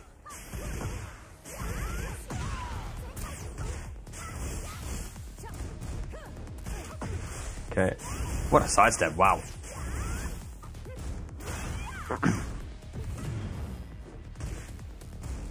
Man, Nina is pretty effective in this game. I think it's pretty interesting that she didn't seem that powerful at first. Like when we first saw her come out. In season 1? Yeah. Yeah. I mean, yeah, I feel like in Europe we kind of knew that Nina was a problem because of the players that we have. Because you have Jod, who's just like terrorizing people. We also have some other guys as well who play Nina very well. It's like, you know, it's just that it took a little bit of time for people to realize just how strong she was. You know, I think you're right there. You know, even Arslan wasn't playing Nina at the start, and that's his main character from the past, right? He was trying to play Jun because, you know, Jun initially had that really broken wall combo, right? The 4-4-3 into the 1+2. So, yeah, like it took a bit of time, but now I think people have realized this character is it has everything, you know. Like, I feel like it's very hard to pinpoint her weakness. Exactly. And the down forward one, I think, is super good. Armor is very good. Yeah, she has got everything. She had chip damage, a great heat smash, and solid pressure in close. Very good approach tools now as well. Big low parry. Look at that. Into the rage art, man. Gojo is playing super solid. There are so many people using Wipe the Floor now. It seems so wild to me. I felt like before when you saw people use it, you'd be like, oh, man, big risk and it pays off or something. You know, now it's like everyone does it. I know it's a little bit faster, but still. Yeah. I think one of those ways where you able can to get like an her. easy comeback, right? That's the Oh, thing. for sure. Yeah, it just allows people to get an easy comeback. But if you're on point, you know, you can react to those, man. Yeah. I think Lost Dragon Tail should be that fast. Really? Do you know what? You're not wrong. Yeah. I wouldn't mind that, man. Yeah. I mean, who else is using it? The move doesn't exist currently. You do see at the lower levels, though, man. Terrorizing the, you know, the Garus. The Garu of destructions. Okay. Right now, though, Gojo on Nice. set point, finds the heat smash. Fly mix is good, too. And the armor to close out, yeah. Why not? I feel like every decision was just on point there with Gojo, man. He made so many great decisions. Stayed very composed. And, yeah, man, I think that means he will be going up against someone in the lower bracket finals to make it out. All right, so we have our next matchup coming up, ladies and lads. Going to be BMNS versus ARC. Saudi Arabia versus Pakistan. There they are. Boy. ARC just dropped down to Rest. Rest, who makes it into the winners side of top 64. The winner of this matchup is going to be moving into the lower side of top 64 and day number 2. ARC. Let's see how he can do, man. And you are right, man. This was the Eliza player back then, one of the strongest players of Pakistan. Since then has moved to Saudi Arabia, so he's no longer living in Pakistan, so not a part of that training camp, which was giving him a lot of practice, but could do some damage here, man. Yeah, and ARC, we just saw using the Lily a second ago. Let's see what character he picks. It's still the Lily. And oh my goodness, BMNS. Do you still like it? BMNS, what have you done? You know, it might be that he saw how Rest beat him. He's like, you know what? Let me try the same thing. I don't know. I'm playing devil's advocate here. Could be. I mean, he's a Warren player, and he's got those. Look at this. Side step left, down forward 2. He knows what he's doing. Yeah, We're Tekken characters in general. Takes the floor immediately. Yeah. Doesn't want to give it to Lily. Look at the wall carry, man. Yeah. He did like the same thing over and over again. Floor blast, 1 down, 3 to go. Or 4 to go. Oh, he dropped it.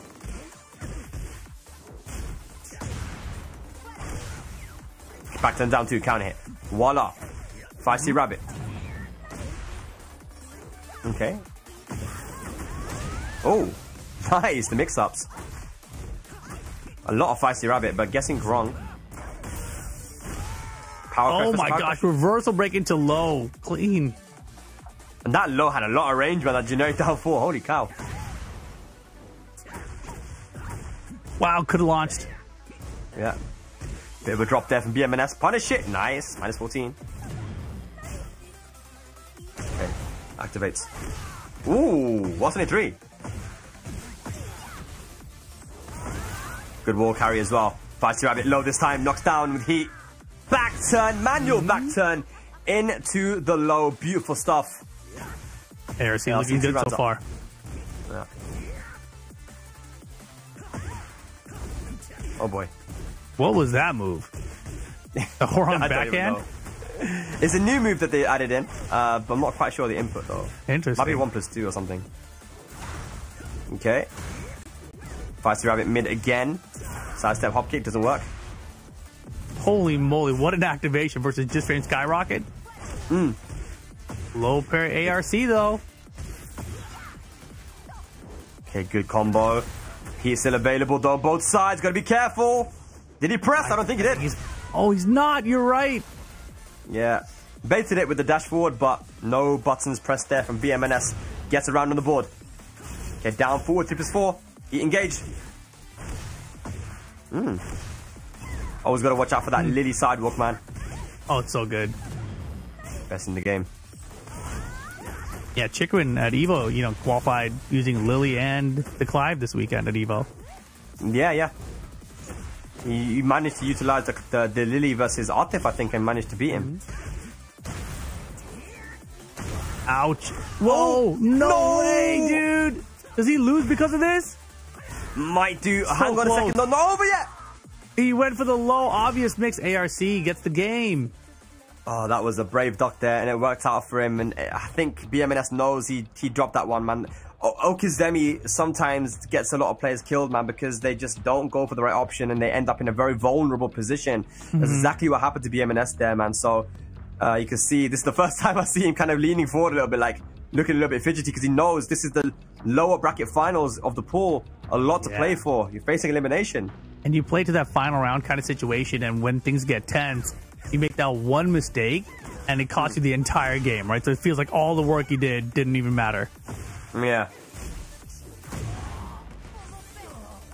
Okay. Alrighty, here we go. Forward, 3.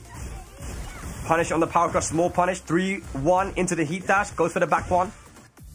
New low. Only low, so good, man. Oh, yeah. Super good. Oh, he's definitely hitting a button that time. Okay. I think Rage Arts are super good versus Horan because he ends up in stance so often.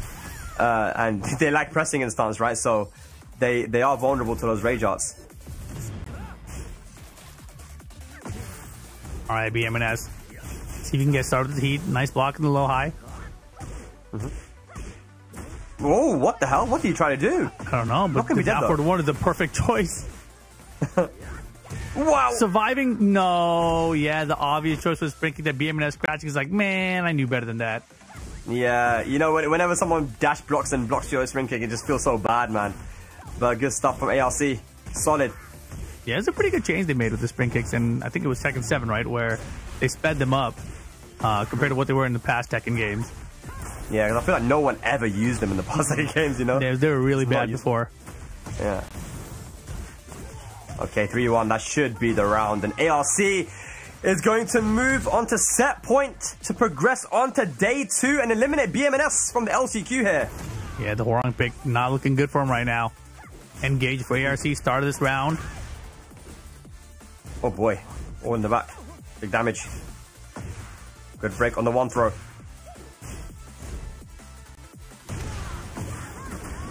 Ouch. Hey. Okay, goes for the Feisty Rabbit mid. Okay, here we go. This is what we need to see more, man. We need to see some more strings. You're playing Horon, goddammit. Come on. Oh, punish it. Sir. Wow, off axis the step. 1 pixel remaining. A pixel and a dream. Oh, down back. He's surviving. Nice. Yo, he can make this comeback. I believe in the comeback right now. He's got it, man. He's got it. Oh, hang on a minute. The double curse? No, we're good. We're good. Hold on. I didn't undo my curse. You're holding on to it. Okay. Ah, the 2+4, man. He's moving a lot at that range. Getting caught stepping. 3-1. Right. ARC spend that here early. Throwback's good. Oh, that was the punish, but it didn't commit. Oh my gosh, he just kept fishing for it too, and ARC finally pulling through. This could be enough damage. Not with this combo. Double chance? Oh my gosh, the low will get it. ARC over BMNS. Yeah, BMNS eliminated ARC from Pakistan. We'll move on to top 64 on the lower bracket side. Good stuff to him, man. And just a few more updates as well. Looks like we might be having Weka versus Gojo happening right now. The Elise player. There they are. And we have Jay Payne, who's made it through into the lower side. We have Watanabe currently playing versus the Russian Hwoarang player. Right now, like Weka, probably. This is Weka, yeah. This is Weka. Nino beat Yaz as well, so that's pretty good. So we've got some. That means that Nino's into top 64 lower bracket. Yes, and Ghassan beat Gurlanda 2-0. Like I mentioned, you know, Ghassan was one of the best Kazumi players in Saudi Arabia Tekken 7. Guy's got solid fundamentals, so not really surprised there, man. But Gurlanda is going to be out. Ghassan moves on. But right now we've got Korea versus Saudi Arabia. Yeah, Weka definitely a threat here. Gets caught by the 4-4-4 counter hit. Okay.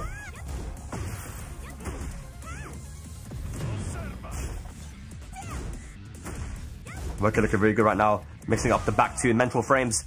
There is a low, and there is that low from back turn. Good stuff. Weka now on set point to move into day number 2. And how wild would it be if Weka qualifies for EWC? That would be so sick. Alright, here we go. Jabs. I wonder if Gojo played Elise in the first game and just had to switch. Claudio not working out though so well. Oh my gosh. That hop kick was crazy. Yeah. Oh my god, the access of the combo. Down combos to trade. Works out for Gojo. Out of range for that punish. Yeah. We got standing 3, 45. No, Jabari drops the combo though, but it doesn't matter. AOP 2-1. And Weka is going to take it 2-0 and move into day number 2 for the LCQ here. Good stuff. He's happy with himself. Definitely not on the winner side where he wants to be, but he's happy. He's like, yeah, it's all good. Love to see it, man. Nicely done, Weka. On to top 64. Curious to see how far he makes it, obviously. This EWC qualifier going to be extremely difficult. You know, we've seen a couple of names that we think may make it into the top 8, maybe the top 4, but still going to be difficult for everyone involved. I honestly don't feel that anyone is guaranteed. Like you mentioned, Usama Abbasi as maybe someone who's guaranteed to make that top 4. I don't think anyone is guaranteed.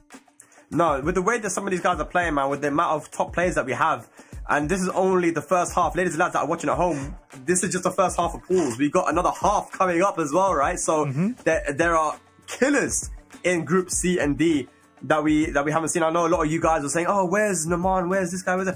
They're coming up, guys. Don't worry, because there's still a lot of players we haven't seen yet. But I think we're going to do a little bit of a rundown, right, on what happened in the group so far. But just to let you guys know, you know, there have been some matchups that maybe people weren't expecting to see. You know, like Buffalo Soldier versus Sajal.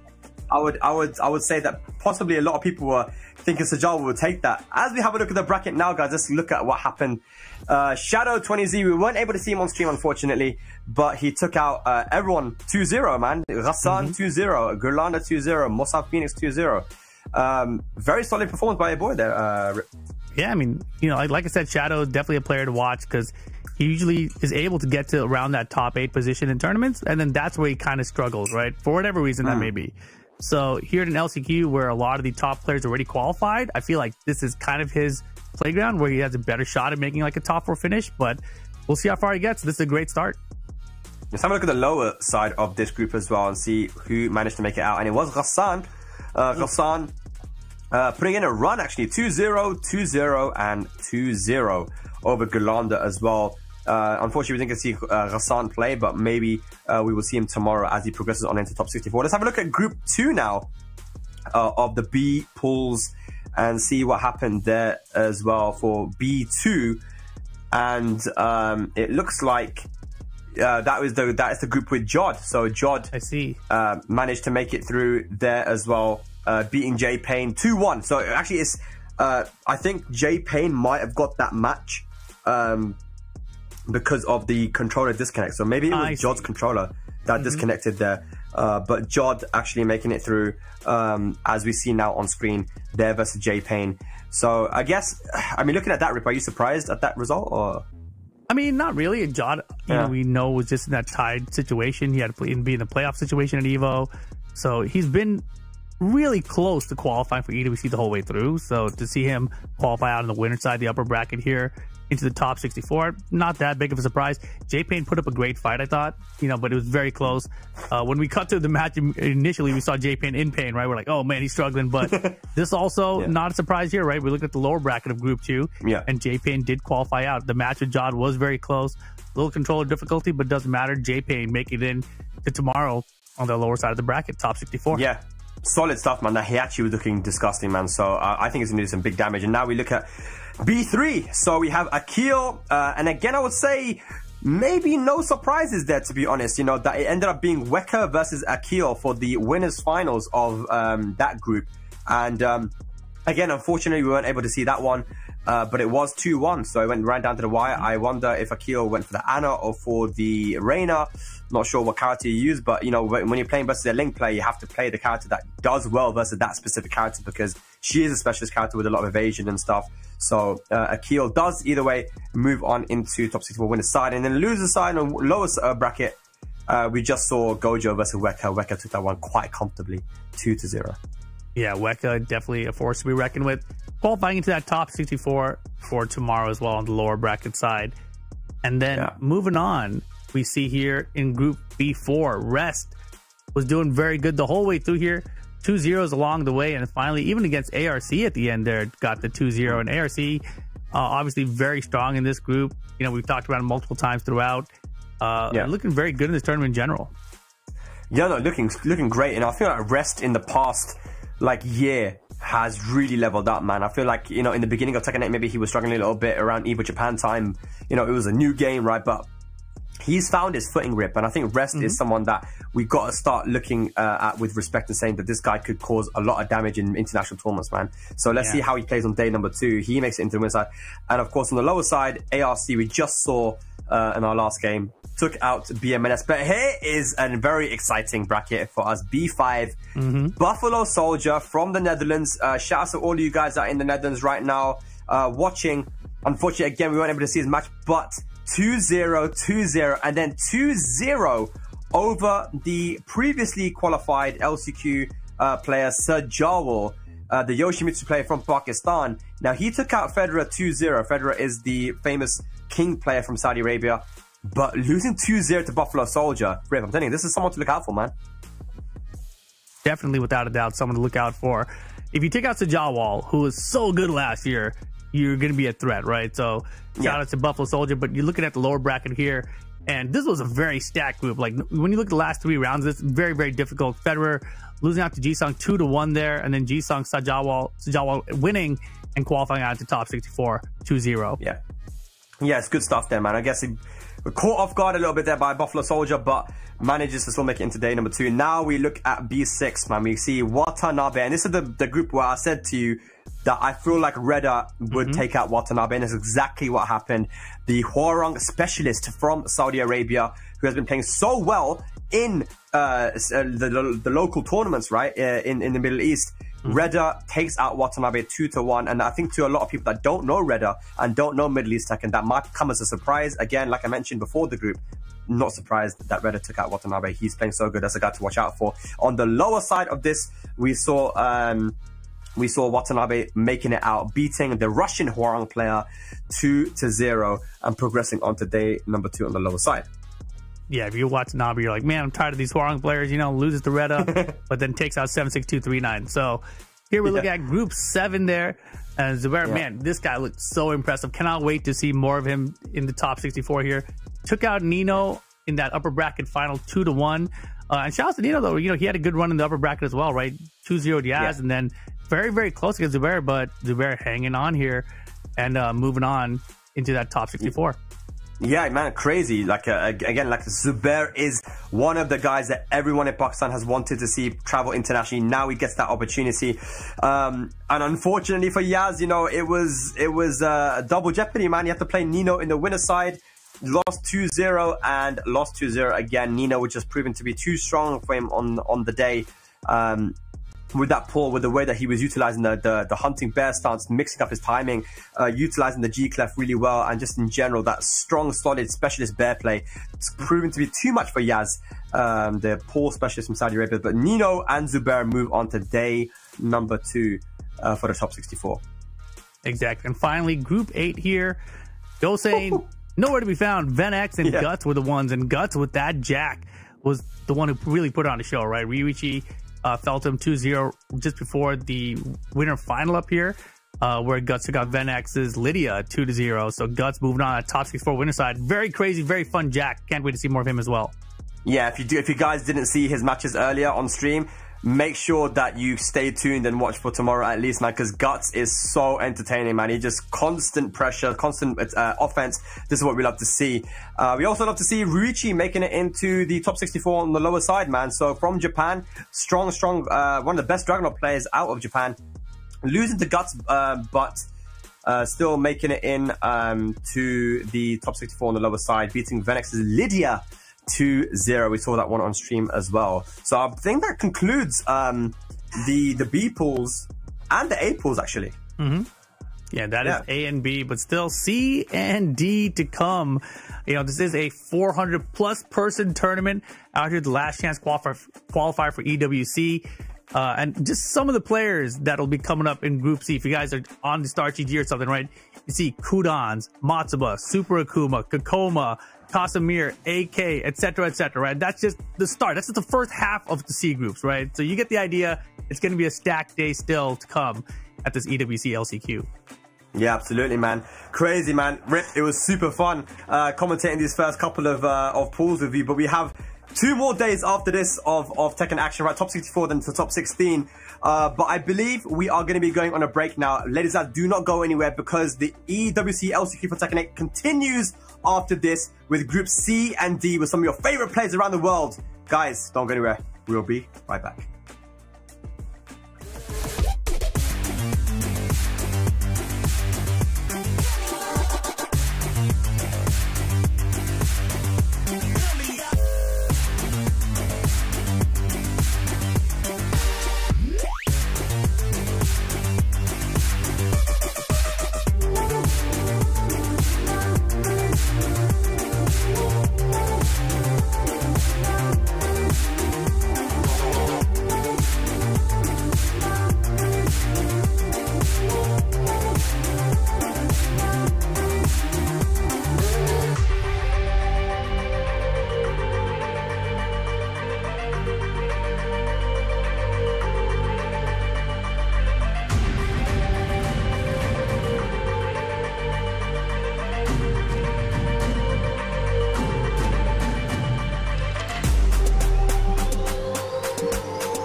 Ladies and gentlemen, welcome to the second half of the Road to EWC Last Chance Qualifiers for Tekken 8. Poch Spice and Majin Obama at your service. Majin, we just finished the first half. How are you feeling about the second half?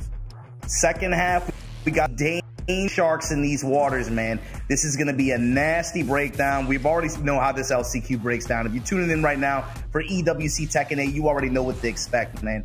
There's a lot of dudes out here. They got their heat smashes. They're trying to dash. They're trying to smash. There's a lot of dudes in heat in this tournament, and that does not stop with Block C and D. We have a lot of big names, some that you saw last year performing in LCQ, but in the main event. And then we have Nugers who missed the call last year, have missed the call so far this year. I don't know how it's going to shake down, but Poch, I'm just glad to have you here, and I'm glad to be here too, man. EWC's feeling more and more like a family reunion, or like a barbecue, or like Christmas in August. You know, we got Spag and Rip. They came to the convenience store. You know, they've been gone for so long. They came back from the convenience store. We got Uncle Nee and Uncle Arson are fighting by the fireside. Old San's in the back crying. You know, all that stuff. It's just it feels like a family reunion. 'tis the season of giving for EWC, right? Just a reunion of everyone. And let's look at the tournament overview here. Again, we are at phase 1. Again, 400 plus players are battling it out in phase 2. You know, also in family reunions, there's going to be a lot of crying. So unfortunately, we will be only seeing 4 players make it to the main event. So from 416 down to 4, that's a lot of heartbreaks that we are going to see. But hopefully we'll see some amazing matches. And you know what? Some lives will be changed here once we get to that top 4 main event. Yeah, for sure. No matter what happens here, you know, there's going to be there's going to be some kind of impact on several people's lives, right? This is not just a life-changing amount of money for one person, but like for like a dozen, even in some cases. You know, and the thing is, only 4 players are going to be able to make it to the main event from this LCQ. Let's talk about last year, what happened real quick. You got to remember, I think Spag and Rip already talked about this, but the big thing was last year's LCQ winners, Hafiz Tanvir, Sajawal, the nasty Yoshi, Al from Japan, the only player not from this region to be able to qualify out of that LCQ. And of course, Usama Abbasi, right, with the June. And so a couple of these names are still in this LCQ this year as well, trying to qualify in the same way. Al as well made it out there. Hafiz Tanvir able to squeak in at Evo of all tournaments. You were there. You just had a great time. We were watching the grand finals, down 4-1-2s and nasty mix-ups all over the place. But the big thing was Hafiz Tanvir and iMusician, Kira now able to somehow get those tickets out of that deal. And, you know, even though Arsene walks away the big winner, of course, you know, able to put a ring on the thumb, the second hand. He's holding up. Collecting fingers. He's got the 4s up. R. Jordan, he's already got these working on the second hand already, right? But Chanel, iMusician for sure, because this is going to be his debut at this event. But also Kira, big win, able to put even losers that early in that tournament and lock up his ticket, you know. And Chanel, who had a lot of success last year, especially earlier on in the season, to be able to lock up his ticket in Montreal, you know what I'm talking about, Melbourne. But for him to be able to squeak out and get that Evo ticket in spite of not getting any like major wins like that this year, that was really fortunate. But the other thing with this, though, Poch, and you see everybody in the venue, they're having a good time for a lot. And that's the story of this LCQ specifically, is how we know how the depth of field and how crazy it is in this region for Tekken. Not just because of the Saudi Arabian players, but because of their proximity to so many other countries that are so active in this game. The Pakistani community right there. Unfortunately, we had some DQs. I saw the John in the bracket, and that was going to be a big shakeup, but unfortunately, he couldn't make it. However, a lot of his countrymen are still present and they're like an omnipresence in this bracket until we get to the top 64 and we start trimming these numbers down, because there are a lot of dangerous dudes in this bracket.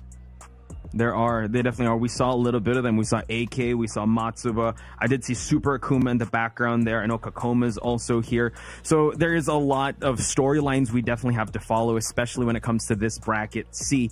And when you think about the performance of Evo, right, and it kind of set the stage of where we are at right now, some of these players didn't even intend to come here because they were trying to cash in their ticket at Evo. And it was just, I was with AK when he was booking his ticket for the last chance qualifiers. Same with Kakoma. I bumped into Book, Al, and Jod at the airport too, because their hearts were broken because they were so close to qualifying. It was actually a 6-way tie, and they had to have a 6-way tiebreaker between him, Joe Crush, Raif, Jod, there's Khan, Afiz, and Afiz was the one to make it. And the prize pool in this tournament alone is the 1st to 4th place will qualify for that main event. And the 5th to 6th, 5,000. Again, the lion's share goes to the 1st to 4th. Again, 50,000 prize pool. But the real prize here is not the friends we make along the way, but the placements we make along the way, which is a 1st to 4th place spot from 414th plus. I'm excited to talk about who we think is going to make it out. Do you have any, can you pick any pony here, or do you have any predictions on who you want to see make it to at least the top 8 spot? Listen, Poch, I learned my lesson in Vegas. I'm not a gambler. I'm not a gambler. I'm Tasty Steve Jr. I'm a permanent fence sitter as far as I'm concerned. I'm not betting on any ponies in this race. All that for Lusame. But the thing with me is this. It's about names and their presence in this bracket and then their history at this event to me. So when I think about the players that made it out this LCQ last year, like we went over, Hafiz Tanvir, Sajawal, Al, Usama, I got to think about the players that made it real close last year, but didn't quite make that cut. Sam, bro, going to see him later on. You got to talk about Hassan Ali. I believe he's going to be in this bracket as well. JC, who managed to squeak in a couple tournaments ago at the mix-up. It came down to JD's second master, Law, and Shadow. Again, Shadow so close. B-Law, CBM, and Shadow in that three-way tie, playing that tiebreaker to determine 2 tickets. So odd man out. Guess who else was in top 8 at this LCQ last year, who we're going to see in this bracket, top 64 now? Shadow. He's been close so many times, man, at this point. It's like 5 or 6 times, so close to qualifying. And when you consider the top 20 leaderboard of the Tekken World Tour right now, there are only 3 players in the global top 20 that are not qualified for EWC. You do not want to be in those. You do not want to be one of those 3 people, you know? And it's basically, I'm looking at Rife and I'm looking at Shadow, and I'm saying, out of those 3 spots, y'all are the 3 guys in the top 20 at this game in the world. You have got to find a way to qualify for this event. To me, I'm looking at them to show up big and show us something. But then again, I also had a chance to talk to Al at the air, you know, on our way to Evo and our way out. And he was talking about, like, man, he's like, I got to get it done at Evo because he just was not very confident that he could have the kind of run that he had in the LCQ last year at this event, you know? He's like, man, just that LCQ, once you hit top 64, top 48, it's just like, it's too tough. It's too tough to try to make that forward. He felt like he got lucky last year. This year, you know, is it gonna? Can you do like that again? Can you depend on that? No, you got to be able to get it done elsewhere. Gary finds himself in this position like some other players, and you got to talk about the other players in this event too that are at this point they have this EWC experience. So players like Double are in this too, right? That's made it pretty far already. Yeah, you know. He had a really he had some big performances last year, right? That went at the qualifying, then in the main event last year. But players who were in the event last year that are in the LCQ this year on the outside look, and then you, of course, how could we forget Poch? Kudons is in this bracket after that big win in Korea. He is. He's got interest, especially after those DJ bugs. I'm excited to see that. 100%. Yeah, right now, Yami on the Lydia. I'm excited to see that. Hassan Al-Amir, the Azucena, and we talked about it before. Al-Amir, yes. Azucena, a mix-up beast, but Yami can definitely run the mix once Lydia gets into stance. So far, round 1 goes to Hassan Al-Amir. Hopefully, we'll see some of the matches that you did mention when it comes to those players, especially Kudons, but right now on the screen, Hassan looking pretty strong here. Yami in the big life deficit. Hey, we're going to get to him one way or the other. Right now, Hassan Al-Amir cooking with this Azucena. Wow. Oh, my God. The early roast. I'll take that coffee black, please. Good Lord. Right now, getting chopped up and screwed by Yami, though. You were talking about Azucena, the mixed character. This character, too, just stance after stance. What is she doing? She's a horse. She's a wolf. What the hell is going on here, man? She's everything. Hassan Al-Amir, though, he's already put that on the table. This is an important tool for this character. Azucena has one of the best backswing blows in the game. Yes. In terms of speed, how far she gets away, she can blow up a lot of strings in a lot of situations that a lot of characters get locked down. Sorry, I just walk around the backside. Yeah. Exactly. I know we've talked about like the strengths of Azucena. It was kind of put on display there. I know she's a wolf, she's a horse, she has all these stances. We were talking about Uma Musume, but we just saw it on display there that we tried to see the game of Lydia being played with the stance mix-up, but the backswing blow got the heaven and earth mix-up shut down. Also, we got the walk from the lib stance. So excellent start for the Azucena player here. Able to kick her in the back as well. So we'll see how Yami wants to adapt it. If he can. I mean, that was just an Azucena game. You know, it's like, can he even get started here? You know, you got to be able to stop the snowball from rolling like that. And a lot of times that's, especially in the case of what is like, sometimes it's not about the backswing blow being an ever-present threat, but it's about getting you out of jail that one time when you don't want to feel like dealing with the string and just getting you a chance at being able to start your offense so you can snowball. all you need is one in this game. With some characters, that's all you need. So if you can use a tool like that just to give yourself one chance, that it can make a big difference, especially in this kind of tournament format. First to 2, Podge. Yeah, this is also Pool C, by the way. This is AK's pool, and Hassan Almir is also a Jin and Paul main, so I'm excited to see how he's going to fare as he switches over to the Jin. Again, karate style here, which kind of has that lockdown style. An excellent wall splat here for Yami, but unable to get a resplat. And nice block on the low for Hassan Almir to eat this combo. And finally, Yami on the board. Okay, Yami bringing it back here. Big block on that sweep. Able to secure it, but counter hit forward. That blade. It's like a Swiss Army knife, a neutral. Bro, you remember when we used to complain about forward? That people don't even talk about that move anymore. The God kick? Yeah, I remember that time. What a time to be alive, right? Running 3-2, side to the wall, but these lows. Wow. Yami has been able to punish him pretty effectively with these on these lows. Hassan Almir gets the wall blast here, though. Wall positioning post tornado, mid kick ender, but he gets the counter hit while standing one there. Yeah, excellent stuff on Hassan Almir's side. So, doing a great job. Wow, hook fist walking in. So, Yami doing a great job just controlling the pace at the start. This is where you do not want to be. Okay, nice block on the low, and Hassan answering back here. Excellent performance so far, and excellent retaliation. Oh, running 3-2. Guys Remember are slugging that? it out, man. They're swinging. So far, jab Activate, to push towards the wall. extension. Gonna walk him all the way to the wall here. Smash and block. Oh my God, delay mid, and just like that, Hassan Almir with the momentum swing.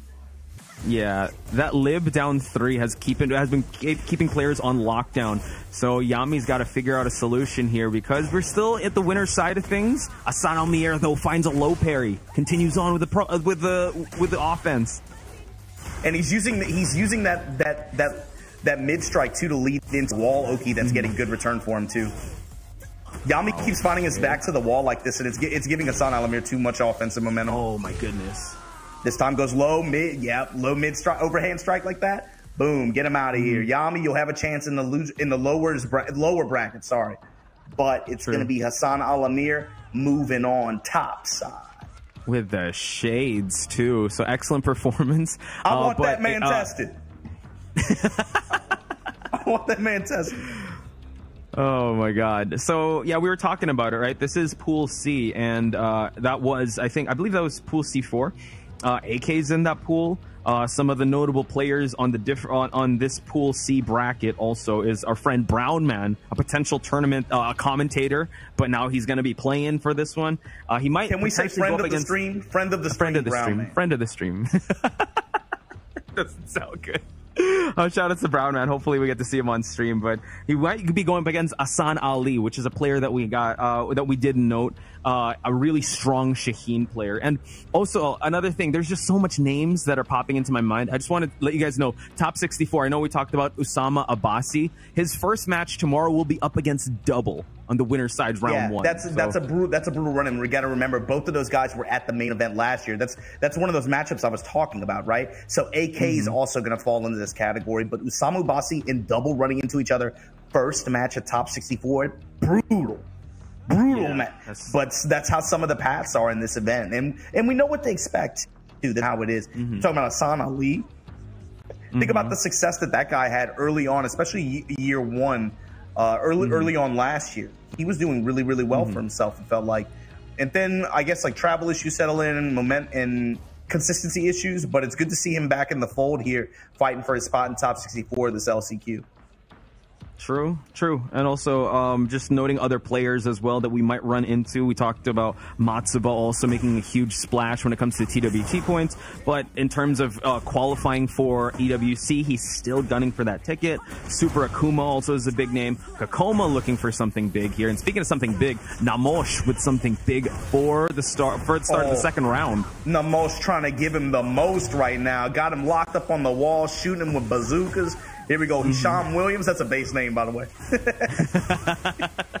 I think so too. But Hisham Williams now with a pixel and a prayer, but the low slide in plus the bazooka. Namosh staring down the third round here. Perfect. If I'll tell you what, Potch, going from Vegas to this, and you see this character on the screen, especially when she's dressed like Santa Claus like that.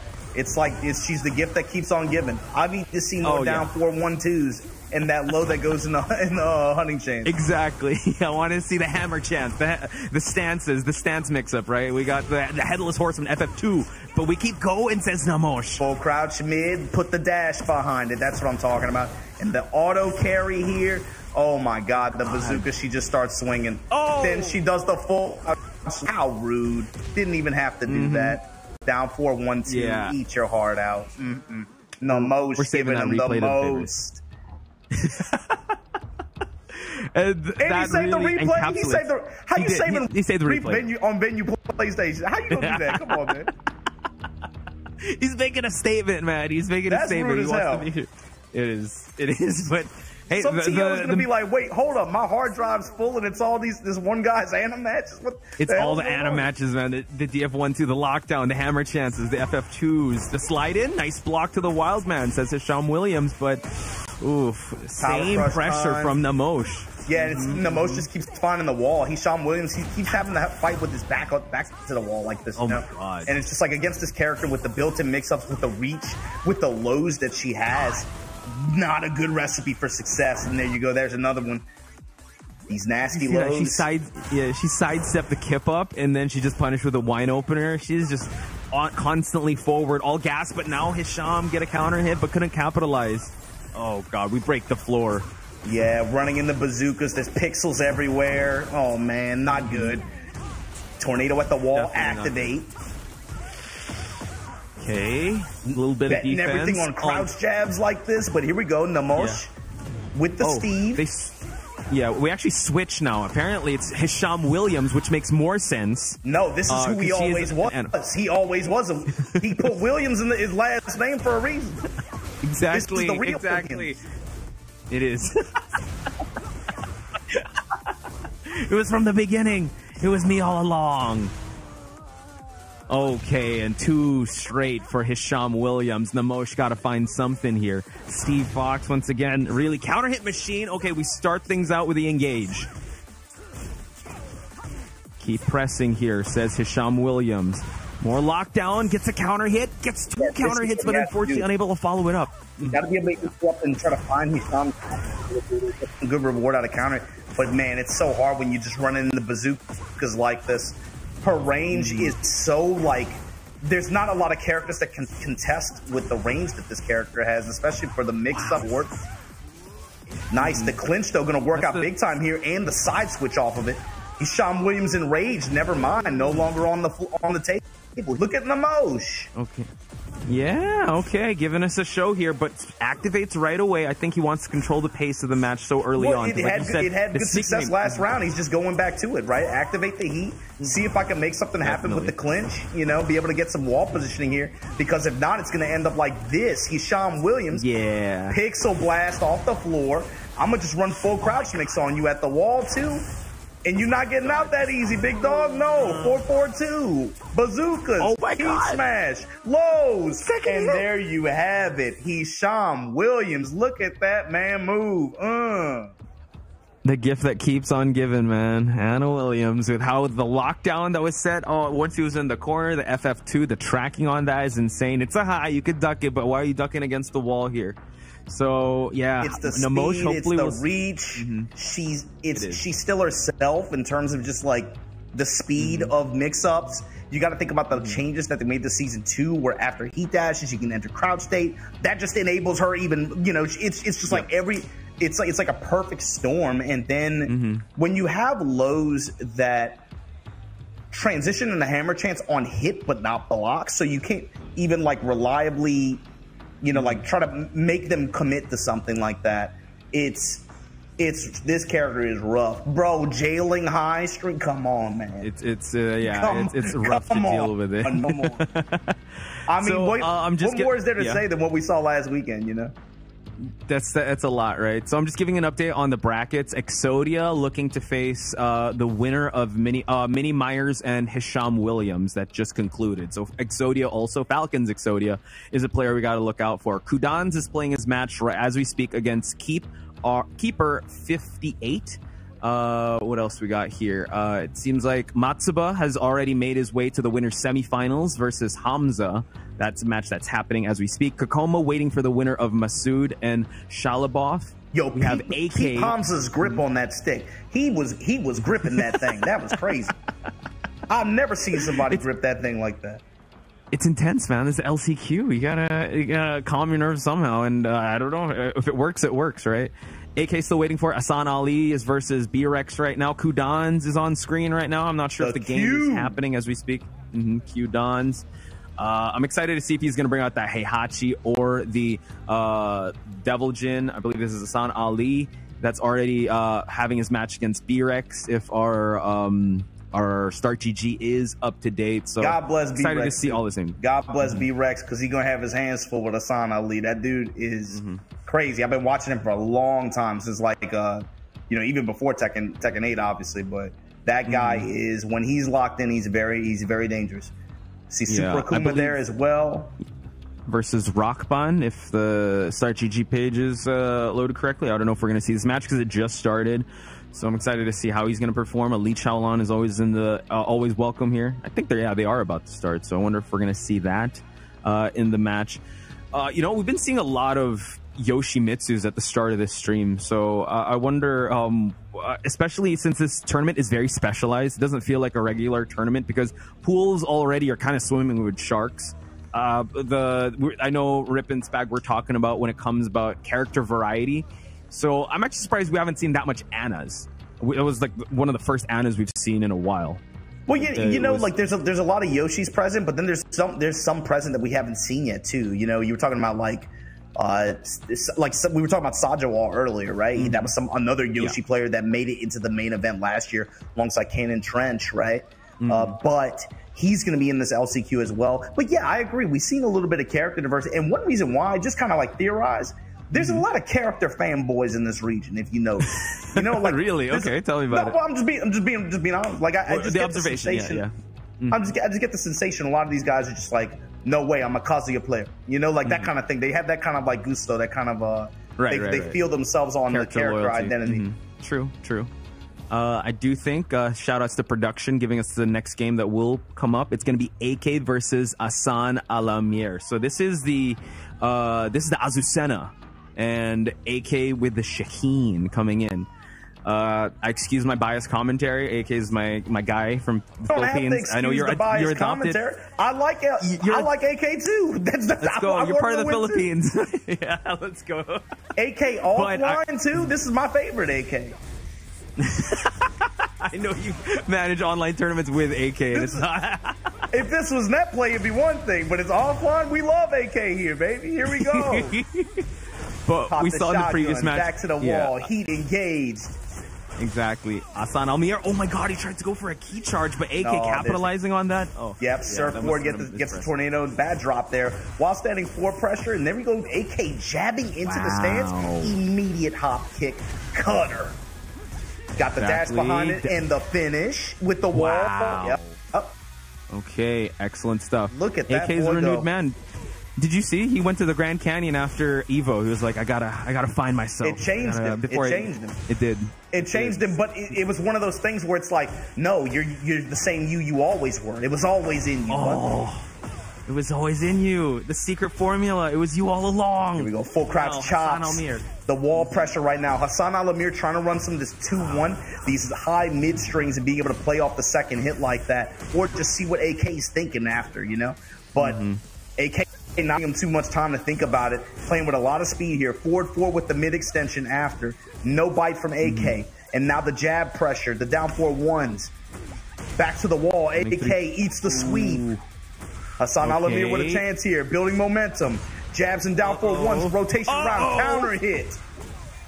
Big. Even as Heat has rage, just going to use the rage right away. And this is pretty tough. Hassan Almir, we saw a little bit of his funky play style or his tricky play style in the previous game, and that's what he kind of did.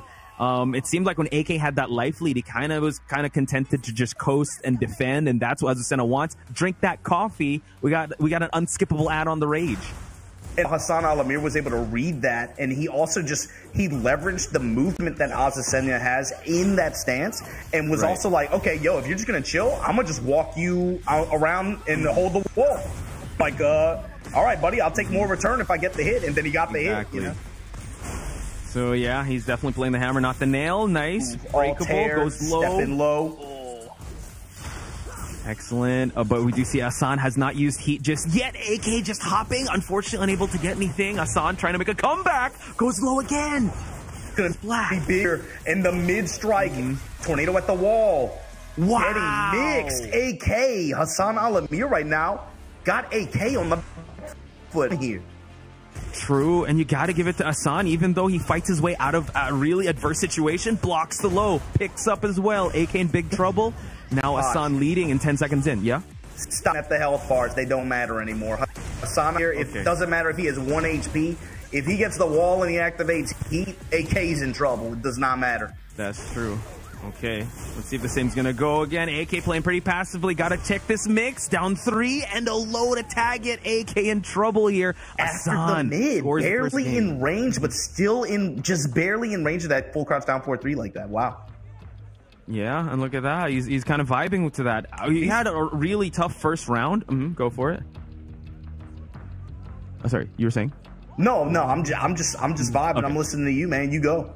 Oh, okay. I was just saying that, you know what, he did face a lot of adversity in the first round, and then AK was kind of content with just blocking, but that's what he wants. He wants to be able to kind of fight his way through your defense and kind of mix you up. He's willing to go for those risky lows. He's willing to go for the Azucena mix-ups, and if you play that game, that's kind of what Azucena wants to be in the wheelhouse of offense. So AK holding on to his upper bracket life here as we head towards the underground arena.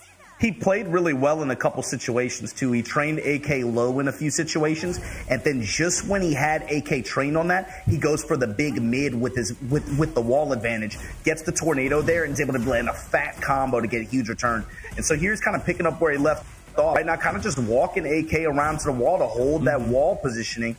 AK has it right now, though, but you see him, Hassan Al-Amir stepping off forward 4. And just like that, we got heat, mid-mix, eat the low.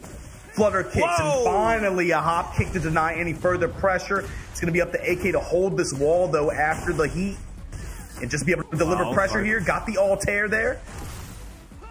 Oh, good punish. On the low heat smash, we try to slide, but Hassan saw it. Excellent stuff, and really making AK second guess his offense. I know he found a lot of success with the interrupts and the hop kicks, but once Hassan, like you said, doesn't even look at the life, he just keeps on pressing forward. AK up, it's at rising 3-3, blocks the low. We keep going, says Hassan. Whoa, able to get the sidestep from Liv, and now continuing on the offense. That's 4 straight rounds by Hassan. Keep on going. Oh my God, the strings right now. Hassan Al-Amir, AK getting tagged by just some of the basic strings. Flutter kicks over and over, eats the sweep. Okay, now we hop kick here. Great movement. Death by 1,000 cuts. The flutter kicks constantly keeping in lockdown, and also it is plus, so AK can't step. Trying to play with the plus frames of Shaheen, but the duck. And now AK in a bad spot here. Duck an instant stand 1-2 as well. Activate, counter activate, sidestep into smash. Plus frames here. Tags him low. Hassan Al-Amir on the verge of putting AK in the loser side here. Early on at the LCQ, what is happening, Pot Spice? Sweep after the flutter kick pressure. He's cooking, but now tries to go. Oh, I think that was a mispress because, like, he did, or maybe it was a bind thing because he did not want to do that key charge. But now AK, when he smells blood in the water, he will go hunting. And now we've got the floor explosion. He's gonna try to go for a combo here to find the other wall. Hey, he's gonna have to hunt right now, Potch. It's looking. He needs to be like Betty Jr. right now. He needs to be hunting some OGs.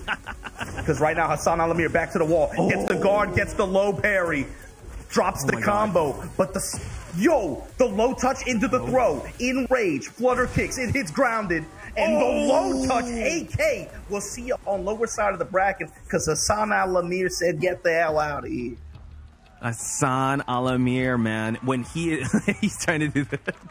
the glasses, or I don't know, the CSI Miami moment. But holy smokes, able to make AK second guess his offense. And we know AK, when he runs his offensive wheelhouse, he is unstoppable. But the fact that AK only got 1 round out of Hassan says a lot about this man and how he's able to just run through your mental and just keep going. Azucena, you know what, she was really high up there in regards when it came to tournament play, but the adjustments made her change her play style toward that mix-up heavy play style. And unfortunately, AK just got mixed up a lot, second guess his offense, and Hassan was able to break down his defenses. The thing is, with the way she's built now and with the way that they want you to play her, I think like in 1-2 format like this, she can pop you and still pop you bad. You know, it only really takes a little bit to kind of create that snowball effect for the way her offense works. And if you just react inappropriately, or if you just have a few bad guesses, all of a sudden you're looking at a life deficit where it's like, dude, you can't run into some of these big mid strikes that she has, or at least you have to guard them and be able to call her out on the highs, you know, or something like that. Find some way to take control with either sidestep or being able to try to like get in there on your terms again. But bro, if it's just her rocking and rolling like the way he did in that past set, it's just like you really have to be on your toes about how you play defensively against her. And in this game, right, where it's like you cannot give up on your offense, you have to just keep rolling on it. And if you are the one defending, or if you weren't able to get any offensive stride going, you kind of have to not pay attention to the previous round and just keep on playing your offense and not be dissuaded with anything that is put in front of you. So again, rough start for AK, but I mean, it's a rough start for a lot of these players too, because they have to make their lower bracket run. We did see Casimir also playing as we speak. Did see Super Kuma just finish their set. Let me just check if the brackets did update. So Casimir is actually facing Tora, I think, based on that. Kokoma is about to face a Shalabov. Super Kuma has, this is his winner semi final match against Awais Liaquat. I hope I pronounced that correctly. Awais Liaquat. And the winner of that is going to face the winner of Matsuba versus Hamza. AK already gonna prepare for his loser side run, I guess. Yeah, and I think like with the way that this LCQ shakes down, it's matches like the one that you just saw with AK that are kind of going to be the ones of note. You know, I think with a lot of the big names in this bracket, people tend to give them the most leeway when we look ahead to the top 64. But having AK now in the lower side of the bracket like this, going into that top 64, that's going to be a big kind of bracket shakeup, I think, in the eyes of most of the international audience. You know what I mean? So it's like, how does that affect now the other players that were going to run in the AK? How does this affect their path? Now they have to deal with this nasty, you know, mix-up heavy Azucena player. Maybe that changes some players' preparation that they had looking at this bracket. You know, that's an unexpected result. I'm excited to see that as well. If we look towards the winner side of things, Hassan Ali and Brownman actually might have a winner's finals match if they win their respective matches against. As expected. Hey, did you see the nasty side-eye Kokoma gave that guy just now? Did you see that? I fist bump and then the side-eye. I know you saw that. He was like, what the hell is this? Try not to call him out, but yeah, I mean, he's here to win, man. Kokoma. He's been, I'd say after the Season 2 patch, he's been kind of struggling trying to get his placement or trying to find his play style in this game. Season 2 is really funny, man, because I feel like some players are just like molding. Other players are just like, bro, they're eating potato chips and drinking soda and just laughing hysterically, you know what I mean? Like these guys, like Hisham Williams. Look at this guy go. Hisham Williams versus Exodia, winner's semifinals. Winner's going to face either Haram Malik or Potato Lover. And Hisham Williams, we did see a strong showing of him in the previous match, but he's going up against Falcon's own Exodia. I like the fact that Exodia is a Falcons player as well. You know, this player, he's been making a name for himself in the global, on global international stages for a while now. But the Falcons, you got to talk about this event and the right now, Falcons is in the lead with Team Liquid hot on their heels, right? So that's got to be a little bit of added pressure for some of the players that are participating in these events. You got to think it's like when the rest of your org, when the rest of your team is looking at you like, yo, what are you going to contribute to this dub? It's a different kind of pressure, man. And these people, I'm telling you, these orgs don't sign people to get second place. Dubs or you ain't getting in the club, you know, that kind of thing. Yeah, bars. Yeah, that's a lot of pressure. And add that if Hisham Williams can get a win over a Falcons' own Exodia, that is a huge win, a feather in his cap. But Exodia not giving him anything. It's also something like people are gonna look at that weird, like, really, bro? Aren't you? I thought you were, you know. It creates that natural kind of like side eye, like, dang, aren't you pro with this game? And then you lose to a brother named Hisham Williams, like a coma side eye, yeah, for sure. But that's a real thing. That's real pressure, you know. That's real stakes. And even in this LCQ bracket, these players, you try your best to play through it and ignore it, but that's an ever-present thought in the heads of some people with this stuff. You know, you gotta put it on the table. Yeah, and I think that was a great example of Hassan facing AK. He definitely, the confidence is rising on Hassan's side. But back to the match here, Hisham Williams really adding a lot of pressure on Exodia. Pixel and a prayer for Exodia. He does have heat. It's the sidewalk? Okay, and now finds the wall, splats him up against it. Excellent. Heat in the raw, just rage art here. This is going to scale a little bit hard, but he's going to get a little bit of health back, be able to make one play to be able to seal it. Beam me up, Scotty. He has the health advantage. So that means also power. Oh, wow. What a call out. Yo, she flipped and then put her stilettos in his chest. That's crazy. That's cinema. I don't know. The way he's ground stomp. In that dress, she could move like that. She's a Williams. You got Nina fighting in a wedding dress. Isn't she like 50 years old? What the hell? Hey man, we don't talk about that. She was like cryogenically frozen. She's on that. Man. She's on that plant-based protein. That's how she can move that way. She does Pilates. He does. I know about Pilates that. like 4 times a week, bro. She at the pilot studio. Exactly. That was crazy. Exodia trying to go for that shoulder heat smash, but unfortunately Hisham Williams was not there. Punished, and now really reaping his reward here. Pound of flesh on the table for Hisham Williams to take. He takes the game from Exodia. First game, that is. And even though a lot of this is like legacy stuff too, something that Anna also really forces you to do is you have to know what moves. You know, it's a lot like Zafina or like any of these other full crouch characters where you have to know the character better than the person playing them. You know what I mean? Like, yeah. In order to really like, because this game moves so fast, it has to be second nature. You have to know, like, okay, I'm in coin flip scenario right now, and you forget about it because. Oh, not like this, Majin. Not like this. We keep playing. I guess we'll rock it. We play through it. We play through it. Okay, nice. Sorry to ruin your train of thought. You were saying coin flip scenarios. Doesn't matter. She's mixed. She's all mixies, man. You got to know the mix of scenarios better than the player doing them because you got to be able to play with the speed to make those decisions and make those guesses just to keep up. True. And she could leave you behind in a blink of an eye. She's already mixed you like crazy. But Exodia, you know what? 10 seconds were burnt, but already making a lot of work happen. The sidestep, like the missile is out. Step on the bazooka shot. Excellent. Got the wall to be able to hook him up. True. That was crazy. I mean, I thought that he was going to give up that round, but just like that, Hisham Williams trying to bounce back in round number 2.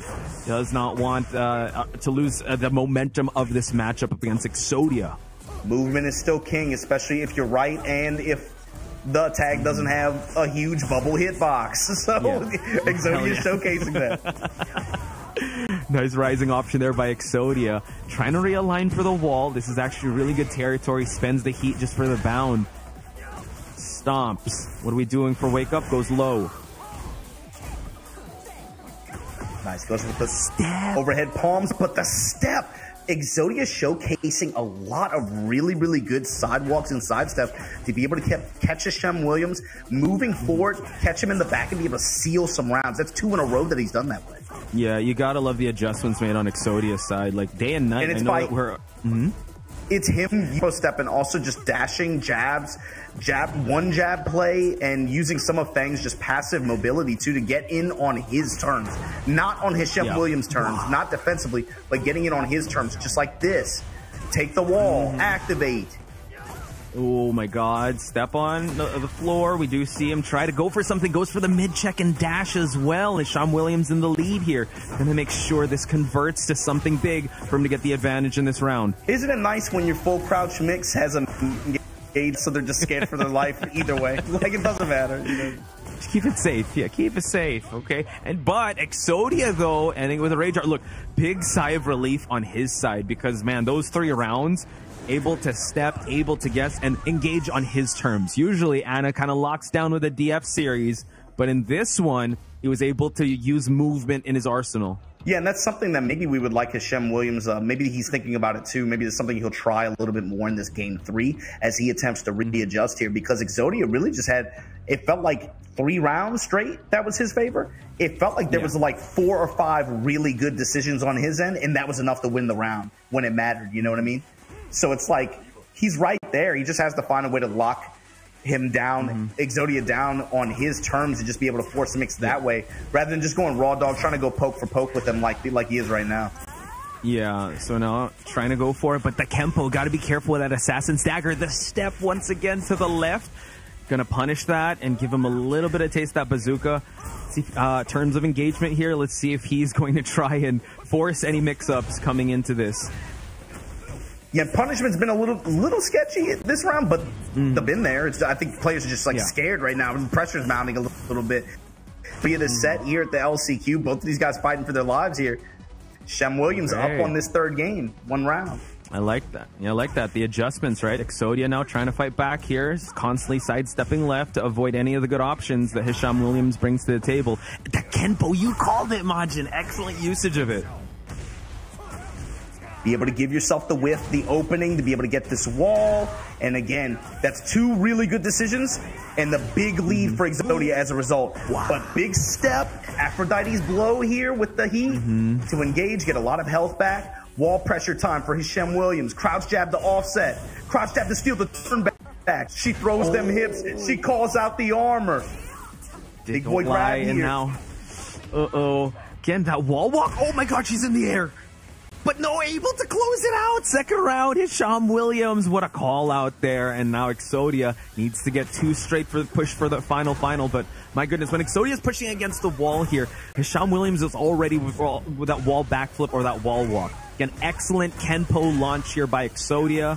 Let's see if he can keep him in lock here from Hisham Williams. Right now, running a lot of the headbanger option, but the Aphrodite blow here. Again, when she throws them hips, puts Hisham Williams in the heat. Now, Boar's Tusk gets blocked. Kenpo option again is on the table for Exodia. He hop kicks before he could go for the hand sweep. We reintroduce Hisham Williams towards that wall. Heat timer is still on the on countdown. We're not even going to use it, says Exodia. Gets the 3rd round. And he said, look, you got a big forehead, mine's bigger. Headbanger's ball, baby. Headbanger's ball. He's been doing it the whole game. Game 3, he's really gone to that attack a lot. He has been just trying to keep him on lock here. How Hisham Williams trying to find his opening. Headbutt, like you called it. Headbangers. We're sitting in the front row. If he's not trying to guard it or step, you know, in some of these situations, like, fine, you're going to keep it linear. Headbanger's ball, baby. Full crouch low here, though. Exodia likely going to find his back to the wall as a result after this activation. Hisham Williams coming on strong here. Oh, she's shooting. Oh. She's shooting hands. Wow. Let's go.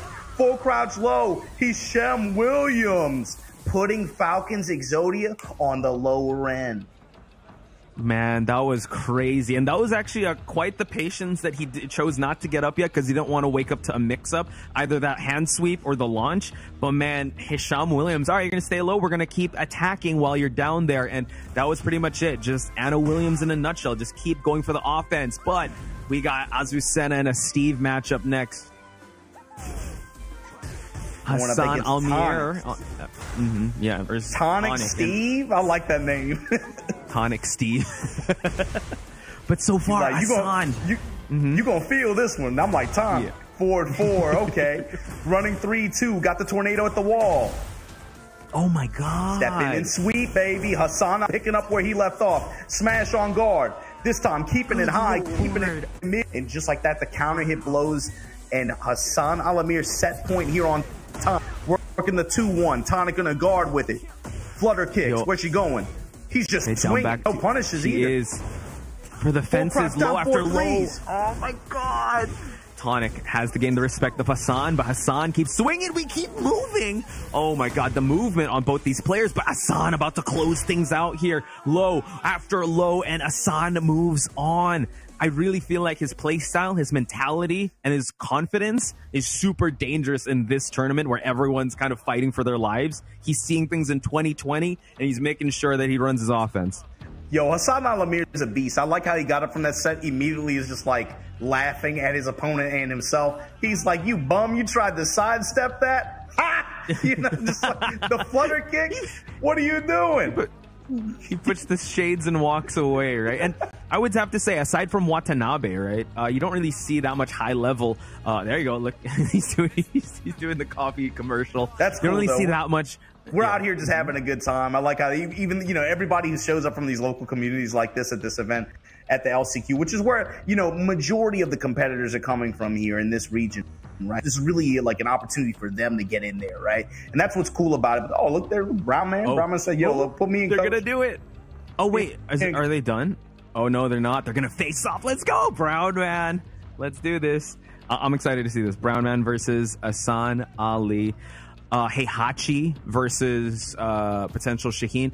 Brown Man actually had an excellent run at Evo. He had a stream match against Kudans, I believe. It was a Heihachi mirror match. I don't trust Brown Man. He's a sandbagger. He sells he sells himself like whatever. I'm just a commentator, you know. Blah blah blah. Right. No, Brown Man's been giving people hands. Especially season 2. Brown Man been giving people hands, bro. Yo, he's been saying like this is not the height of my power, but dude, you are terrifying. Like people are glad that you're on the mic and not competing. But now they are nervous as heck that you are throwing hands and your character is back. First he was like, man, I don't think I can compete in this game because my character is not here. But Heihachi never dies. Now that he's back, and in this type of Tekken where it's super aggressive, he's a problem. No, he's like I said, he had a really good performance at Evo Japan, really good performance at Evo. Yeah, okay, he's doing selfie real quick before he puts hands on you. All right, that's cool. Oh no, he captured your soul there. He wants you to smile so you let your guard down, but that's the tech. He wants to go for it. Yeah, hopefully production's got this one on the docket because we were telling him like, yo, put Brown Man Hassan Ali on there. Yep, yeah, I think they will. We did get confirmation, so shout outs to production for putting that in there. Again, well, just to update everyone, we do see that I believe Amar XR has made it out of pool C6, and I believe, did I take down notes on Amar XR? Who was that over? C6. It was over GP. GP got over Strog. Amar XR is actually a King and Kuma from Pakistan. I believe he has a match on stream against Atif in a finals of a dojo. Yeah. Wild. So that's in pool C6. Assad Mughal already made it out of winners final up against Spiritus 2-0. But all right, enough of looking at the brackets. We got to look in front of our screens because we got Brown Man versus Hassan Ali. Let's go. Yo, able to get the Sabaki engage after blocking the low. 1-1-2, says Brown Man. We continue to try to push for the wall. Hassan Ali now gets that blocked, and now 1-1-2. Wind. Oh, the rising 2 just to close out the offense of Brown Man. But the fact that he popped heat is really good because he has that warrior instinct on. It's loaded. It's about to happen. Kip up option gets punished, and now Hassan Ali push against the wall. Hassan gets the first round. Good stuff so far on Hassan Ali's part. Brown Man, you know, just feeling things out. Blocks the low hell sweep, and now rising 2 for Hassan Ali. Looking quite strong here. We flip towards the other side. We don't need the breakable wall just yet. We pop heat as well. Yeah, for me, it's going to be how Hassan Ali maintains advantage pressure. Because Brown Man, and with the kind of character that Heihachi is, he only needs one. Right. Sorry, I'm not sure if I hear Majid, but we keep pushing. Sorry. A Brown Man, though, trying to find his way back in this match. He has 2 warrior instincts. You got to keep going.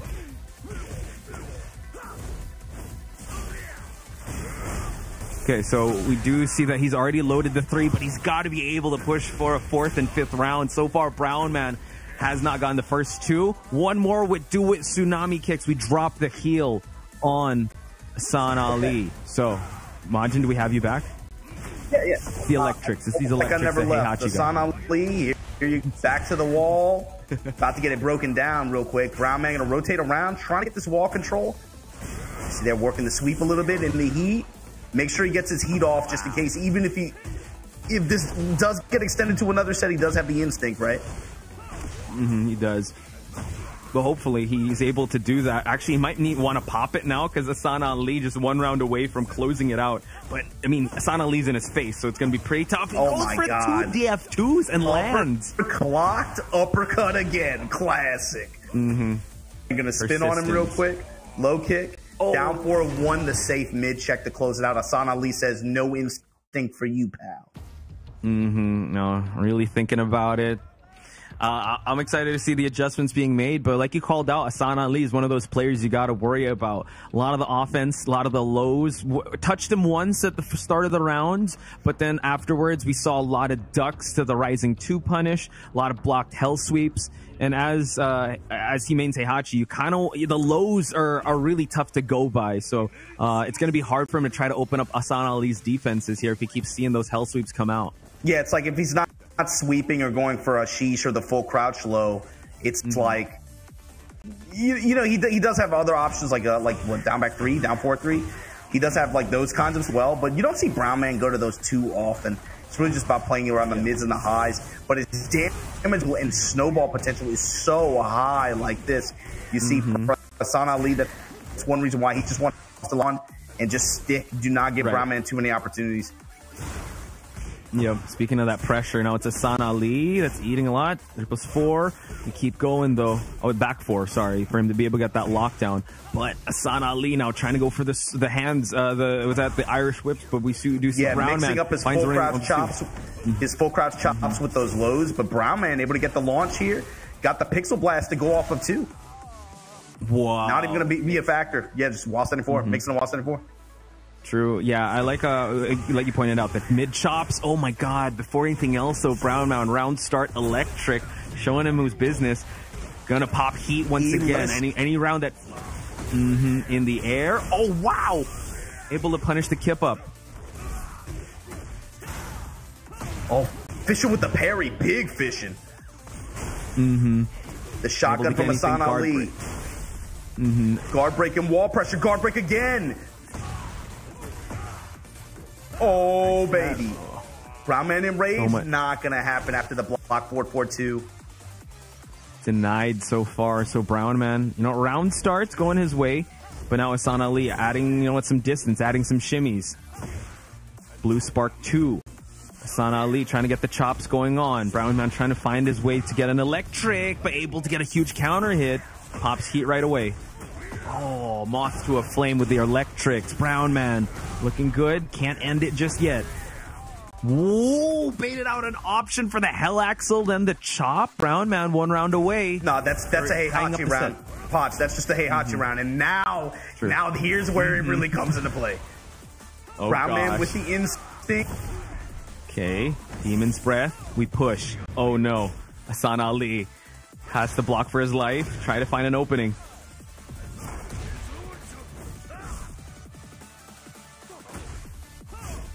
Trying to find the lows here. Hassan Ali. Oh god, hell sweeps coming in. Oh, found the omen, and now we keep pushing. Spends the heat, pushing against the wall. Still got the warrior instincts on. Down 2, he's gonna dash in. The sidestep, the finish, unable to get it just yet. He needs one more tap. Goes low.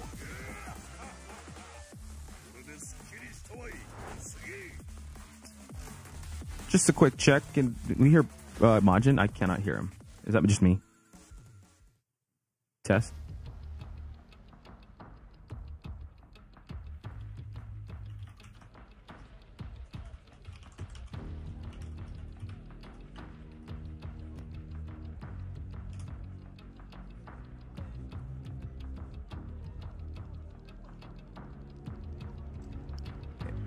Is okay? That's just me.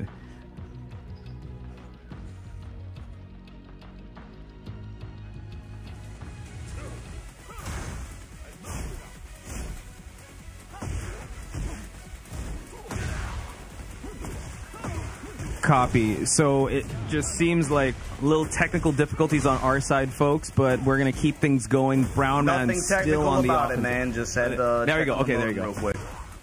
Oh, okay. There we go. Okay, I thought I lost you there, man. This is a crazy set, and Hassan Ali biting back here against Brown Man.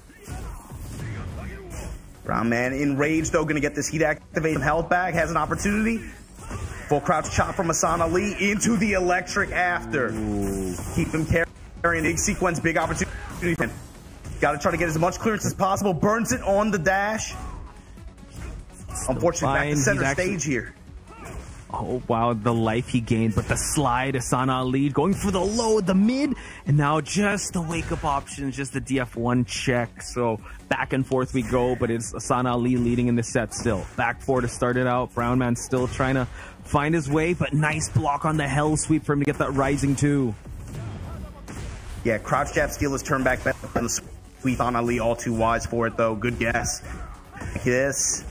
Big punish here, uppercut on the errant flash punch on block. Uh-oh.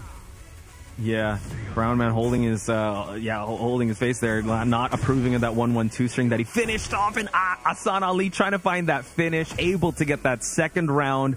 Let's try to see if we're going to get a bounce back, or is Hassan Ali going to run away with it? Yeah, and that's the thing too. Brown Man wants to save Ultra Instinct for just the ability to pop in for that in that fifth round, just to become a boss character real quick.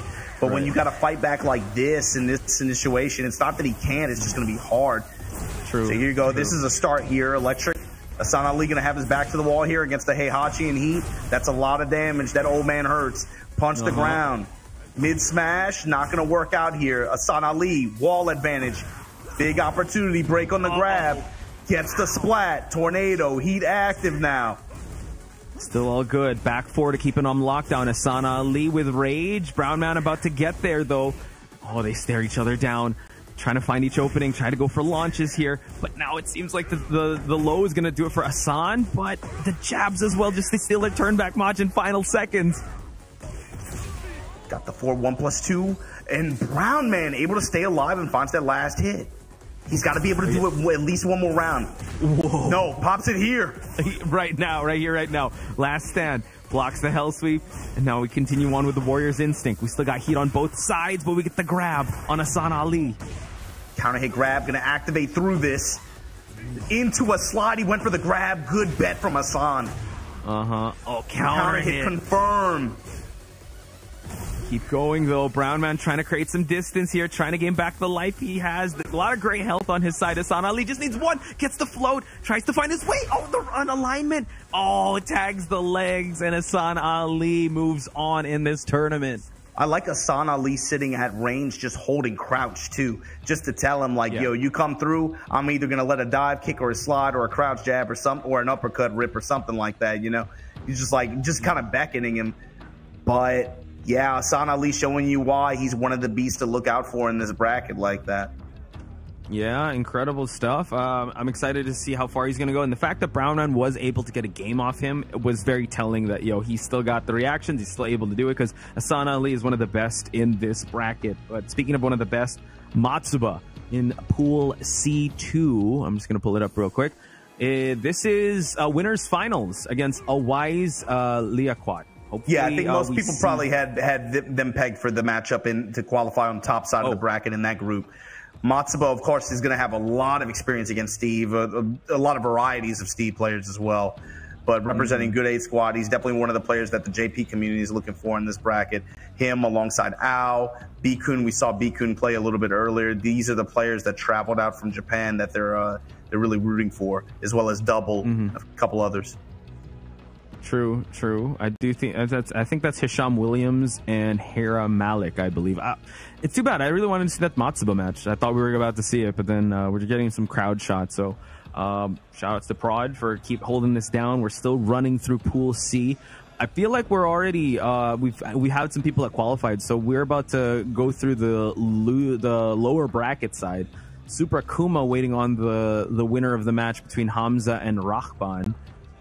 This is Hisham Williams. Oh, he's a pad player. Okay, I see the stickers of the Williams sisters on his pad. Yeah, it feels like pad, especially in this region, pad seems to be the common apparatus. I would think stick is probably Stick seems like in this it was like Stick and Leverless maybe about even, but Pad seems far more common. Yeah, Raif uses them. I think Federer as well. So yeah, Hisham Williams on that. Oh, look at that. It's Jawed and Super Akuma. I guess Super Akuma just waiting for his next matchup, but Hera Malik is up next, or just at least getting ready. Right behind, we see Kokoma. I see Khan. I believe that's Asan Ali as well. So just an all-star of Tekken greats right there in that venue, vying for a spot to even enter the main event here. Hey, you keep saying Hera like he's a Greek goddess or something like that. Isn't it Hera? Oh, sorry, Hera it's Hera. My bad. My Hera. Double E, so it's a Hera. Sorry, it's okay, Potts. You educated. I know, man. You know all about that. All about the mythology. But yeah, we'll have to see here. Yeah, he's been kind of absent from the public eye, especially on large international stages for a while. So seeing him this deep into an LCQ like this, especially for him, people were singing his praises. That was like Steve of the world for a minute, right? Until I think recently Numan is kind of that player that we're looking at in these brackets now, right?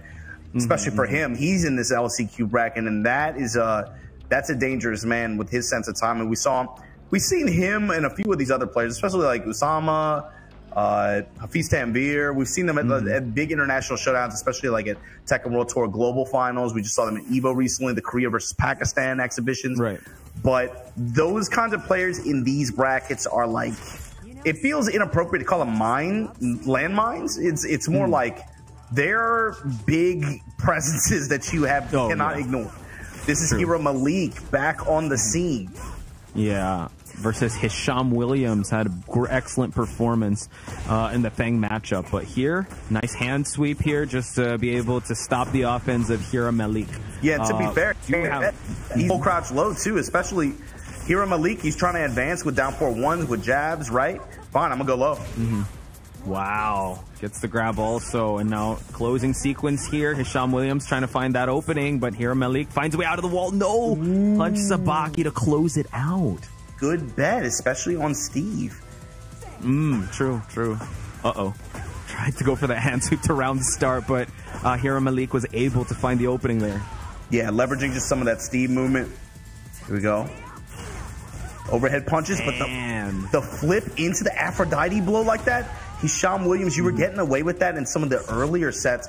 Hera Malik might not let you have that free mid opening like that after that kind of situation. But here, wow. 4-4 to the Headless Horseman. Bazooka shots. Excellent. Excellent approach tool. Now we go for that mid check to dash on in for that engage. And Hisham Williams, man, that range on the FF2 is just insane. Yeah, I mean, it's like we said earlier, right? There's only like a few other characters that can compete with the range that this character has, especially for the other merits that she has.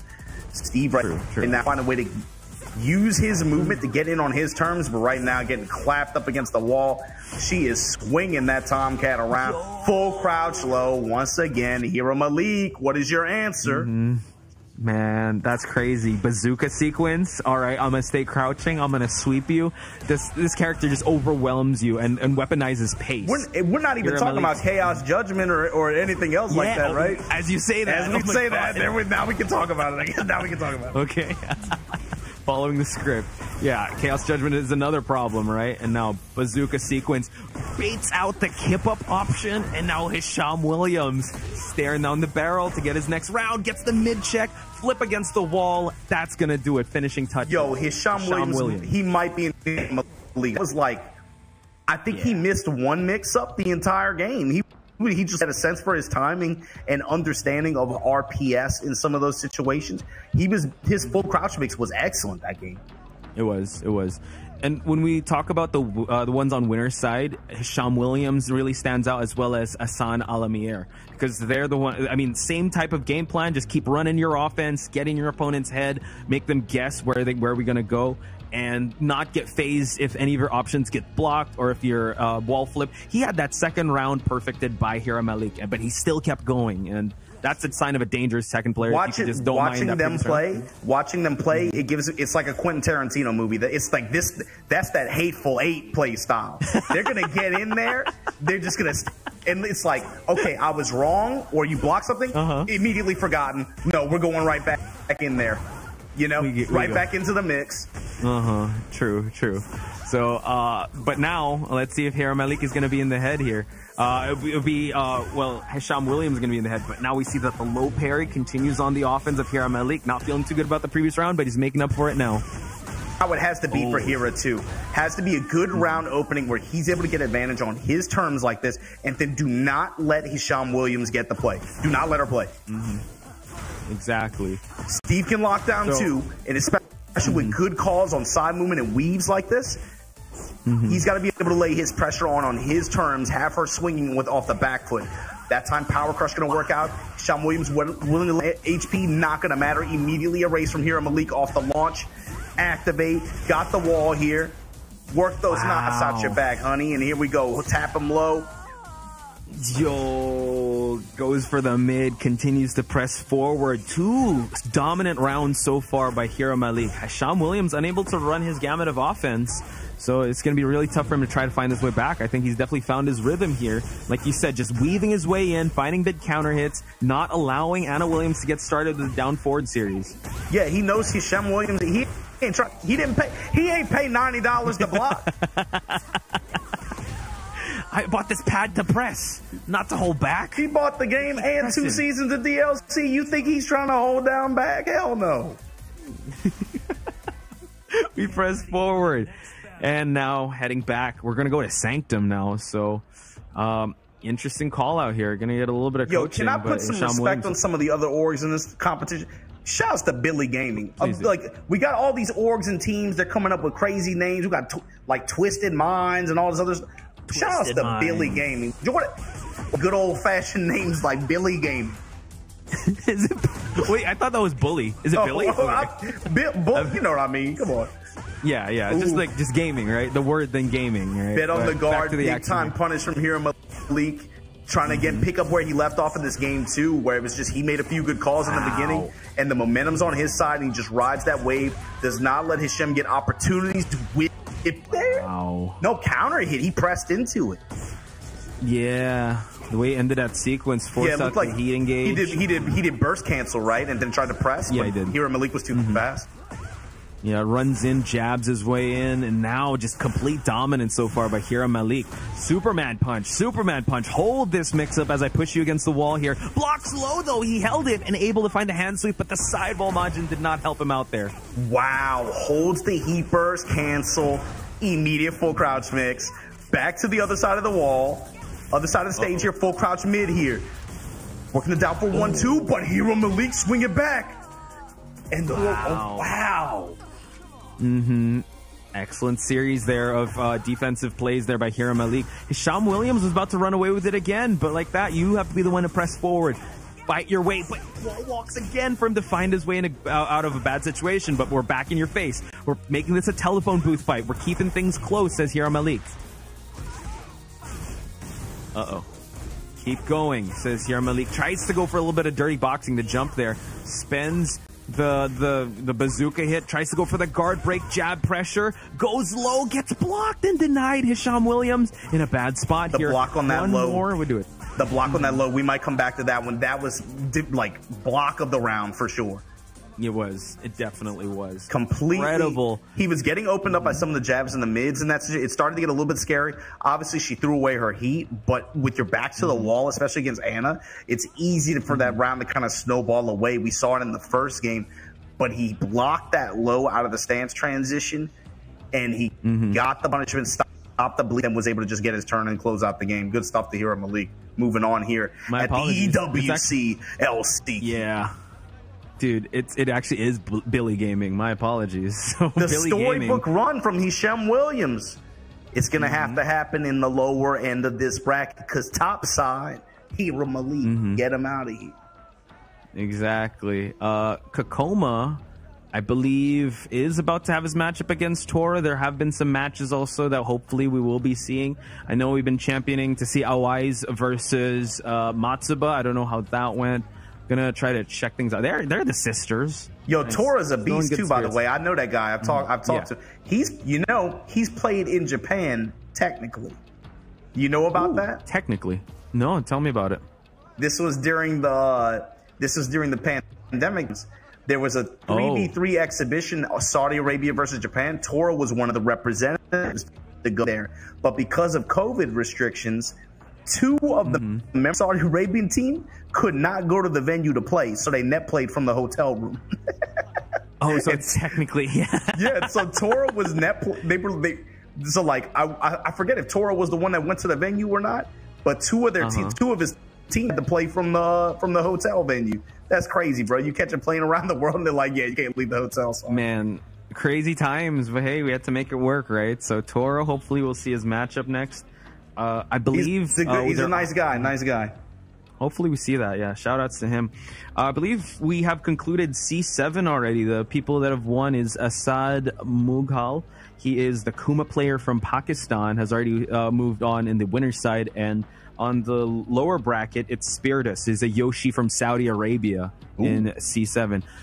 Next finals, we're getting confirmation from production. Shout outs to them. We got Kakoma versus Tora. So good thing that we dropped that lore to start that out there. Hisham Williams. Hira Malik, that was winners finals. Hisham Williams going to go to the lower bracket of that. Seems like Hisham Williams will be facing the winner of Exodia versus Potato Lover. Wow, Exodia. Yeah, by Hisham Williams. Okay. So, and loser side. Wow, that's good. Yeah.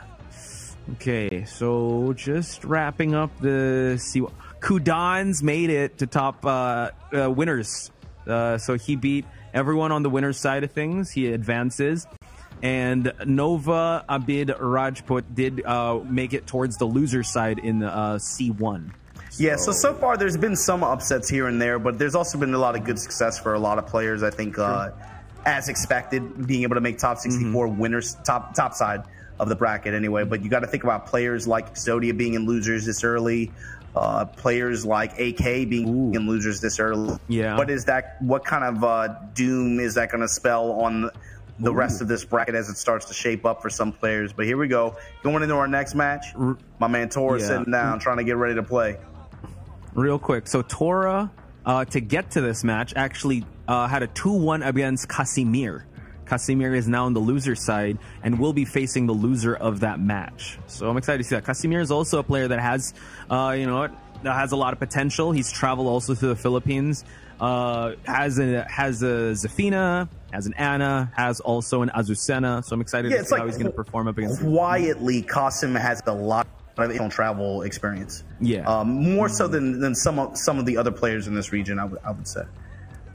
You see Khan as well there. He had a really good Evo as well. They would take a lot of names in the bracket. Yeah. Asan Almir did get through in the winner side of things, and AK got through to top 64, but loser side, he beat Tonic. So that's the Tonic Steve. I think probably with the expectations that we had, I think AK as well, he expected to get out of groups, probably not in the way that it happened, True. Speaking of which, we do see big inhales on Navi Kakoma's side and also AK, fellow teammate. Can I say something too, Poch? Sure, what's up? I want to say when I played in bracket at Evo, at least 3 of my opponents were on this Kokoma smell stuff, and I'm like, I don't gave know you one, right? I don't know what kind of seasoning they put in those tins, but either way, they need to be paying Kokoma because he's influencing these people out here. I played some of the nastiest Elisa, Lydia, Xiao Yu, and every annoying character in the book, and Lily players, and they were all smelling that stuff, man. Kokoma was featured in Thai news because he in Tiger Uppercut. Yeah, he was like a big advocate of Hong Tai. So my man Tora though, fighting for his life against this Kokoma Fang, eats the rage grab dang with this Raven. This is another character that's had probably like a renewed sense of life in the tournament scene, especially with season 2 and the changes that he got. Yeah. Shout outs to Pena, shout outs to Bobby, and shout outs to the Ravens out there like Tora, like rocking them in tournaments, because he is a problem, especially with the stance mix-ups, and also when he's in Soul Zone, you really have to know the matchup. But it seems like Kakoma able to get the mid for him to be able to get that second round. So yeah, I'm gonna throw some other names out there, man. Immortal Soul, Shinobi Kun, Hayes, a lot of the Raven heads. The season 2 patch really especially with some of the changes that they made. The Shadow Clone pressure outside of Heat, a little bit safer in terms of it being 13 instead of 14 now. So you need a little bit less damage for fishing for it now. But also, some of the passive system changes also probably enhance this mix. Like, bro, you got to remember, Heat Dash now, you're able to full crouch, right? What does that do for the full crouch mix characters? It just gives them even more leeway to just go crazy. But also, it's some of the teleport options as well with some of these. I call them white hole just because of the old games. But some of these situations now where you're able to cancel and go directly in the full crouch mix, you know. Wow, able to get the quicksand, and now Tora on the board there. Looked like Kokomo was hunting for that finish. So quicksand, and now they're in the purple juice. Here we go. That new low out of back turn, paying dividends right now against Kokomo. Hellhound plus frame? No, he doesn't care. Backswing. Exactly. Another Kenpo. I love Take it out of here. The back Kenpo to evade it gets a big floor break and likely going to get the wall here as well after the Heat activation. Iron Fortress, step in low, down back 3, slide punch, or get everything, crouch jab to take my turn back, back 1, Shadow Clones. Iron Fortress once again. Tora back to the wall, eats the plus frame, holds the duck, comes up with that while standing 1, immediate Rage Art. Incredible sequence, and Kokomo was all hitting at one point, but you know Tora was able to fight back, especially with his back against the wall there. I mean, there were some good call outs. And watch the whole cutscene, Potch, me, myself, and I, all 8 of us. Sorry, I interrupted the cutscene, my bad. But yes, incredible performance by Tora so far to take it that final round. But Kokomo, good start, trying to not break the floor and just find the wall of pressure here. Down back 2-1. He's just letting the string rock. Down back 2-1, down back 2-1. What's Kokomo going to play on that down back 2-1, and when's Tora going to change? Jab strings, going to get the slide out of Soul Zone. Slide punch once again. Immediate Rage Art. No, Kokomo not going to let that fly. Iron Fortress with the dash behind it. In control, Kokomo. Tora, what is your answer? I think you pointed out really good the way he's able to cycle through the options of Feng. You know, the slide punch, the Kenpo steps, just able to evade most of the options that usually when Raven like keeps you locked in, you're kind of guessing, right? We haven't seen that much crouch. We have seen a little bit of crouch options, but look at that, the side step to the launch. Right, immediate launch. Okay. Trying He's fishing with that jackknife, that while standing 2, that safe counter hit launcher. Back Kenpo out of range of the forward 2 to be able to get the lift kicks and launch here. Kokomo activated now in Heat. No, not. While standing 1 there. Interesting. Okay. Scorpion tail Dash behind engage. it. Yep. Trying to find the finish, just goes low in that sequence. Kind of a scrambly situation, but Kokoma's still on the board here. Yeah, and he I guess he had Tor was going to try to go for back turn mix and hold the 4 on the last hit of that string. That's why he went with the down 2 to try to chop it early. But even so, that was an aggressive play. Although the 4 does have a bit of wind up on. True. But speaking of aggressive play here, Tora now in a big lick of health here. So we do see that he tried to go for that Heat Smash Shadow Clone. Kokomo trying to make this comeback happen, and the hop kick finds its mark here. He's going to try to gain back the life, the gray, and also has Heat. Yeah, he has Heat to use here. He's going to just raw activate, sidewall, down back 2-1. Kokomo eats it. Official kick, and then the Heat activated there. Wow. Tora counter hit low. Back to the wall. Low. Eats the lows. Oh my god, that was so crazy. Kokomo still pushing forward. Talk about swinging and weathering the storm, and oh man, that while standing 4 saved him. It did. Tora got a sigh of relief, but now Kokomo back on the hunt here. We keep on pushing. Able to get these big swings early on, but Tora getting away with the small Tekken better, but he needs to find a big launch. It's the big swings, Potch, but it's also he's finding the wall. Tora is getting a lot of his hits, but it's not really wall control. Like this moment is an exception, it feels like. Gets the tornado there, goes with the chakram ender, doesn't even try to go for up kicks or anything like that. Hellhound gonna get the plus frame, block on the sweep, Kokomo right there, ready for it. Gonna just take the wall. I'm surprised he didn't go for the early tornado there. It's hard adjustment to make in that situation, I guess. Wow. Nice. Goes with a back 4. full feint on it, goes with the alternate string ender. That just Kokomo off guard. Yeah, he's trying to mix him up, and like you said, yeah, it's the mix-ups and him trying to find that wall, right? Kokoma gets the launch, but there's still gray health. Tora takes away that gray health. Now it gets the engage. I was gonna say earlier too, Potch, was you were complimenting Kokomo on his option wheel rotation. He has like he uses like 15 moves out of the move list, but he rotates them really well to play against the way you want to defend, right? Tora too is going to a lot of the. If you look at his back turn mix-ups, they's really changed from the first game, the opening rounds where he was banging on back turn down 2. He's doing a lot of moves out of back turn. Power crush, gonna leverage the health he's got. Went for the raw soul zone mixie, backswing blow and punished. And the headbangers ball. Kokomo right there with him for this set point. Set point versus survival point on Tora's side. But yeah, he's really throwing everything in the kitchen sink at Kokoma, really testing out his defenses here. But nice duck to the Scorpion tail engage. And you see now Tora rotating back around. Goes for the down back 2 on hit, immediate down 2 out of back turn like that. Wow, standing punishment, the low touches, the mids, the shoulders. Duck and punish Kokomo. Wow. And Tora, quite sharp. This is going to be the kind of set he watches back later, and he's going to be like, I got too impatient, or I tried to force something that wasn't there. Some of these backswing blow attempts that he was doing that got him in trouble, and Kokomo was able to read that. He got maybe a little bit nervous and tried to. It ended up making him overextend, and I think some momentum in some of these, especially towards the end of that second game. He had a really good back turn mix game going, where he would do like.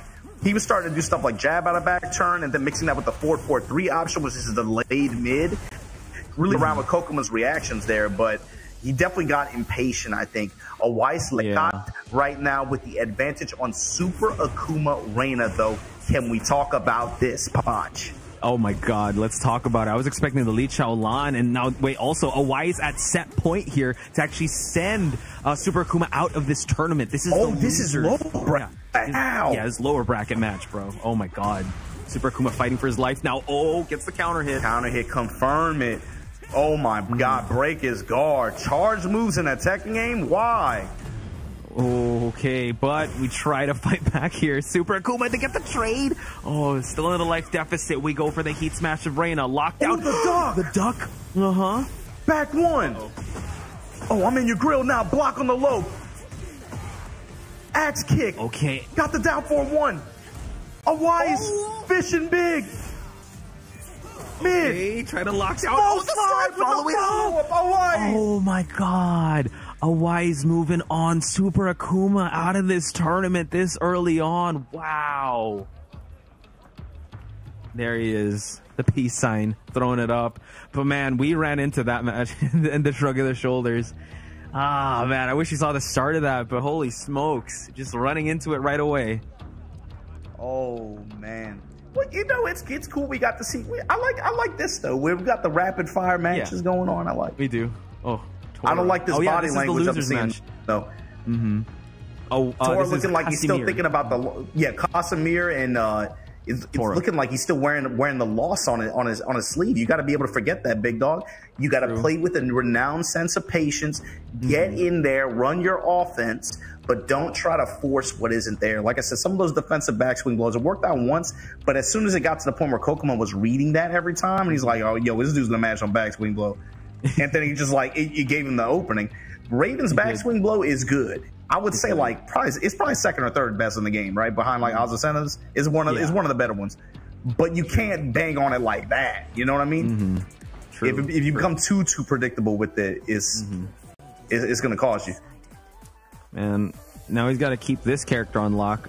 We have a Zafina first in this block here on Casimir. Again, he's a Zafina specialist here, so he's got to be worried about the wheelhouse of offense he will be bringing to the table, since Zafina can duck and low profile a lot of these options that Raven has. And that's what I'm talking about, the black hole. And look, when he works this down back 2 game against this character, especially because of how low it reaches too, right? He's going to be able to more reliably tag her, but also down 4-1 is basically a passive homing move. I'm looking for him to use some more of those kinds of attacks, but then also use the opportunities from down back 2 to get that good wheel rotation that he was showing me against Kokoma, to show out a lot of these back turn attacks that Raven has, to be able to try to catch Casemir off guard, hopefully. And there you go, going right back to it, 2 down 2. Wow. Immediate while standing 1, and you know where I'm taking you, girl. 1-2 with the shadow flip. Soul Zone 1+2 Hellhound. We want the plus frame. Crouch jab from Casemir. Parry that stuff. He's out of there. Oh, get up. Stand up. Oh, he's out of there though, but now the down 3 counter hit. Casemir gonna go for the heat engage and try to push against the wall here. Try to slam against the ground. Tora in big trouble. Uh-oh. Fighting his way back towards the wall. Yeah, but it's safe. It's safe. So how's he going to play it? Goes with the mid option and then the low out of back turn. See, that's what I'm talking about. He's been mixing his back turn options. Yeah. I think that, you know, the warm-up. My God! He was able to get... Oh, trying to uppercut from range? What you swinging at? Oh, incredible sequence. Oh, incredible start for Tora. Casemir put in a tough spot. Slide. Oh, he tried to slide, didn't he? He tried to slide? Or 4-4-3? Yeah, I did. Okay.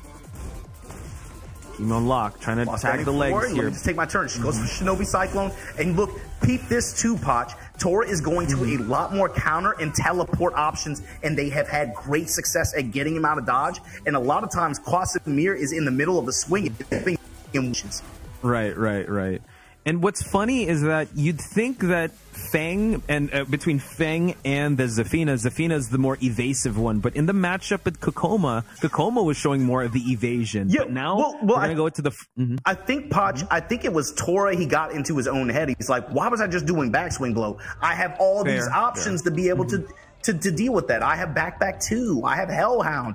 I have Shinobi teleport. I have all these other options. Why was I just banging on backswing blow in those couple situations and I got red, you know? And he's being a lot more dynamic, I think, with his option selection, and it really helped him in this set, I think.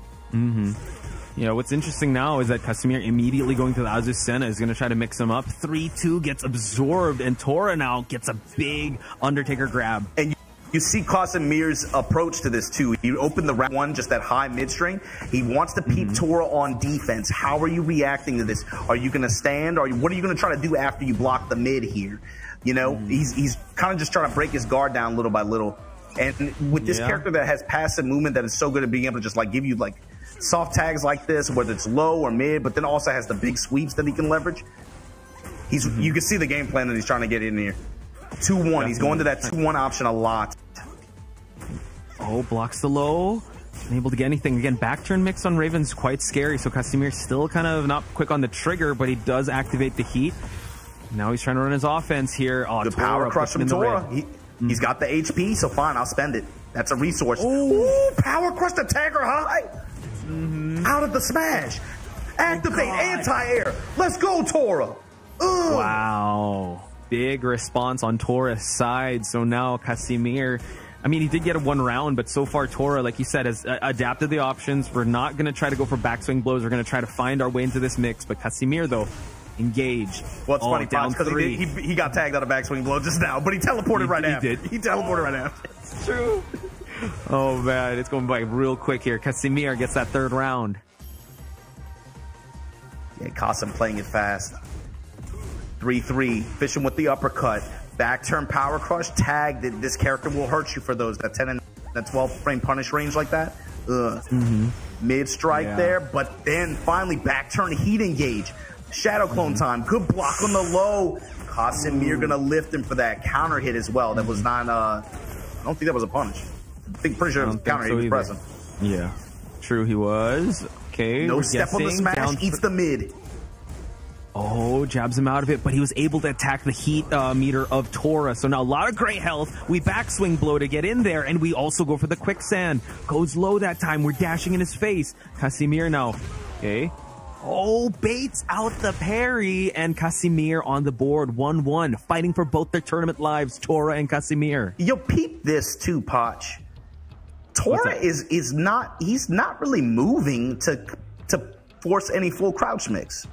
You know what I mean? True. You're not seeing him really dash up in the grills and try to just put that pressure on him like that. He's trying to just kind of poke with them in sit range. Maybe he'll do something like, you know, he gets that backswing blow and he'll take the knockdown opportunity to run up and try to go for a sweep or something. But you're not really seeing him try to like play around people's defense up close that and putting that pressure on him. True, and I think there was that one sequence. That was a good observation because there was that one sequence he was trying to go for that jackknife, the Rising 2. But yeah, not much. Goes big low, but it's like, he got though. Yo, sorry, you got a backswing blow. Mine's better. Hold that. It strikes here, man. and the movement now. Oh gosh, just barely sidestep right, and it barely cleared, but it's enough to get Casemir the round here. Okay, seeing a look of disdain on Tora's side. He's got to shake that off and try to find his way back into this matchup. Okay, they trade. Tora now really fighting up close and in the grill of Casemir. Power crush and then the Hellhound to break the doors down. Tornado at the wall with the 1-2-4. Back turn. Unfortunately, sidewall conversion there. It becomes awkward. Power crush again to stop Casemir's heat-powered advance here. Pick up here on his side. Casemir kind of cooking here. Has heat to work with. Goes with the sweep back swing blow to punish the second hit. Shinobi Cyclone, watch that he won. Back swing blow. Puncher. Majid, I know you experienced this also in BAM with the backswing blow slow-mo. It's insane. And the clones go away. The hypest thing about Raven is he's so disrespectful to you. He's gonna lag your system up. He's like, look, I'm gonna call all my cousins. They look just like me. We're gonna lag your system up. I don't care what your settings are on. You're gonna hold the slow-mo. It was, man, the system was chugging on that one. But Tora now. 4-2-3 Soul Zone mid option this time. Working the back turn pressure. Back turn G clef. Let it rock. Activate from Quasim into the sweep. No slide after? Not quite. Eat smash and then the sweep. Oh my god. Hasim goes the lows adding up. Mid strike. Backswing blow again. Tora, you bet on it again. Greedy boy. And one time it's gonna hit, man. I don't know. The house always wins, but Casemir, a little bit of misinput. We keep going, but Casemir finds the mid counter. Yeah, Tora banging on buttons there in that situation. Back to the wall, looking like it picked up. Okay, never mind. We bet on the wall standing. See, this is the thing, Potch. To play Raven in tournament, you gotta be a crazy boy, man. You gotta be a real psycho. I'm not even gonna lie to you, man. You gotta be the type of brother to put all your mortgage on in Vegas and then walk away and be like, you know what? I lost everything. I'm going to do it again. You call a credit card company, do it again. Let's see what Tora's made of if he's going to do that. Crouch jab. Right now, Casemir. He just wants to take a turn. He just wants to turn back. Down, back, forward. Rage hard. Does he have enough hit? He does. Wow. Now that down back the reinforcements. That down back four from Casemir was very risky too, because Raven launches that while standing one. It was. Back turn 1-2. Oh my god, Tora. If you bring this back, you dog. Flutter kick. My god. This time going low. No denial from Tora, gonna eat it. Tagging the low, immediately goes with the sweep, the power crush, kip up. Right back at you to beat the armor. Low. Tagging him low. Keeping Tora up with a lot of health here. He needs to find a heat. No, can't get it. Eats the sweep. Casemir, will see you tomorrow. My god, but Tora, give him some love and respect, chat, because he'd really tried to, I mean, he was trying to bank it all on the backswing blows, really risky options. Unfortunately, Casemir kind of saw through that, and he came out on top there, found more value out of those exchanges, and what a match. Actually, I was watching not the players, but the people behind them. That was a hype set. So I believe we did round up Pool C. We will run through the brackets in just a bit, but my goodness, what an incredible set all throughout in this matchup. We weren't able to see that some of the matches here, but hopefully we get to see more of these players shine tomorrow. Yeah, well, I mean, that's the beauty of it, right? If you qualify for top 64, we're going to have this long series of sets tomorrow to get down to that top 8 set with the last day, right? When we see the conclusion of the LCQ, see who's going to take home those 4 tickets, but also the lion's share of that 50K grand prize pool here for the LCQ, and who's going to be able to get to the big dance next week. Even greater glory awaits. But here you go, taking a look at some of the group breakdowns here that we just had here in the past couple hours. You see Kudon's moving through winner's side here in this group. Yep. Group 1 here. And also, Yeah, 2-0 fashion as well. He's definitely running rampant there. But he did win up against Nova's Abid Rabput, who did advance in the losers bracket. Again, when it comes to this type of style of tournament, what you really want to hold on to your 2 live advantage here. But there you have it. Kudans and Abid move on in Group 1. Let's take a look at Group 2 because there's a lot of groups we got to run through before we get to the Group C. But Matsuba taking it. Unfortunately, we were able to see him a little bit on stream. Wanted to see his matchup against Awais. Fortunately, weren't able to see that, but we can congratulate him. He moves on. Super Kumo is also on this bracket, but unfortunately, we did see a little bit of his matchup with the Reina, which was very interesting. But unfortunately, it was a loser side match. Let's head on over to the lower bracket here. It was against Awais. Awais and Awais in favor of Awais. Yeah, he ends up moving out and lower than the bracket. You see Matsuba, of course, made it out top side. And I know the JP viewers, they're going to be wanting to see Matsuba. They're going to be wanting to see Take, Al double in this event, in this bracket, right? Matsuba is going to be one of the players they have an eye on specifically. But Kokuma here, you just saw that set against Tora that he had in winners finals of this pool. Kokuma came out the victor. Tora wakes up, starts playing. Again, you have to have something wrong with you to play Raven in this game. In a good way, in a crazy way. You got to be that kind of person. Oh, yeah. Tora showed that he has, and I can quickly forget. And then went down the loser side. Unfortunately, close set, but Casimir, the benefactor here, going to make it out on the lower end bracket side of Group 3 here. We'll see. Yeah, very close set. So we're going to move on to Group 4 here. I believe this was where we saw the Azucena versus Shaheen. Hassan taking it over 2-0 up against AK to advance in the tournament. Incredible performance, not just against AK, but also Tonic. Actually, a really good run on Hassan's side. So that's a player I'm going to be looking forward to seeing. You brought this up earlier, man. The Azucenas, they're kind of... Is it just me? We've seen some Azucenas running wild in this EWC LCQ Pool C right now. So at the start of the stream, it was Yoshi's, right? We saw BK use Yoshi. We also saw, I believe it was Higem use Yoshi, but now it's the Azucenas. So I believe there's a character for each pool, or in Group C, it was just the Azucenas that run rampant here, sending AK down in to face Yami, Toby, and Tonic. AK back with a vengeance here, able to make it, but in the lower bracket of Group 4. Hey, the Golden Boy still got a chance. Good luck to AK tomorrow in the top 64. Here you see Group 5, Asan Ali over the Brown Man with the Heihachi. Let's see how that worked out on the lower end of the bracket. Asan Ali going to proceed on upper side. But Brown Man unfortunately loses to the villain from Kingdom Hearts. What the hell is going on here, man? Xehanort gonna be Xehanort. He's got numbers in his name. Xehanort 27. 27. He's old school. Oh my god. That's some game FAQ stuff. Xehanort 27. We'll see you tomorrow in top 64, lower end of the bracket. Brown Man, GG's, man. Thanks for playing. GG's. And Amar XR, I believe this is the King and Kuma of Pakistan, making it through his group, getting through like the rough competition here in Group 6. So let's head on over to the lower bracket here to see who else advanced from this group sit. It is Strog. I believe he's now using Steve. So Steve is also another character we've been seeing in this mix. So excited to see that Steve from Strog. Yeah, combination of what Strog, Hero Malik. You got Numan coming up as well. You just can almost qualify out of his bracket, right? It got to the end rather against AK. But here you go. Assad Mughal going to be proceeding out of Group 7 here at Pool C on winner's side. But on the other side of this bracket, lower end, Spiritus was proceeding 2-1 over X-Cerivian. Cerivian. How do you say that? X-Cerivian, I believe. Hopefully we pronounced the name correctly, but yes, congratulations to Spiritus, a Yoshi of Saudi Arabia. Hopefully we will see more of his Yoshi plays in tomorrow's matchup against its top 64. You say that like it's like an army, man. Like the few, the proud, the Yoshis of this region. Yes! Mira Malik over Hisham Williams in winners finals of this Group 8 here at Pool C. Hira Malik going to ultimately proceed to top 64 winner side. On the bottom side of this, though, you had Hisham Williams. He had a really good run.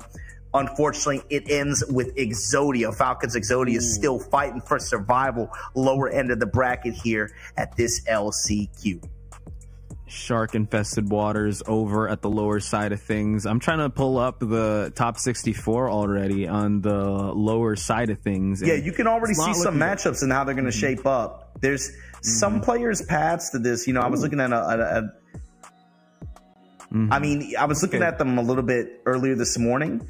But of course, with some of the upsets that we've had, that's going to change things, right? So, you know, like AK's path looks completely different now because he's on loser side. And I do remember that one match that stood out to me was Usama versus Double. That's going to be in winner side of top 64. That's going to be a big set because I think the loser is going to run into another player who would be a favorite, I think, at some point. Kunan's path also looks pretty good for him. I think he has to feel good, especially if he can win out in the top 8. It's from November. But with that said, before we move on into our next pool and our next group of players who are competing here for their ticket to join the EWC to make it to the Esports World Cup stage like this, we got to take a quick break. Thank the partners who helped make this event possible. And of course, me and Poch got to go use the bathroom real quick. We'll be right back with more of this LCQ. Don't go anywhere. Point my finger at you.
Reach your impossible. Lenovo Legion.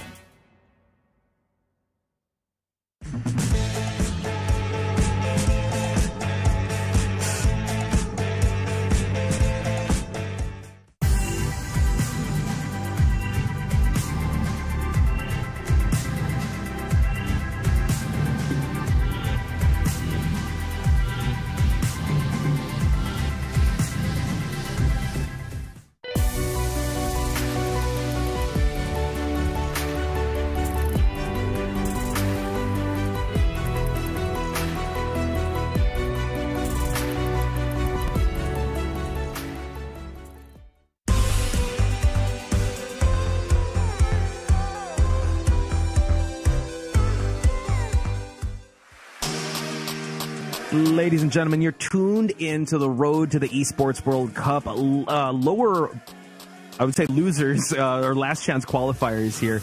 I do hear a bit of an echo, but we're fine. Majin Obama, Potch Spice here, keeping you company. Shout out to everyone that's still joining us in the wee hours in the morning, wee hours at night. Majin, how you feeling so far? We're finally at our last group or our last pool of the day. You can say losers, I won't judge you, but it is the lower end bracket. We just watched Pool C breakdown. We saw a lot of, seen a couple favorites off into the lower end of the bracket that maybe we weren't expecting, but a lot of the stable picks I think have made it through winner's side as expected here. And so, like you were saying, we saw a lot of Azucena, we saw a lot of Steve in Pool C, and these characters are, I would say, characters that haven't necessarily had like super strong impact on the global elite scene in the way that we kind of we've come to expect, but they are definitely having an impact in this bracket. And so as we make it the Pool D here, are there any pools that stick out to you in terms of interesting matchups? We did kind of write it down here, but I did want to bring out, since we're talking about interesting matchups or interesting characters, we did see also a lot of Shaheens, right? And not just out of AK, but we saw XCC bring out the Shaheens. We also saw other players bring out the Shaheen, and Shaheen hasn't been seeing a lot of spotlight as of late, right? We've been seeing a lot of Anna Williams.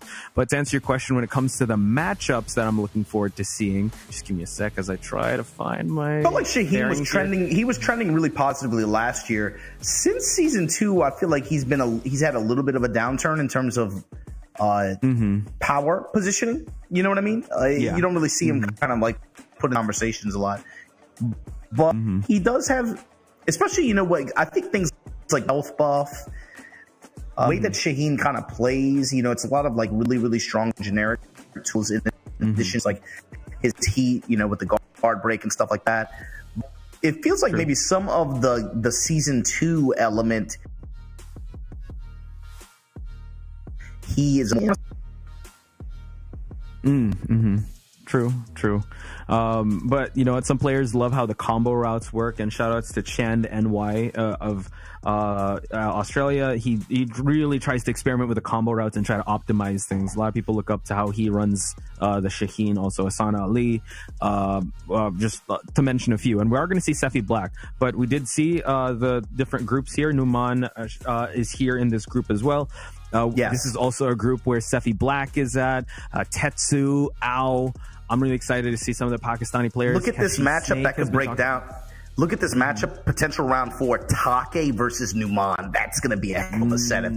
That's going to be gas. Yeah, that's true. I'm excited to see it. Hopefully that does happen. There can be potential upsets, but Take versus Numan, hopefully production is listening that they'll run that. Because that's really want to see that one, because I think Take probably he has so much experience against that character. But then I think Numan has experience against Brian too, So I think you're really going to see some high level interactions there. Al, last year, the only player from this region to make it CQ and make it to the main event again in this event for his ticket. Unfortunately, for him, but he's got a few snakes in this bush too, man. In his neck. Dude. Yeah, speaking of snakes, Kashi Snake, we're hoping that they do run into each other. And, when you were saying that he's running through this gamut or this gauntlet again, I'm thinking of that Squid Game meme of like, I've played these games before. I'm back here, and we're back here at the losers, the lower bracket, or like not lower bracket, the last chance qualifiers. So hopefully we get to see Ao. I did bump into him at the airport as he was making his way here, so feeling quite nervous. Hopefully we see some matchups of Ao. But here, Tetsu also potentially might run into Zolfi in this bracket. I'm excited to see what Tetsu's going to bring to the table. Is he going to run the Claudio? Is he going to bring out the Lydia? Or is he going to bring out other characters that are going to shake things up? We'll just have to find out. Yeah, big Tetsu in this bracket. He's kind of had I want to say a quiet year so far since season 2, but it's cool to see him fighting for his ticket here at the LCQ. And group is another one I'm looking forward to too. Daniel Mato, who again is one of the most well-traveled players in Tekken quietly, and he's been looking pretty sharp recently as well. The Sam last year in this LCQ barely got back in the mix. The Sam brother in that group. Yorets in this upper bracket here at Group 8 is going to be another player of note to watch out for. But you see everybody in the venue is having a good time going through pools A, B, and C. Saw a lot of smiles. A lot of people, especially again, this event means a lot as just a big opportunity and a big. It's almost like throwing a real huge bone to the local communities here, and they really come out for this event. Yeah, and it just gives opportunity, right? Like a golden ticket, if you would, for you to get a lot of eyes on you. Because if you're able to get that last chance qualifier spot, if you're able to participate, the clubs or orgs will look at you like, oh my God, this is a player to look out for because he went through the ringer just to get to the main event. So it's amazing that this format is like this, but it also adds a lot of pressure. Hey, we want to find the best of the best when it comes to Tekken 8, and you got to be able to go through this type of format if you want to be able to go get your ticket to participate in that main event spot. Do see that Nino is here as well as Sefi Black as we prepare for the matches for Pool D. Yeah, I would say with what you're talking about with the clubs and the orgs, that's more like that's something you can use in the future after this event, right? Because You have to pre-commit to players before the season start. Ruled addition that they added. But okay. it is going to be a big benefit in raising your profile, and you do have the additional potential of, if you win the LCQ and you get into the main event LCQ and you win EWC, you get a bonus prize pool, actually. Yeah. A bonus award. We'll put up a graphic for that. And also, you like Ulsan, you get an instant pass, right? You get invited right away, and you get a lot more eyes on you. So we'll talk about that more in just a bit. Yasser Desu able to actually get the side splat. Wow, just a peekaboo? Okay, just holding down peekaboo. Yes, sir, yes. Des. Yes, sir, Des. And more, you gonna eat that wall. Mid-body blow there. Yes. And the high homing, and again, just laying on this pressure. 5 Fox Fury. Gonna pop him at the wall here. Work those knots out your back. Wake up, Rajar and War. And never mind. Wow. That's good. No, Potch, don't even say anything. That's just good defense. That active defense. No, that's some Tekken 8 defense. That's good defense. No active. That's just defense. Oh, wow. Able to get the sway back turn. We still got, tried to go for a huge launch there. But Yasser Desu walks into the hop knee. Yo, M-War's a savage. Goes for the throw, break, hop knee immediately. Yasser Des, though, right back at you. Yasser Des looking quite comfortable in the matchup here. But now jab him away from the grabs. Yeah, I like the mash there. Looking for the 2 break there. He got it and just instantly right back in on his terms like that, right? Lionheart, able to weave in and out of spaces. His range is way further than you think it is. But again, the big Atlas swing. Yep. Atlas Hammer finds him. Nice block on the low. Couldn't get the punish, but we get the smash on Mwar. Now Yasser break the glass. Has to be very careful. Mwar looks like an execution error there. Could be. Gets the sidestepping. Trying to wrap around here. Slam. Breaks. Able to get it. Back is against the breakable wall here. Mwar looking to close this out. Jumps away. 1-1-2 though. Yeah, got the punish. Got the launch. No finish there. Mid strikes. Oh, wow. Okay. Kind of a scrambly finish there, but hey, Yasser's got to feel pretty good about that matchup. Really, yeah. Overall, he had really good control, and he overall was able to win. Right, even though the match got kind of sloppy at the end, there were a lot of ducks, and there were a lot of opportunities that M-War actually had to steal that round back, especially in the end. But sometimes winning those sets too, where you put yourself consistently in position to just have advantage like that. Sometimes winning that kind of sloppy match, or like one that gets in the mud, so to speak. Yeah, winning those is almost as important as winning the clean ones. You know what I mean? Like you gotta be able to perform, and if things start to go sour, you gotta be able to hold your head to get together and be able to just. True. If this is how it's gonna be, if we're gonna be slinging in the mud, somehow you come out on top. That feels good too. Yeah, I agree. When it comes down to like when situations don't go your way and you have to kind of adjust on the fly and figure stuff out. If the camera angle switches, if you don't get the realignment, if you're able to find your momentum in the chaos, that's definitely a mark of a good mental fortitude, and for you to be able to get it. We're switching games right now. We got a Lee Chaolan and a Nina in front of us. And also, it's like, you got to remember, this is the first round of pools for some of these players. So maybe they're coming in a little bit nervous, coming in a little bit dry. Maybe they didn't get a chance to warm up, even though it's like later in the evening there in local time. So it's like sometimes you're making mistakes, but being able to clean those up as the set goes on too, that's just as important, especially because in the event that you win, you're going to have to have something ready for your next opponent. So you kind of like warm up as you go. Being able to win those muddy matches is just as important sometimes as winning the clean ones, True. And I do believe when it comes down to Tekken, you really have to be able to adjust. I mean, you can't warm up in a race to 2. You have to come in hot already. And it seems like we are going to do that just now as we go up against the match between Z-Boy and Mega Nose. Hey, block on the spring kick. Easy down forward 2 launch with the activation. This Nina player is going to have their hands full at the wall just like that. Flip, tornado at the wall. Mega Nose. Yep. Mega Nose coming in hot here. Y'all talking about Z-Boy trying. Isn't Europe always talking about the big nose? Mega. No, the Mega Nose. The Mega Evolution. This is the Mega Digimon. That's wild. Nice block on the low for him to get the launch here. And Z-Boy keeping the combo small, but oh wow, gets him out of the power crush. Mega I Nose. like that. Check his armor real quick just to see if he'll bang on it again, you know? Oof.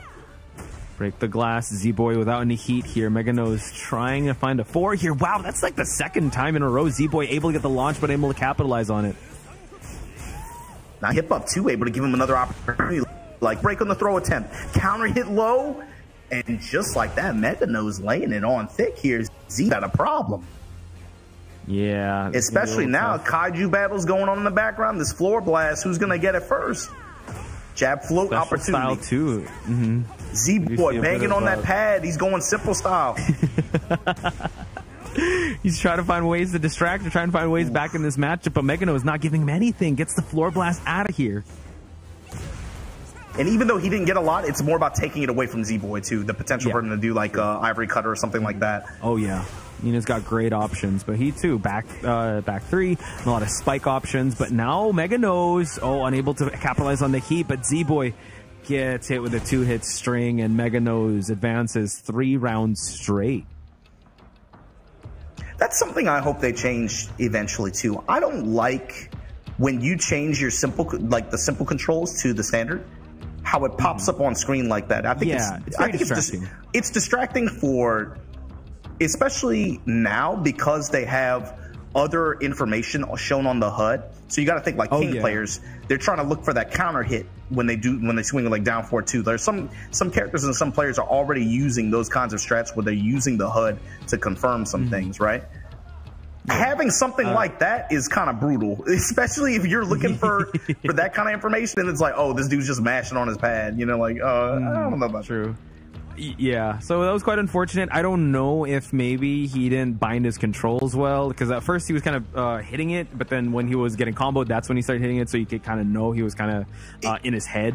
And to be fair, there are definitely some characters that benefit from it where they do hot swaps in the match to do it. I'm just saying, I just don't think it should be something that pops up on screen like that. I think that's a little distracting for the opposing player in a way that doesn't really, it shouldn't really be that way, I think. You know? Yeah, I guess so, because the screen real estate, you're sharing that. So Mega Nose, we're still on Mega Nose and Z-Boy. I thought he beat him. He beat him one set. He said, "Run it back." I'm right back in there. Mega Nose. He said, "What I got to replay? It's a first to 3 for me. Fine, fine. Run it for me." This is Mega Nose. I'm telling you, it's a boss battle here. He wants to make it a race to 3. But yeah, it seems like we are going to run this set here. Z-Boy, man, in a world of hurt, this might be 6 rounds straight for Mega Nose. Yeah, pressing in the lead strings, not a good recipe for success. Especially, man, this character, he kind of just. Wow, it's really easy for you to, if you're not aware of what ranges, especially what buttons he's going to be banging on, it's really easy to just walk into stuff or just sidestep into stuff. It's really easy to just get clipped. You really have to have a good presence of mind of what counter hit launching tools or what keep out tools he's looking for in specific ranges. And you have to know his strings better than he does, because it's really easy for you to just walk into stuff and then he just rolls over you. Yeah, just getting confirmation if this is the rematch, because they did pick character select, so he might change things out. But just updating everyone, Raif is facing up against GK Musashi in the winner's semis. We have also Khan going up against Q98. Sephi Black is up against Heisenberg. Winner of that is going to face Death Hit. We also have Dawood. I did see him in the background going up against Shrimbu. Saint is also in this pool D, going up against Abdullah, and the winner of that is going to face Umar Khayyam. 2 things, Potch. First of all, did you see Saint earlier looking like a disappointed father, kind of just walking around the venue? He's just like, look great. He's like, bro, he had like the old man pose, 2 hands behind his back, just like looking at people playing, like an interested like father. It's mad funny. Are you winning, son? Yeah. The other is, I don't know if you do this, but every time someone says Khan's name, I just think William Shatner every time. Khan! I've always done that with him. He's a hype presence in any bracket he's into. I love seeing him out here playing like that. Yeah. Shout out to Steve. Yeah, every time he introduces Khan, he makes sure to Khan! The William Khan! And just clutches the air. Khan! Yeah, so Khan, I'm excited to see him. He's a favor to actually get out on winner's side of things. Numan is facing Fahad in the winner's semis right now. wait, just moving on to the next one. Ao, you did see he was playing, go up against TIQ last. We're actually thinking that in winners finals, Kashi Snake is going to face off against Ao in the terms of the predictions, because Kashi Snake, very strong, I believe Jack player from Pakistan.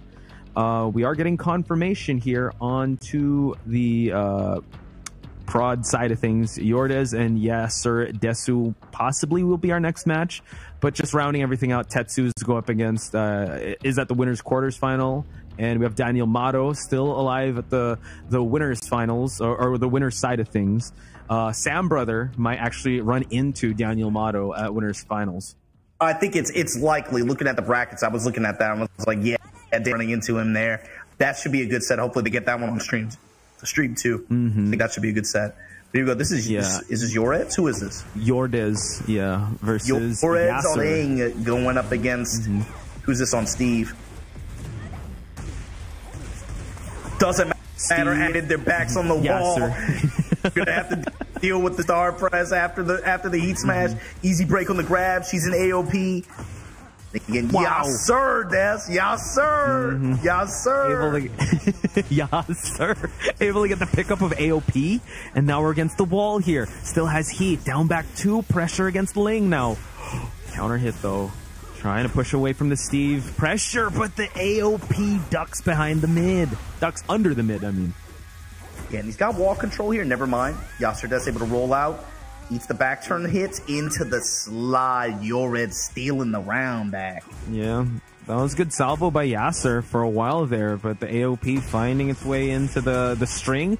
Counter hit launch by Yasser. We kind of put our distance now. Try to find the counter hit, the back one, but you got to be careful with the AOP options of Yordez. And here we go. Miss palm press. Going to be able to get him into heat here with the wall control. Got the tornado there. Hypnotist. Cancels guards. Breaks. Blocks the spring kick and able to just lay the damage on Yasser as Yordez right now cooking. Yeah, 2 heel drop scores the second round for Yordez. So nice block on the low back turn here, but Xiaoyu's got some options there. Got to be very careful. Going for the flip. Good interrupt from Yasser Des. Tight. Using a little bit more weave as well. But jab pressures Yordez. Storming flower. Yordez is just in his space, in his range right now, and just laying on pressure on his turns. Man, it's really hard to kind of fish for counter hits when she's so evasive like this. Now we see the heat dash in, and Yordez 3 rounds straight, able to fight his way out of the counter hit pressure coming from Yasser here. Yeah, Yordez I kind of anticipated in this top side of this bracket. I anticipated him get kind of qualifying on winner's side in my fantasy bracket. But right now he's going to have to be able to finish the set to get through on winner's side, like we said. So my question is, Yasser Des, how were you able to protect your range, get some offense start on your side, but then also like neutral control? It feels like Yordez is kind of just like, he's not really scared of anything. He's just swinging in, and it's just like, in Yasser Des just kind of freezes up in some of these moments. And I think because of the way Xiaoyu's offense is, and because of how rewarding some of her mix-ups can be, it's really easy to get this look. And like you said, when they're just in your face swinging stuff, they're going AOP, they're going back turn, they're doing. It's hard to find that counter hit sometimes, but Yasser Des with really good control this round. Yeah, able to scoop her up away from the AOP option, but this is the Yordez. I like that, playing with the sway options just to get out of the pressure, but the back 1+2, the double of the palm lifts. Double palm lift, and look at where he's gonna get him. Yep. Activate. Back to the wall. Hypnotist threatening with it, but the walk around. Yes, sir. Yes, sir. Tornado. Spike. Now it's your turn, Yordez. Hold this wall. Hold this albatross low. Hold this low.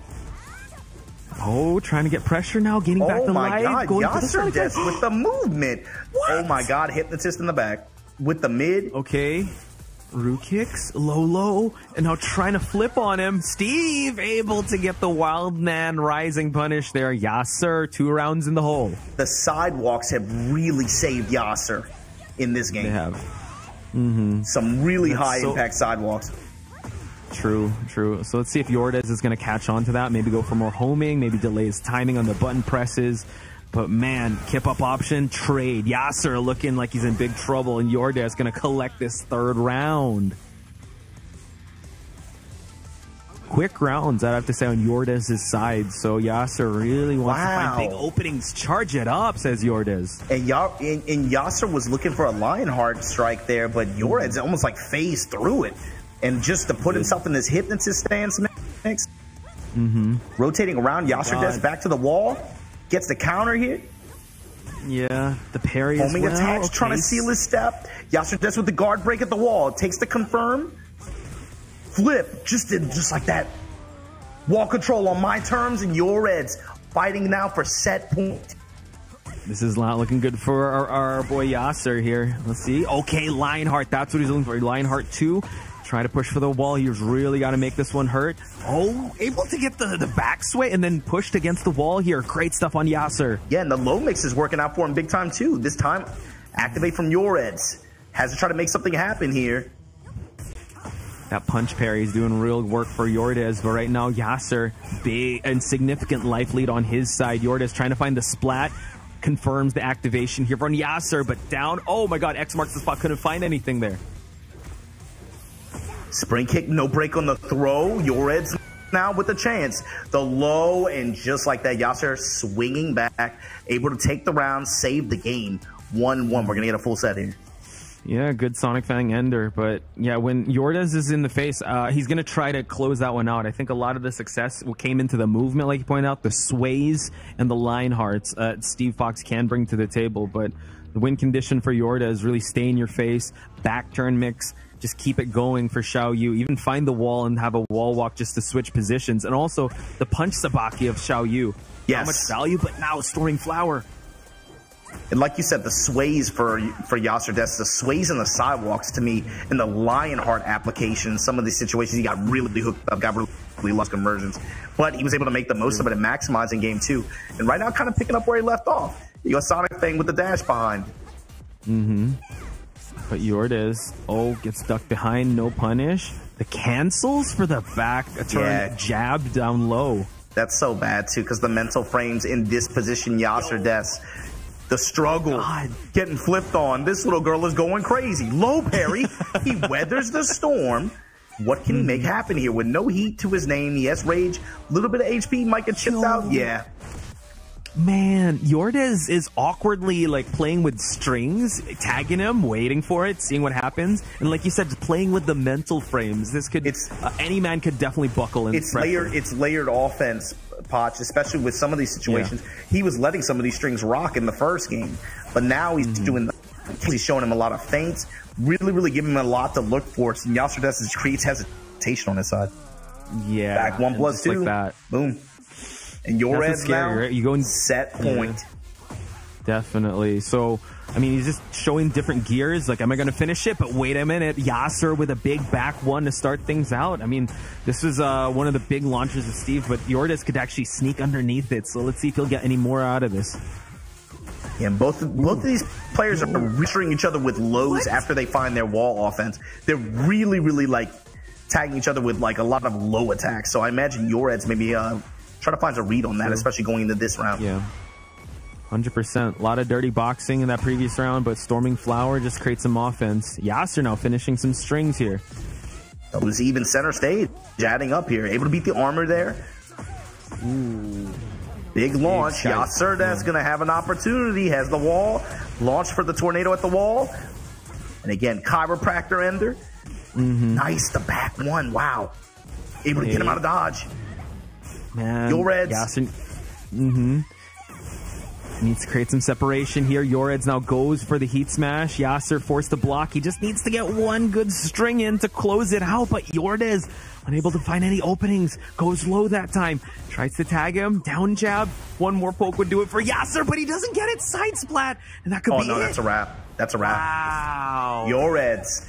Robbery here in this 4th round of game 3, but that's going to do it. Yordez going to be moving on winner's side. Yeah, unfortunately, couldn't create that separation that you need to kind of set up those counter hits or set up those sway options. He was just in his face, like you said, playing with the timing, really layering that offense for him to be able to just keep him guessing when it comes to defense. There were some excellent moments where he did duck some strings, block low, but when he's overwhelming you with that, it's really hard for you to come back from that.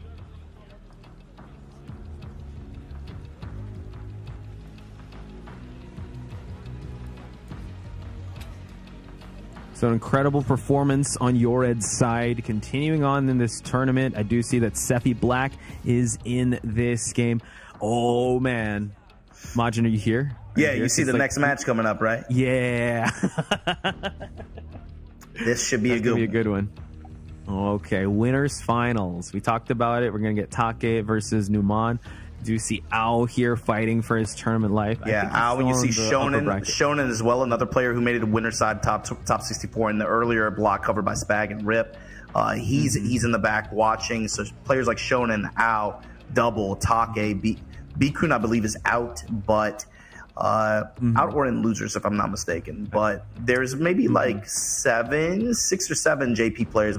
Maxwell, you saw got earlier for his ticket. There's about 6 or 7 players from Japan that have a real shot at going deep in this thing, and it's kind of about, you're going to see one of them coming up next. Take back on the scene, going up against Numan.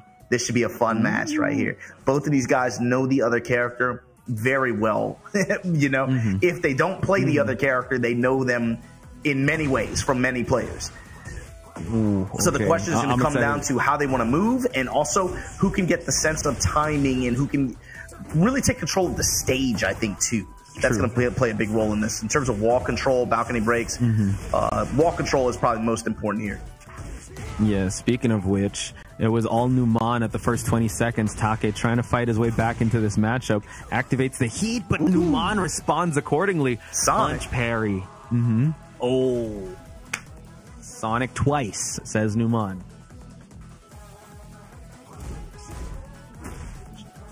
Like you said, it's going to be like situational awareness as well as stage presence here. Okay. And apparently Reed's trying to snake charmer the cannonball straight. You know? Exactly. Let's see if he's going to catch him with any of those. Hatchet, though. Hatchet the counter. On the armor, too. That was big. Here we go. Steve now. Got the engagement. Numan is so good at being able to break down his opponent's timing and find those. That CH stands for counter hit.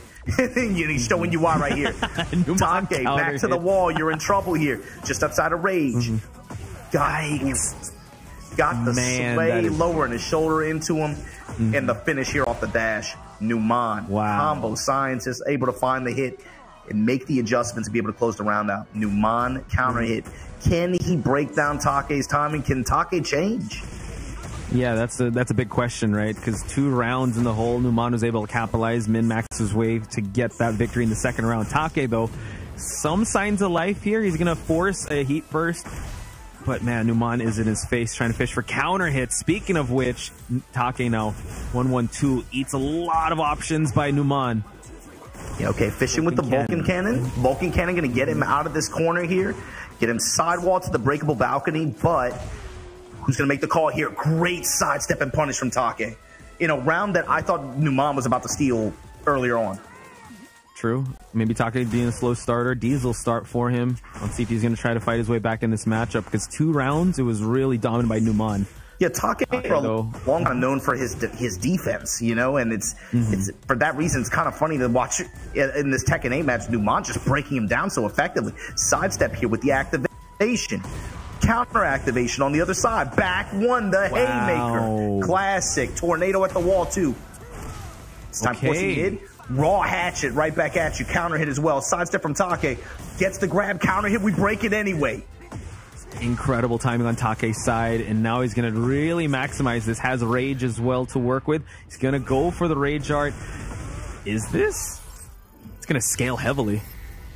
Just going to wait and see if this is actually going to do it for Take. If not, it's going to be a big scramble towards the end, but no, that is going to be the finishing touches on this 4th round. Now we're at the final round between these 2 juggernauts, Take versus Numan.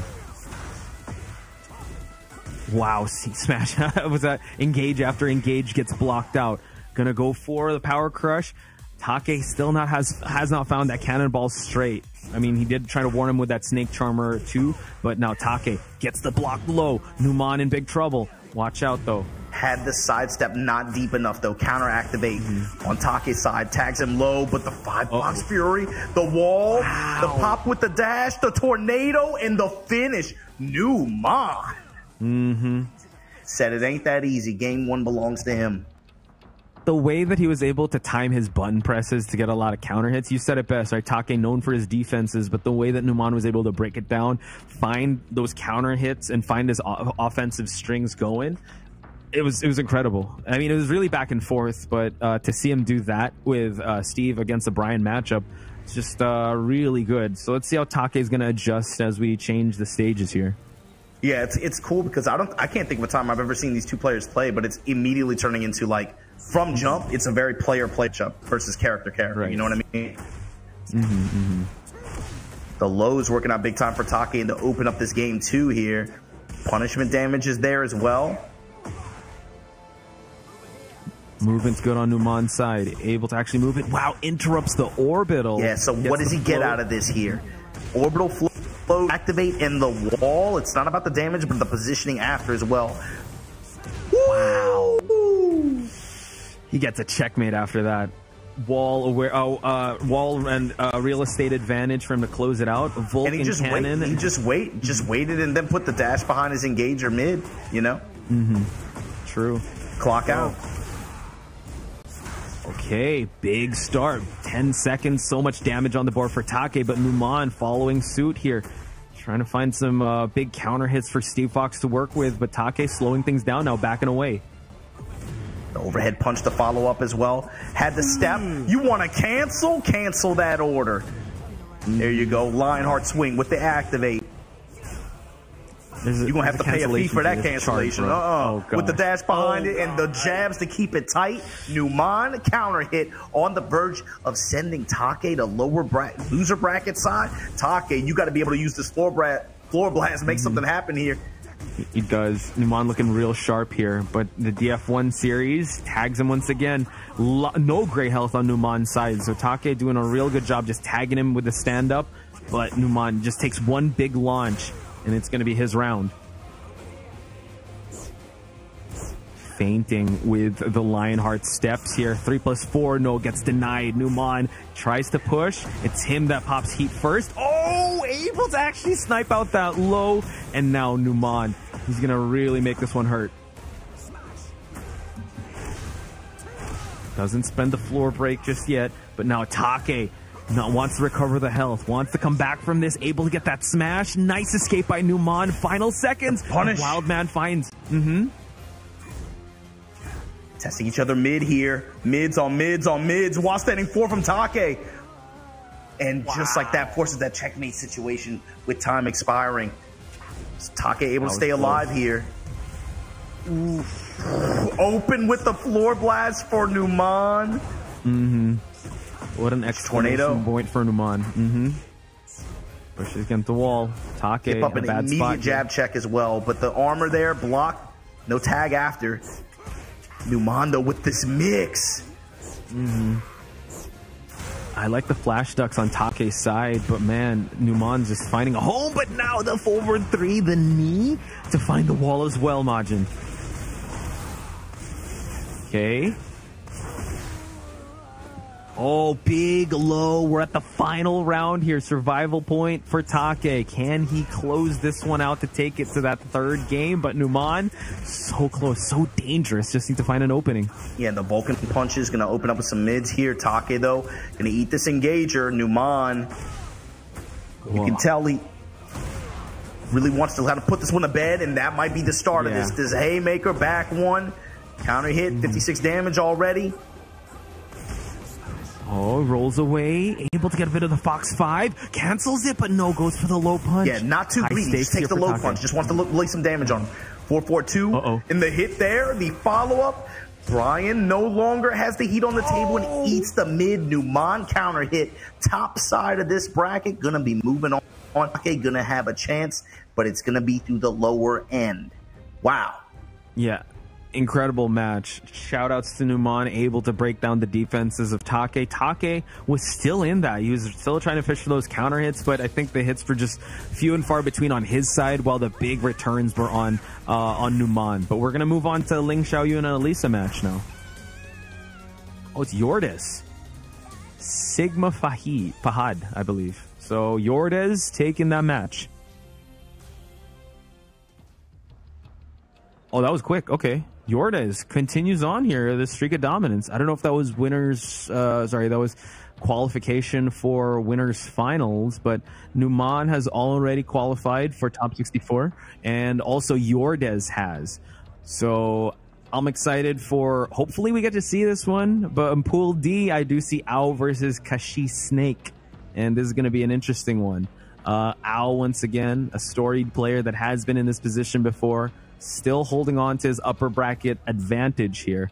We do see that Tetsu, unfortunately, we weren't able to see him, but he did qualify already, beating 5.0 Fury 2-0 in Pool D6. Hey, let's go, Tetsu. Big Tetsu. Yeah, let's go. Oh, so, Majin, you talked about the Sam brother potentially going up against Daniel Motto, right? The Sam brother. Yeah, unfortunately, Sam brother made it to winners finals, but Daniel Motto was sent down to the lower bracket by Slayer. Yo, Slayer with a big upset. Daniel Motto and losers, that changes things.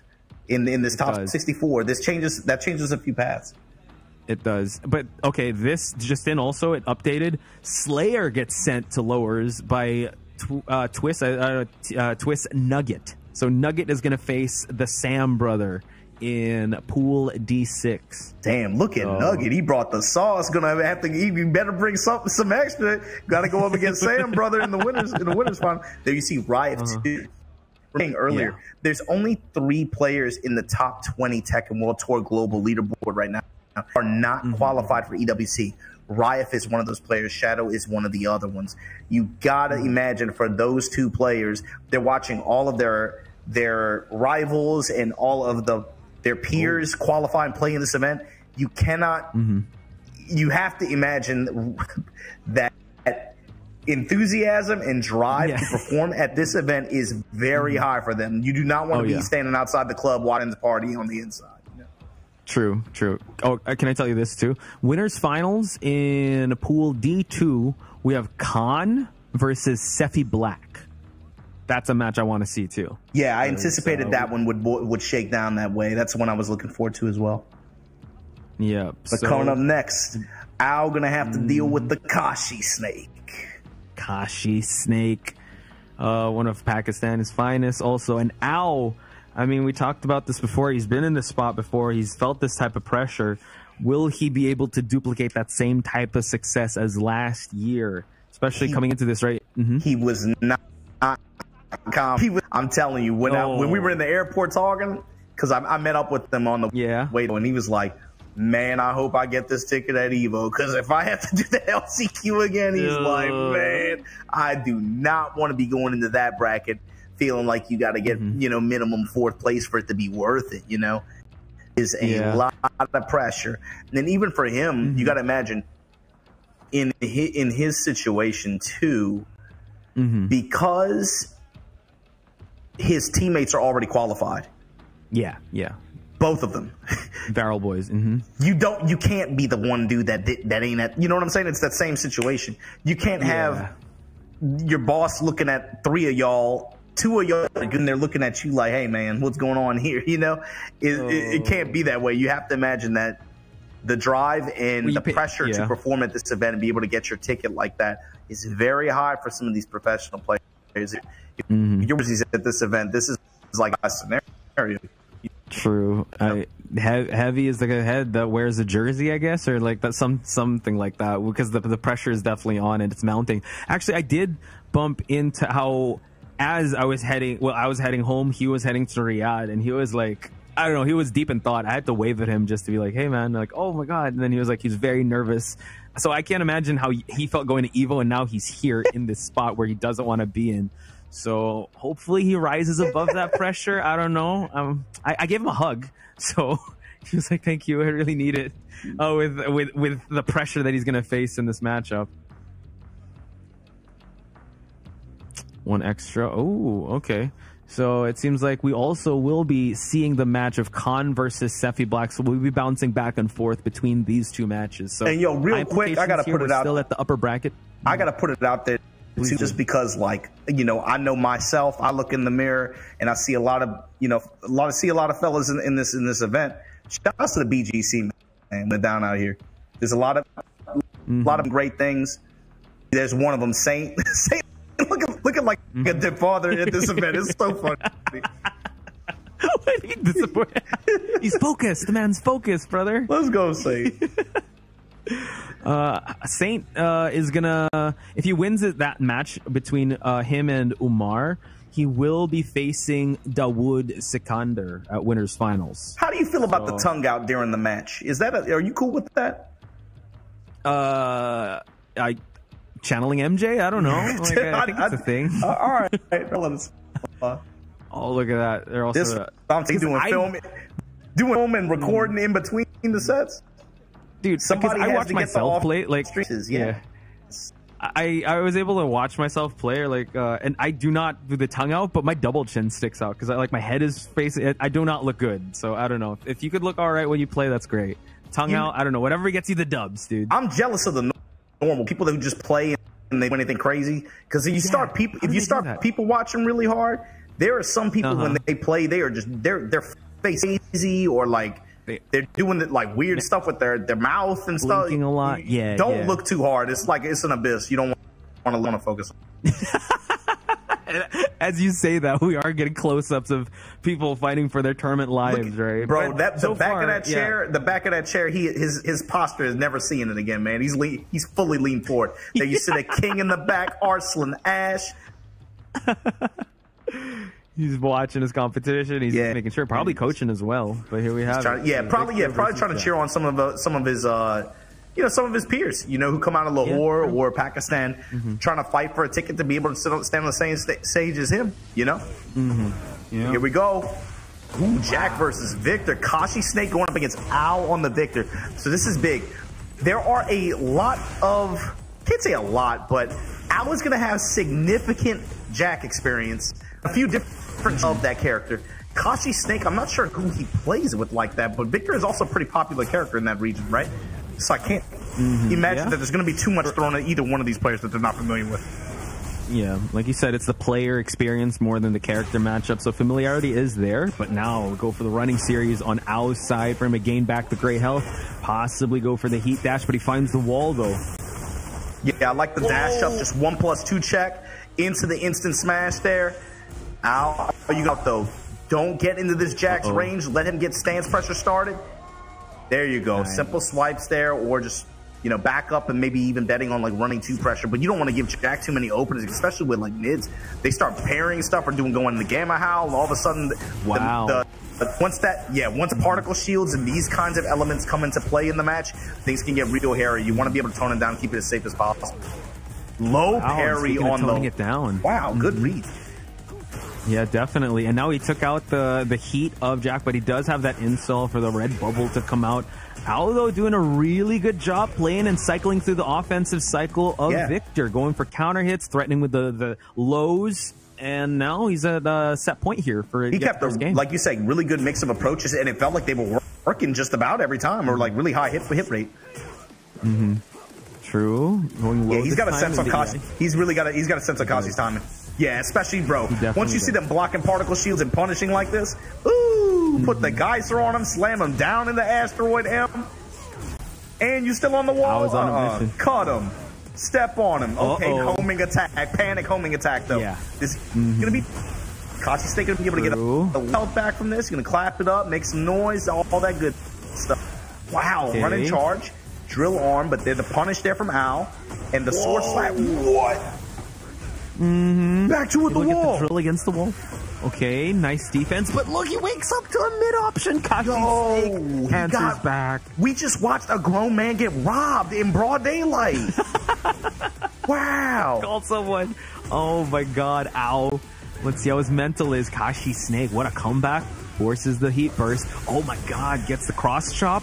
Now gets the break as well. Ow, oh my goodness. Particle shield with the dash. He's had good calls on these lows, and it's not about the damage, but it's about the momentum and its opportunity. Being able to put Kashi Snake back on the wall like this, close in on his terms. Al gonna back up just to advance low. Wow. Cut him up on the wall once again. Similar story to that last round. EMP pulls punch. Oh, big lows. Final sequence, guard break. Whoa. Okay, and now Kashi Snake finding his way back. Again, I'd say another comeback on the 4th round. Now we're at the final round here. Ow. Looking real good at the start, but Kashi Snake is being really tough. You have to really work for the offense here. Nice escape. No escape, my bad. Kashi Snake now finding the offense. Kashi Snake's a gambler, but so is Al is the thing, man. You gotta wait and see how this really plays out to the very end. Activate, counter activate the particle shield, able to break the glass here. Bad combo sequencing, but full crouch mix on Kashi Snake's side. Al with the gunshots, Al with the sword slide, cutting the ankles. Guard break option again. Now we wait out the heat. Running. Oh no, the stop sign from the stop. Last sequence, backswing blow. Ow. Tries to cut him up, but no. Kashi Snake with the sweet chin to close it out. Wow. And that was 3 straight by Kashi Snake. Al was doing really well, rotating around, but he was really getting a lot out of those gamma bubbles and just really making sure that he gets really good blocks from to get those punishes. So, man, I guess he got the download onto Al. Download, but also like he placed the bets and he was right. You know, like how many guard break sequences did we see when Jack was in heat? It felt like at least 3, you know, and you know, maybe that's a timing or an understanding. Like Al's afraid to block to crouch, you know. Back to Flash, getting baited out, goes for the mid check option, and Kashi Snake counted up 4 rounds straight up against Al. Al, this is big momentum. This time the counter hit sweep opener for Al. Gonna likely get the wall. How's he gonna play it from here? Step in low. Power crush. Gets touched here, and again, the roll reversal at the wall here. Full crouch mix, able to beat the armor activation from the heat burst.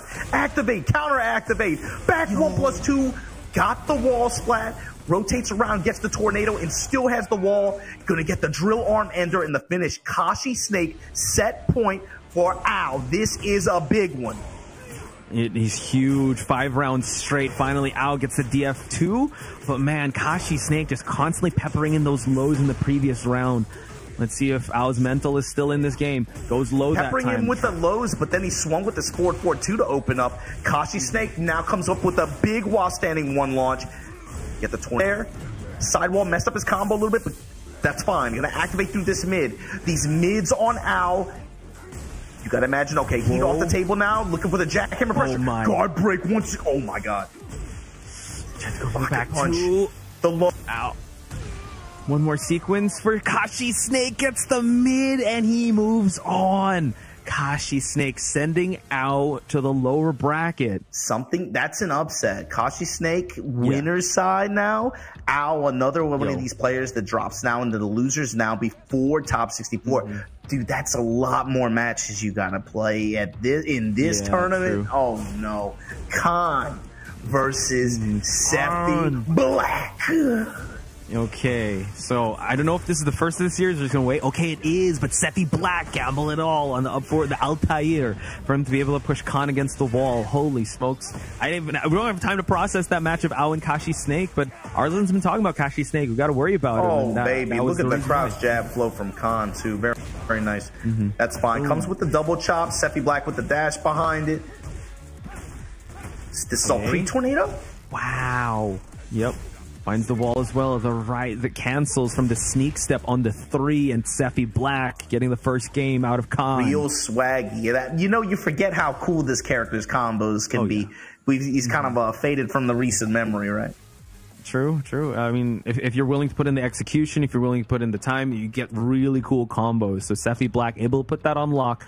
We're getting a character select on Khan's side. He used Feng a lot in Evo. So I wasn't able to see his secondary character. I don't know if it's Jack. He did also mess around with the Leroy for a little bit last year, but not sure who he's going to go with now.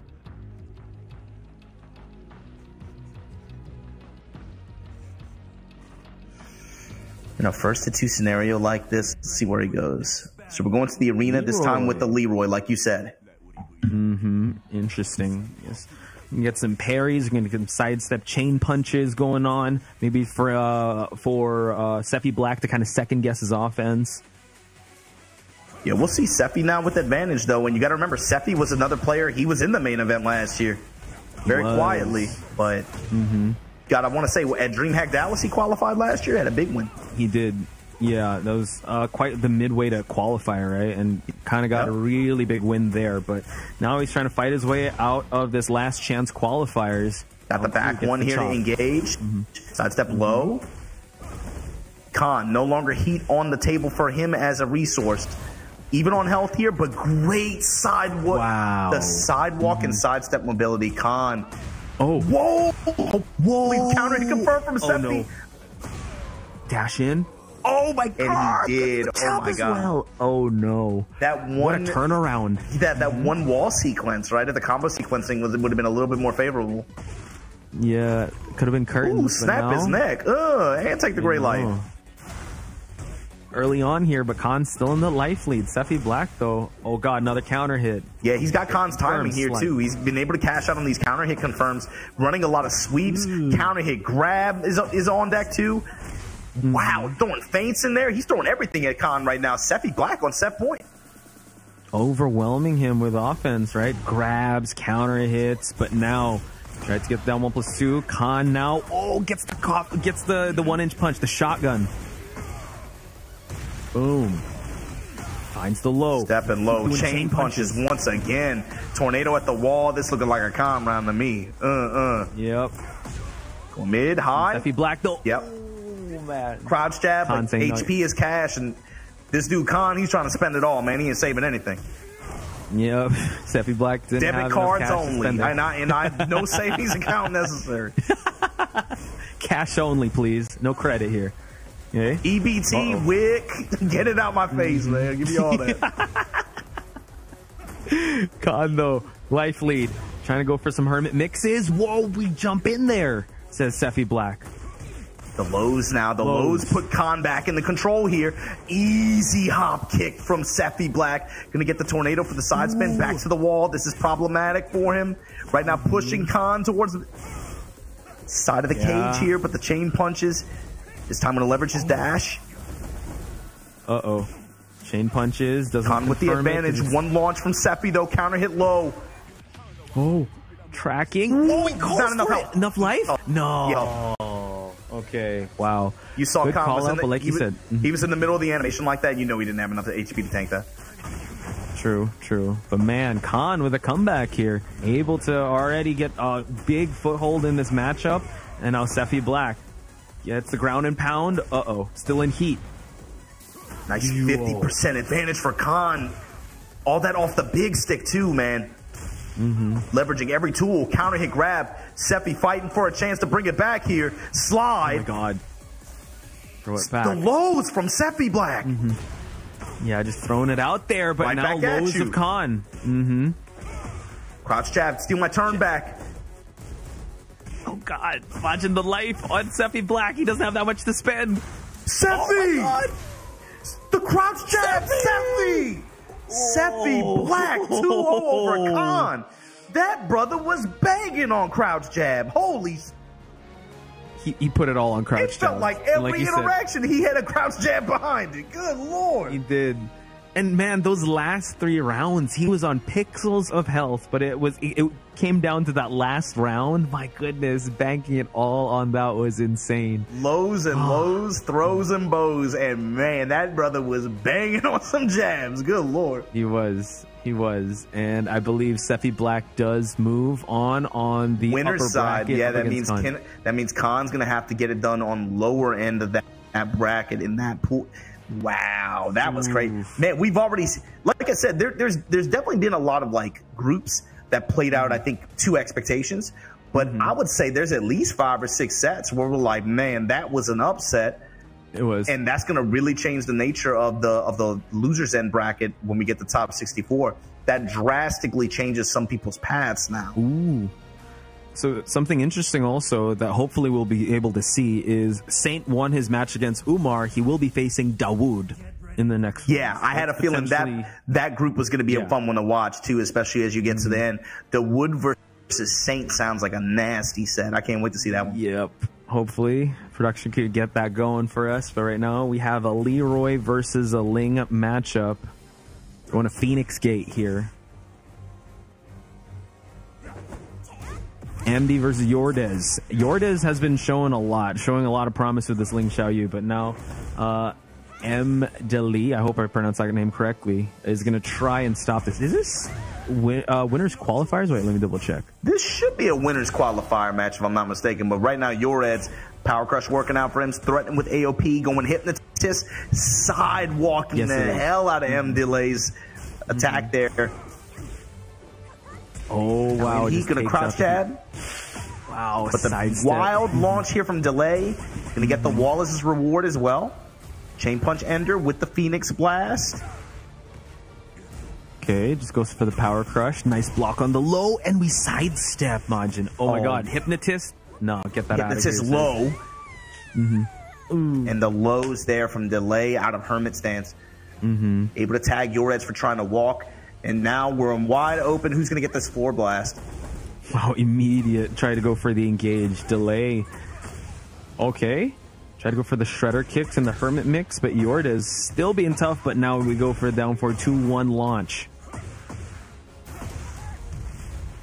Woo! Boom. With the spike.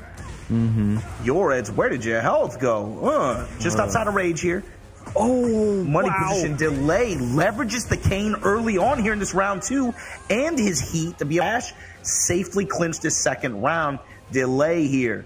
Final round for game 1 here. Delay right now. 2 rounds straight over Yordez. Yeah, we 1+2 saw to get his launch clearance. True. We did see how Yordez was able to play with the timing, but Delay getting a lot of value off that cane for him to get that second round. But now back is potentially against the wall here. Oh, walks into the shotgun punch by Delay. You called it earlier in the first round too. He's gone to shotgun in some of these situations, and that it's been consistent. Like he finds the timing when Yordez wants to, of course, just gets the mid counter hit launch there and is able to turn. Happened in the first round as well. Let's see how this one works out. Hypnotist this time goes with. So before he was showing the low option a couple times, if I'm not mistaken. This time able to mix it up here. Yordez right now throwing everything at him. Back turn mix. Wow. No heat. Final seconds. Does have rage. Delay. Oh, gets punished there. Back bot punish seconds. And just let the timer work for you at this point. Yeah, back up. He did not press. All good, says Yordez. Gets the third round. He had way too much HP to press into that. Yeah, just chill. He did. Okay.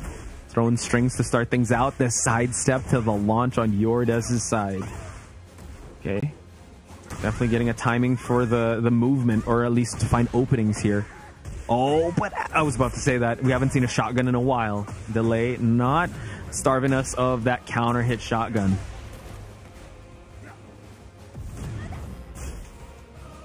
Okay, activate both. Both of them in heat right now. Goes low Hermit. Chain punches. Dashes in. Yordez still has to make usage of the heat. No, it's just going to burn out here.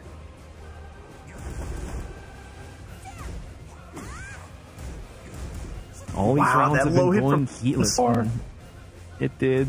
And Yordez now, he's the one that kind of has to come back from this. He's switching, but it's like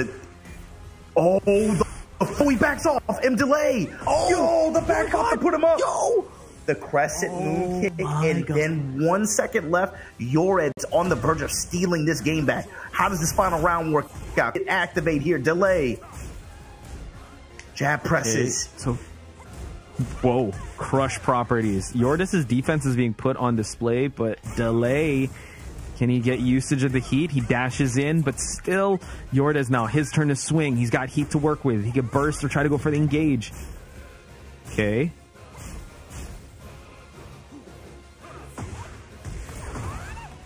Good whip punish.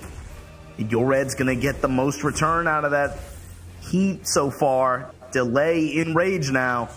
Yordez with a healthy lead. Rage art on reaction. Wow.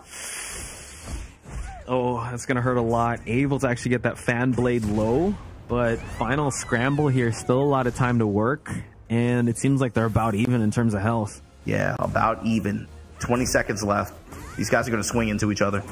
Low touch from Yoreds, and then the shooting star kick. Wow. Stealing that game. Yoreds up 1.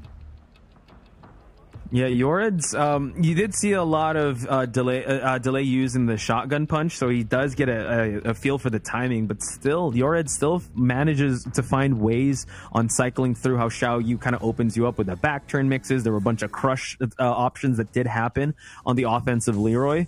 So still quite an evenly matched up game we're seeing here between the two. Wow, crouch jab, and you saw Yoreds threatening with AOP. Immediate reaction, low parry, and just like that. Back to the wall against Leroy, but never mind. Run off the wall, tag back turn. Now you got to deal with the Leroy in heat. The low out of Hermit stance, double lift kicks, chain punches, and we dip out. So far, heat usage on Leroy's side, he's usually been going to just some of the engagers right off the bat and just forcing a dash mix up.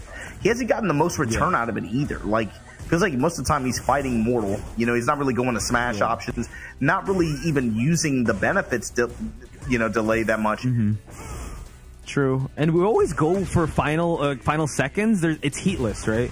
Same with I would say on delay side, the most he gets out of it is just the gray health when he uses the chain punches. But yeah, just keeps it safe. Yordes, though, on the other hand, kind of the same thing. Kind of just spends it right away just to try to open up the offense, but not much out of it. But now delay. Going for the chain punches, low. Yordes still trying to thread the needle here.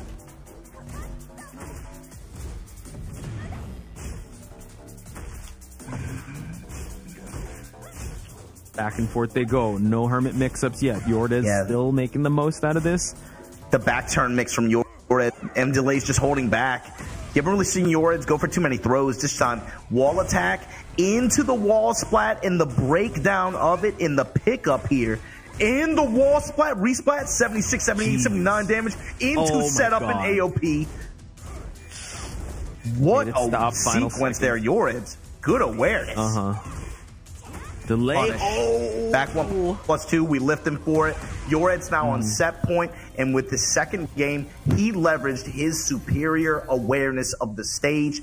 This is like some of those were calculated from that wall jump attempt, and you saw him able to get the wall break and then get into another splat. He's done that before. Yeah, it just seemed like second nature with that last sequence, right? And definitely reaping the rewards. But delay, try to get back into this. And now that you see the patience, he's just sidewalking left. Getting whip punishes. He's down on health right now, but so far he's made the better plays here. Back turn hitting now. Right now, delay, you are in trouble. Heat activated. This little girl is going crazy on you. Oh my god. Even though the camera switch, we're still looking for the finish, and Yordes 3 rounds straight. What did I say? He was ramping up. Watch, spend that cash. Yordes has nothing in his bank account right now. No credit, no savings. He's just living on a debit card, spending it, just spending what he makes. If you got HP, that is a resource. Spend that cash. Gotta spend it, guys. Again, checkmate. Don't take any financial advice from me, but when it comes to Tekken and when it comes to that type of play, you gotta take that risk. You gotta spend it all and leave it all on the line. I'd say heat usage in that game alone, like they really made sure to use it, but Yordes just, the better exchanges, even though he was getting information by just chipping away at the life, he was making the better plays, and ultimately that stacked up for him to get the three wins. I wouldn't even say like Yordes had crazy heat usage himself. It just felt like they wasn't getting anything out of it. He was just like throwing it away every time. Just, I'll just take my heat dash 50-50. When wasn't even really playing with it. It would be immediate too in a lot of these situations. But you see Federer back there. See a lot of these guys checking in for this Pool D action. And as we make our way through these brackets like this, we're kind of nearing the end. I think we're almost our top 64 here, but we're kind of just getting to the tail end of these Pool Ds. Yeah. You see a lot of the players at this event, like we said, we've been saying, this is a huge opportunity for especially local Pakistani and local Saudi Arabian community players to be able to try to get their hands in on this event. And you've seen a lot of them take this opportunity and this chance, and they take it very seriously. You can see the way they pull up with the way some of them are playing. We just saw Kashi Snake put out in the losers bracket before top 64, and that was a player who qualified from this same event last year. Now you got the big dog Saint stepping up against Woodstar. Both of these guys were just at Evo. They were. So, I mean, I hope we get to see that match. I don't know if they're playing in that stage. You see everyone's watching. I see Dion Gray. I see Kokomo's watching that as well. And this is also Daniel Motto versus Nugget that's happening at the losers finals of this. Yeah, it's Nugget. Apparently Twisted Minds. He better bring that sauce against Daniel Motto in the lower side. But he would Secondar and Saint. I wonder if they're connected to a stream setup. There's Joka. You see Joka, Tetsu, a few other players. Who won this one? Yo, they clapping it up. Yeah. Daniel does not look happy. Uh-oh. Oh, man. Is he out? Oh, yeah, definitely. Daniel Motto must be out of this tournament. That's wild. So that was, Nugget versus Daniel Motto, losers finals. Kokoma, look natural. Don't look at the camera. What was that nasty blink after, too? I didn't like that. I'm not sure. He was this dude looking mad happy. I think he might have beat Daniel, bro. Just reading the body language. Yeah, true.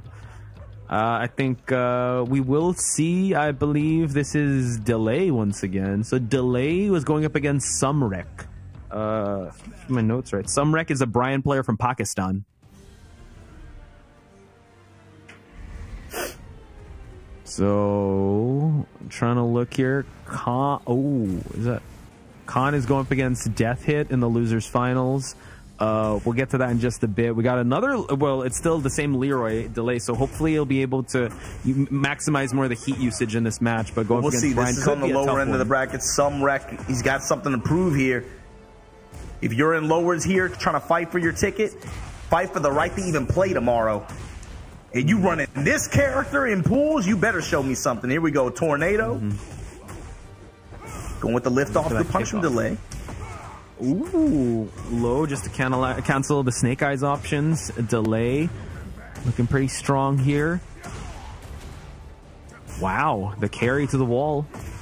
Oh, he guarded low. He shuffled his hands and immediately came over TJU. Just raw jet upper. Yeah. Yeah, Sumrek, great round here. Great scrambles, great sequences on his side.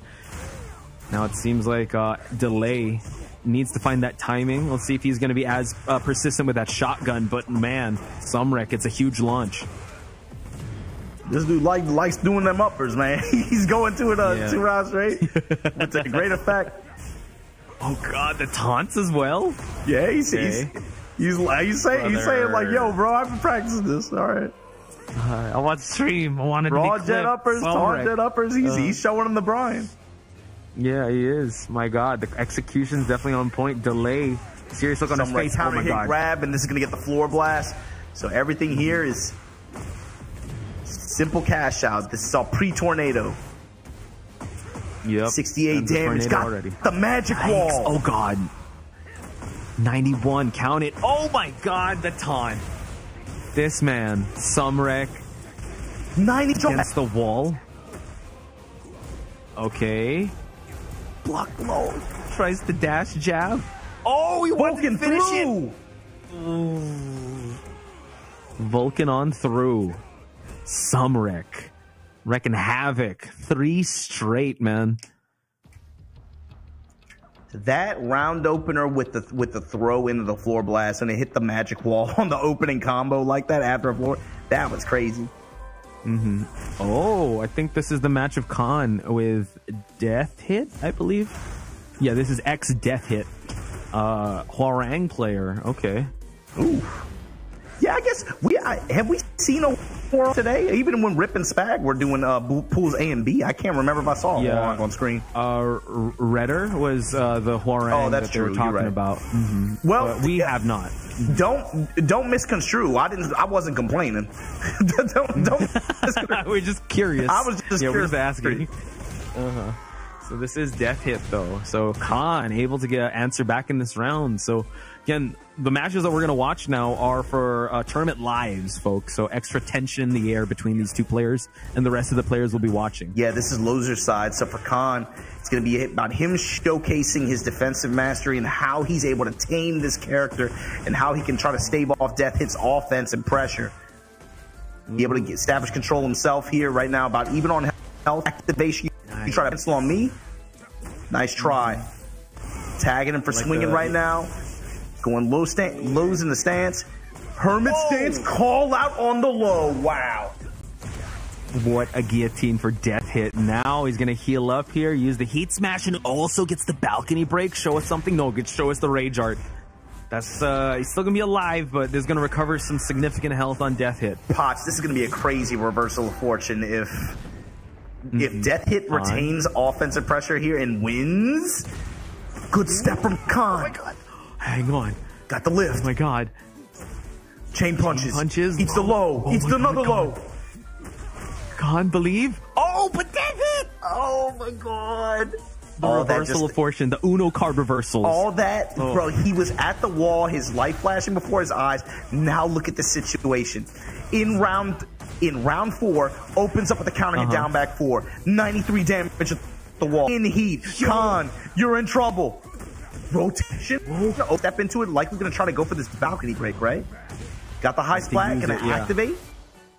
Got the break. Able to get it as well. He's in rage as well. This is adding up quick.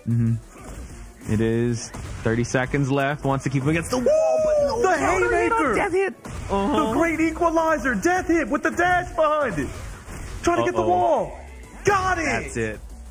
Man, it was looking like a con round, but death hit crawling out of that comeback. I'm saying even the round previous, you got to remember, Khan had wall advantage in pressure to finish the round, and then he just bets it all on a guillotine on Hermit stance. He's right, cashes out big time, and then he steals 2 rounds, right? Just like that.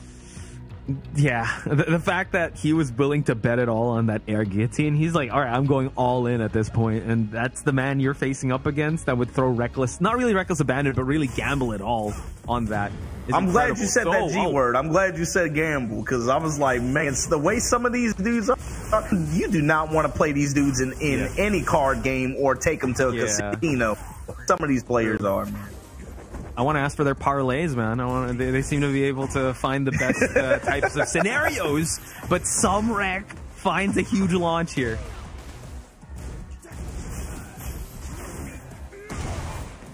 Delay, wow, and he's going to recover. Okay, he's actually going to take this one, so Delay takes it to a third game between some rec, but all the way till final game, so really going back and forth between this. I feel like we're going to switch back to Khan and a death hit. I wonder what are the...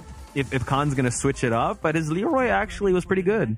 Oh no, isn't that cool how we tapped in for this set, we tapped out, watched 2 people get just blown up, and then we tap back in and they're all right, go ahead. I like how it comes back around. It does. So which one are we gonna watch? Okay, we're back here at Delay versus Sumrek. Yeah, it feels like it's getting late for them too. Probably trying to like hurry the loser side. I think up a little bit more. Right now, Sumrek with the advantage here on the Seine River. Delay back to the wall here, going to eat the bloody war into the smash pressure. Oh baby, Sumrek with the execution, finishing it up. My God, dominant round. He's on fire, man. Viking funerals at the wall, bruh. And the fact that it's getting late, no, we still got my execution. Occupational hazard of using taunt jet uppers, no, we still go for it. We still try to go for the delays. And now the delays coming in. Oh, chain punches. Trying to maximize. Oh, but man, he's going for the Vulcan Cannon. Oh, Neo Grim Reaper. Super hatchet into heat smash. Ugh. Oh, the good walk from Delay. Good walk. Showing orbital on orbital. I got it better. Sumrek now. Life deficit. Delays trying to get back his life. Oh. Power crush to close out the second round. Down back 3. No, we activate on Delay side. Let's see if he's going to maximize the heat usage here. Gonna try to get as much heat chip damage as possible. Low counter hit, dash on in. Lay here with good positioning. Tremor punches and the wall pressure still there for Delay. Stepping into the left, into a 4-3 counter hit. Oh man. When he brings them knees up, activate. Oh, thank God for delay. Can find the wall. Jab and smash just for the extra push here. Mm-hmm. Oh, brilliant Incinerator usage. Mm-hmm. Jab pressure. Hermit next up. No, forward 3. Sumrek now. Set point.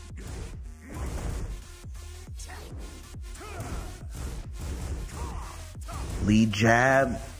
Going with the strings here. What a duck. What a response. You see the supply. Snake eyes. Got the wall. Defense. No. Kane usage on delay. No, you were right. That is okay. That's a defensive Kane. Defense. Defensive Kane. Yes, exactly. So delay. Able to actually get so much damage out of that Kane launch. And now goes for the wall splat here. Goes for dash. You know, he has not used a heat smash on Leroy yet. We haven't seen him use it yet. But I am glad he's opening up a little bit more and trying to use more of the heat timer and heat buffed effects. Because before, he was just throwing it away on dash 50-50. Yeah, that's about it. Immediate dash 50-50 each time. There you go. Activate Sumrek, going to get the wall clearance here. Likely no. Just kind of pushes. Okay. Oh, the step, and able to get the launch as well. Delay, gaining back the life here. Yeah, he's getting a lot of health back on this combo. Wow. Stepping to the right, holding pressure here, holding Hermit. Cannonball straight. Able to Sumrek a little bit of real estate here. Back one, into the grab, instant break from delay. Hey. Lead jab left. Oh, tried to go for the orbital. Now we see delay. Oh, getting hit with a huge low. Final seconds. Look at time. Trying to even out the light. Potch, look at time. Time. Final seconds. Delay's trying to run away with it. Oh, trying to block low. Unable to get it. That was so hype. Delay getting the game.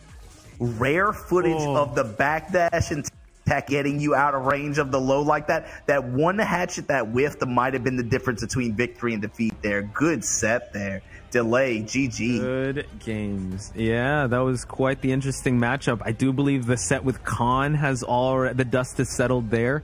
Trying to find out who has been the victor in that one, but it seems like we've already settled all our matches. So, man, what a final set there. Yeah, you see Luffy in the back too. I believe we'll see him tomorrow for the top 64.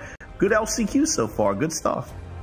Yeah, and considering tomorrow is the top 64 already, all the players are kind of packing up shop here, so hopefully you guys have enjoyed. We still don't know the results of Saint and his matchup against Abdulaziz in that matchup, so hopefully we get a bit of an update when it comes to the brackets.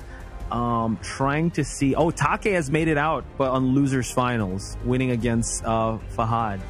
What else? Al has made it out.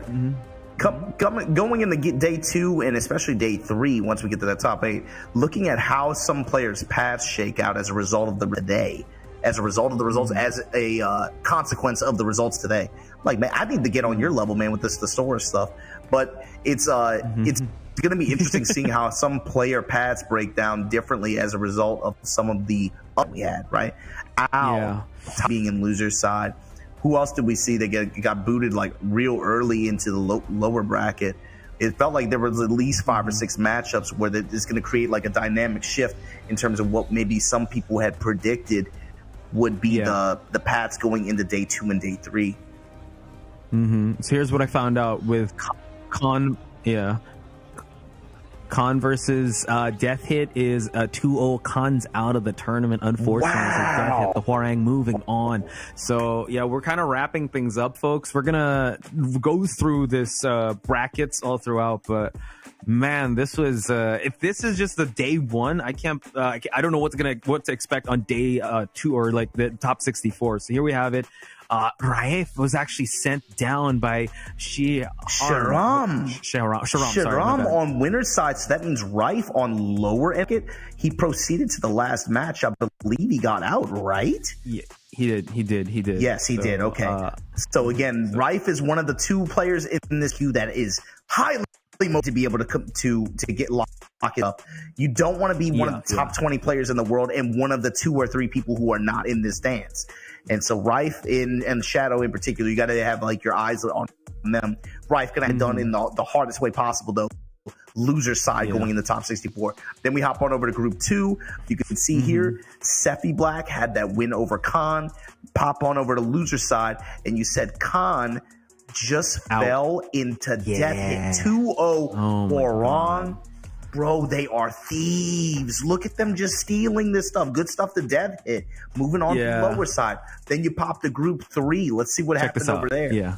Oh, man. I'm excited to see this. Next group, we got Dawood making it that far. It's that winning against Saint. 2-1 over Saint.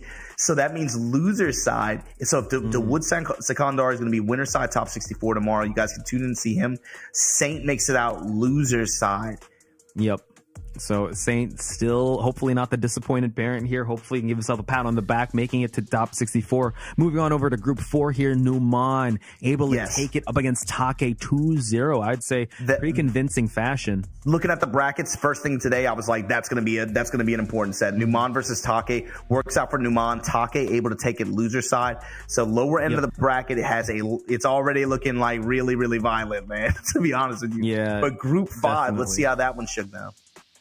Yeah, so this was the group where I had Kashi Snake versus Ao in Group 5. Yeah, Ao. So graphic change. There we go. Kashi Snake making it like out. you said, winner side. That's an upset. That's like I said, for Ao was the only player not from this region to get his ticket through the LCQ last year. This year, gonna have to do it through top 64, loser side, top 64. Wow. Kashi Snake, GG. Brother, yeah, Kashi Snake doing an amazing job with that Jack. I think it's a victor match, but I'll still have that one life to run this bracket through. So hopefully he'll have a good performance tomorrow. But let's move on over to the next group, because this was the group that we didn't see much of. But I'm excited to see him tomorrow. Tetsu making out real strong in his group matchup here. I think Tetsu likes this though, man. I think Tetsu likes being like unseen, kind of just quietly sneaking into the bracket on winner side like that, you know?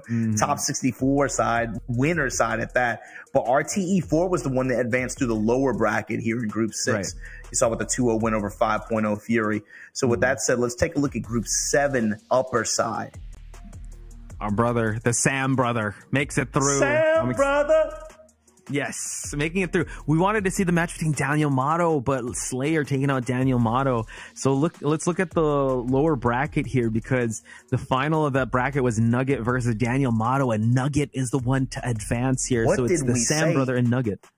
Nugget gave Daniel that Szechuan sauce, boy. Like Nugget making it out on loser side, top 64. Shout out to Rick and Morty. Let's go. Group 8. Let's see what happens.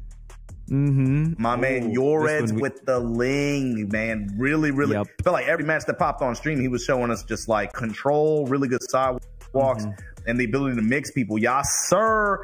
Gave him that good set earlier on, but ever since then, Yoreds, it's been all Yoreds. So he got on top 64 winner side, lower end of this bracket. Delay making it out again, having a great set with Yoreds, but going against Sumrek, Delay was able to actually not play into the counter hit timing of Brian, able to get it with the Leroy, and he moves on, folks. So wrapping up that group pool D. My goodness, Majin, that was an intense one at that. Yeah, big ups to Spag and Rip. We're happy to have them talking us through half of this LCQ bracket that we started with today. Been good to. It's nostalgic for me. You know, it reminds me of the ICFC days when I got you on my monitor. You know, I love you, baby. Thanks for hanging out with me and watching some of these pools matches. If you guys enjoyed the Tekken action here at the LCQ for EWC, don't forget, we're going to give it to you tomorrow. Top 64, we're going to be running the top 8. And the day after that, that's where we'll find who is going to take home the lion's share of that $50,000 prize pool, but also the coveted EWC tickets that are going to be awarded to the top 4 placers. Who's going to make it to the big dance next week? That's what all these players are fighting for. And hopefully you guys are going to see something pretty cool happen in the next day or two. But with that said, I had a good time. Hope you did too, Podge. Hope everybody watching at home did. Thanks to the production team. And thanks to the players. Thanks for playing. Oh. There you go. I didn't mean to. You Podge, my bad.